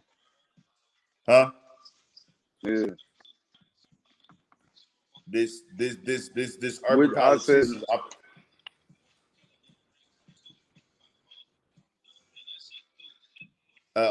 I know I I'm was saying what that. somebody said I'm too pro. No, like I say, bro, I don't agree with everything that every platform owner does. Niggas are gonna look at my platform. I have people who don't agree with what I do. I'm gonna say some shit that y'all not gonna agree with. I'm gonna say some shit that nigga be like, well, I don't agree with that, or I don't like what I said right there. I might make motherfuckers mad one day with some shit that I say. Just like them niggas might, just like any platform might. But people gotta really understand that's the game. You know what I'm saying? Dang, what the fuck? Was they about to kick a nigga off this hoe? I guess it's time to get off this bitch, man. I've been on this hoe all night. So I want everybody to understand that shit, bro. Lost leaders, nigga. Go after your shit, bro. If you trying to create some a business, and it ain't gotta be rap, nigga. You don't gotta be no rapper. You don't gotta be media. You don't gotta be bro. If you motherfucking can cook, if you like cooking, if you want to build houses and be in real estate, you want to start your own clothing line, nigga. Lost leaders is part of the program. It's a part of the phase. It's a part of the grind. You gotta go get it. So, hey, man, yeah, Glitch comes. Before I go, man, do anybody else want to tap in? Yeah, they'll say going strong for shit show. For shit show Trill City. I gotta tap in with the supporters, man. The supporters tapped in with me. I'm gonna tap in with y'all. More videos coming tomorrow. I'm gonna drop some interviews soon too. I got a couple interviews I need to get out. I've been bullshitting. They gonna drop though. Anybody want to tap in before I get up out this motherfucker, man? Right now is the time. We gonna get up out of here soon. If anybody want to tap in, Trill City, that's love. That's love, man. I hope if you say you love the channel, you subscribe for shit show. We gonna keep dropping the content, man. The last video, we fuck with you still. Haven't been here in a minute. For shit show, chosen one. It's love. Somebody just DM me. Somebody DM me about the Joe Budden podcast. Shout out to 50 Cent too, bro. 50 Cent donated 50 Cent donated how much that nigga donated?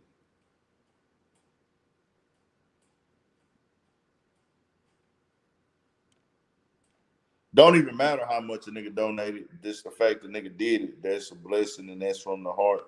50 Cent donated 300,000 to HISD school. That's a Houston Independent School District. That's dope.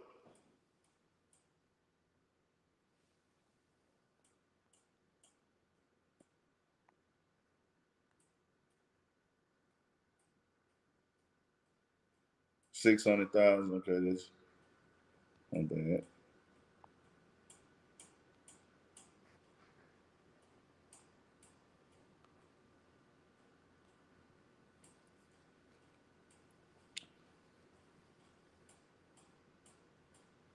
Pull funk me. That's love. Appreciate that, man. The link back on there, Gooch, before we tap out, man. Get back on here for a minute.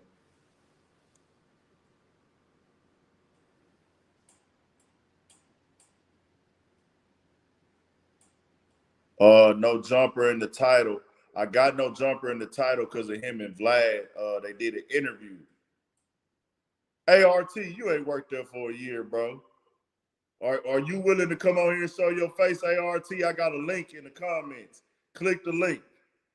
If you willing to cut your camera on, we ain't finna shit on no jumper though. We ain't finna shit on him. We just gonna talk about what's going on right now, what he said in the interview. But we not finna try to tear no jumper down. I fuck with the platform. But if you want to come join and talk about this shit, we can. No jumper did an interview with Vlad and made the statement that white people get killed by cops just as much as black people, and he feels like it's disrespectful for people to acknowledge like black women get treated the worst, or he feels like it's disrespectful to other people when you say like Black Lives Matter or Stop Asian Hate. You talking about Big Aunt? Nah, she didn't. Olivia didn't have to tell Joe she had a man. Like, you shouldn't have to go on to work and lie about having a man because a nigga flirting with you. Like, nah, What you dog. think about that whole situation? Do you think he was being real creepy and over the top? Because I felt like he was, though. He was To be honest. very over the top. Yeah, Because, like yeah. I said, if you did my mama like that or my little cousin like that, and like she said, nigga, I ain't never had no conversation with you like that before. Yeah. And he said it himself. He said it, and she made that a point to make it known. He said out his own mouth, I don't know you. You're the only one that don't talk to me. Da da da da. Yeah. And she said, I keep it like that. That's how I want it. Bro, you hit it on the head. Joe is an old white man. He like Harvey Weinstein. He a piece of shit. He I ain't want gonna them throw all. him nah, because he wasn't physical with it. Yeah, bro, that nigga. He the wasn't piece of physical shit. with it. Harvey Weinstein was like making these. But he humped on her though. They say he humped on her. There's a video. He didn't physically. He humped in the air. He was hunching the air while he was like hugging her, but he didn't like bounce his body against her. Yeah. You know what I'm saying? It was embarrassing for her because we got to understand that a lot of niggas didn't know, like, there was a whole set there. Right. There's a whole crew there, not to mention the co-host. Right. And you walking around trying to shoot, but that's She made it very clear on there. Even with her body language, you could see when she was talking about it, like, when he would say crazy shit, she would look uncomfortable. Yeah. What's good, K-Town Trillis? Niggas got to understand that, bro. Like, you just can't do that, bro. And that's just some player shit, bro. Now, if you have that type of relationship with that girl already, that's different. If y'all already get down and fuck around like that and y'all talk shit to each other like that, that's cool. Then he called her a bitch. Yeah. Y'all he did did see say that you part, bitch, right? y'all bitches. What your No, bro, he I saw said hit that a button, episode bitch. I saw that episode when it came out, bro. Yeah, I'm and like, he told her, the other girl told Joe, nah, Joe, you can't call her that. Like, you can't say the B word to us, Joe. Like, you straight. Like, if you was gay, it would be different. right. And he was like, nah, that rule doesn't exist.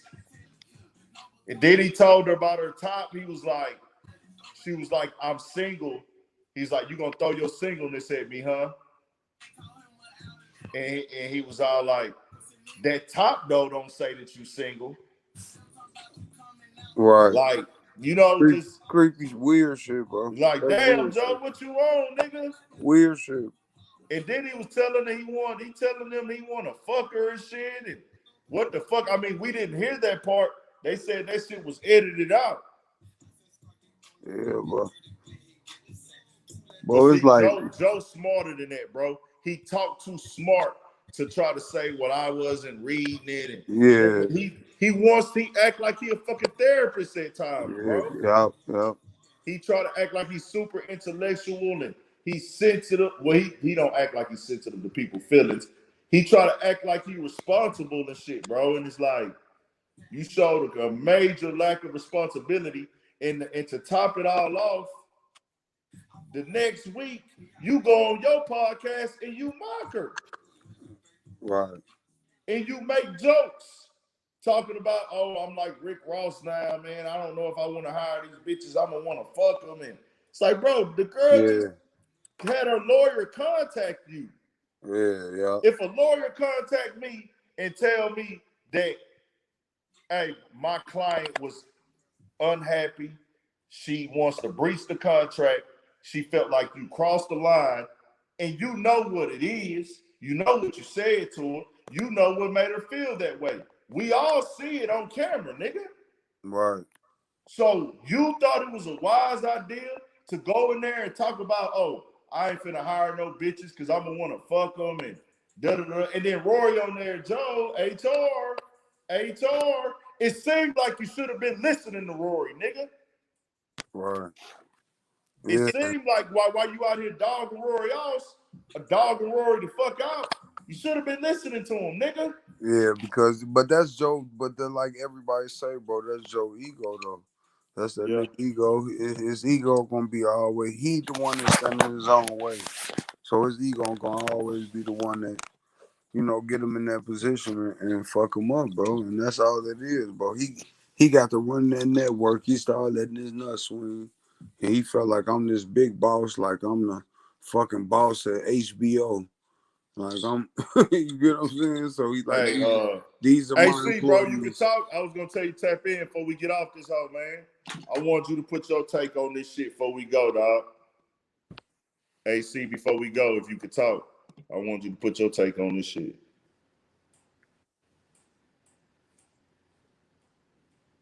I don't know if your ass, if you busy though, but it's just, I just think, Joe, only thing you need to do is really probably issue a public apology and say, that's not who I was. No, I shouldn't make any woman feel like that. It was really all jokes and games to sell the show. And people will understand that side of it, bro. Like, Right, if he came out and said that, and it's crazy because I know I can read the public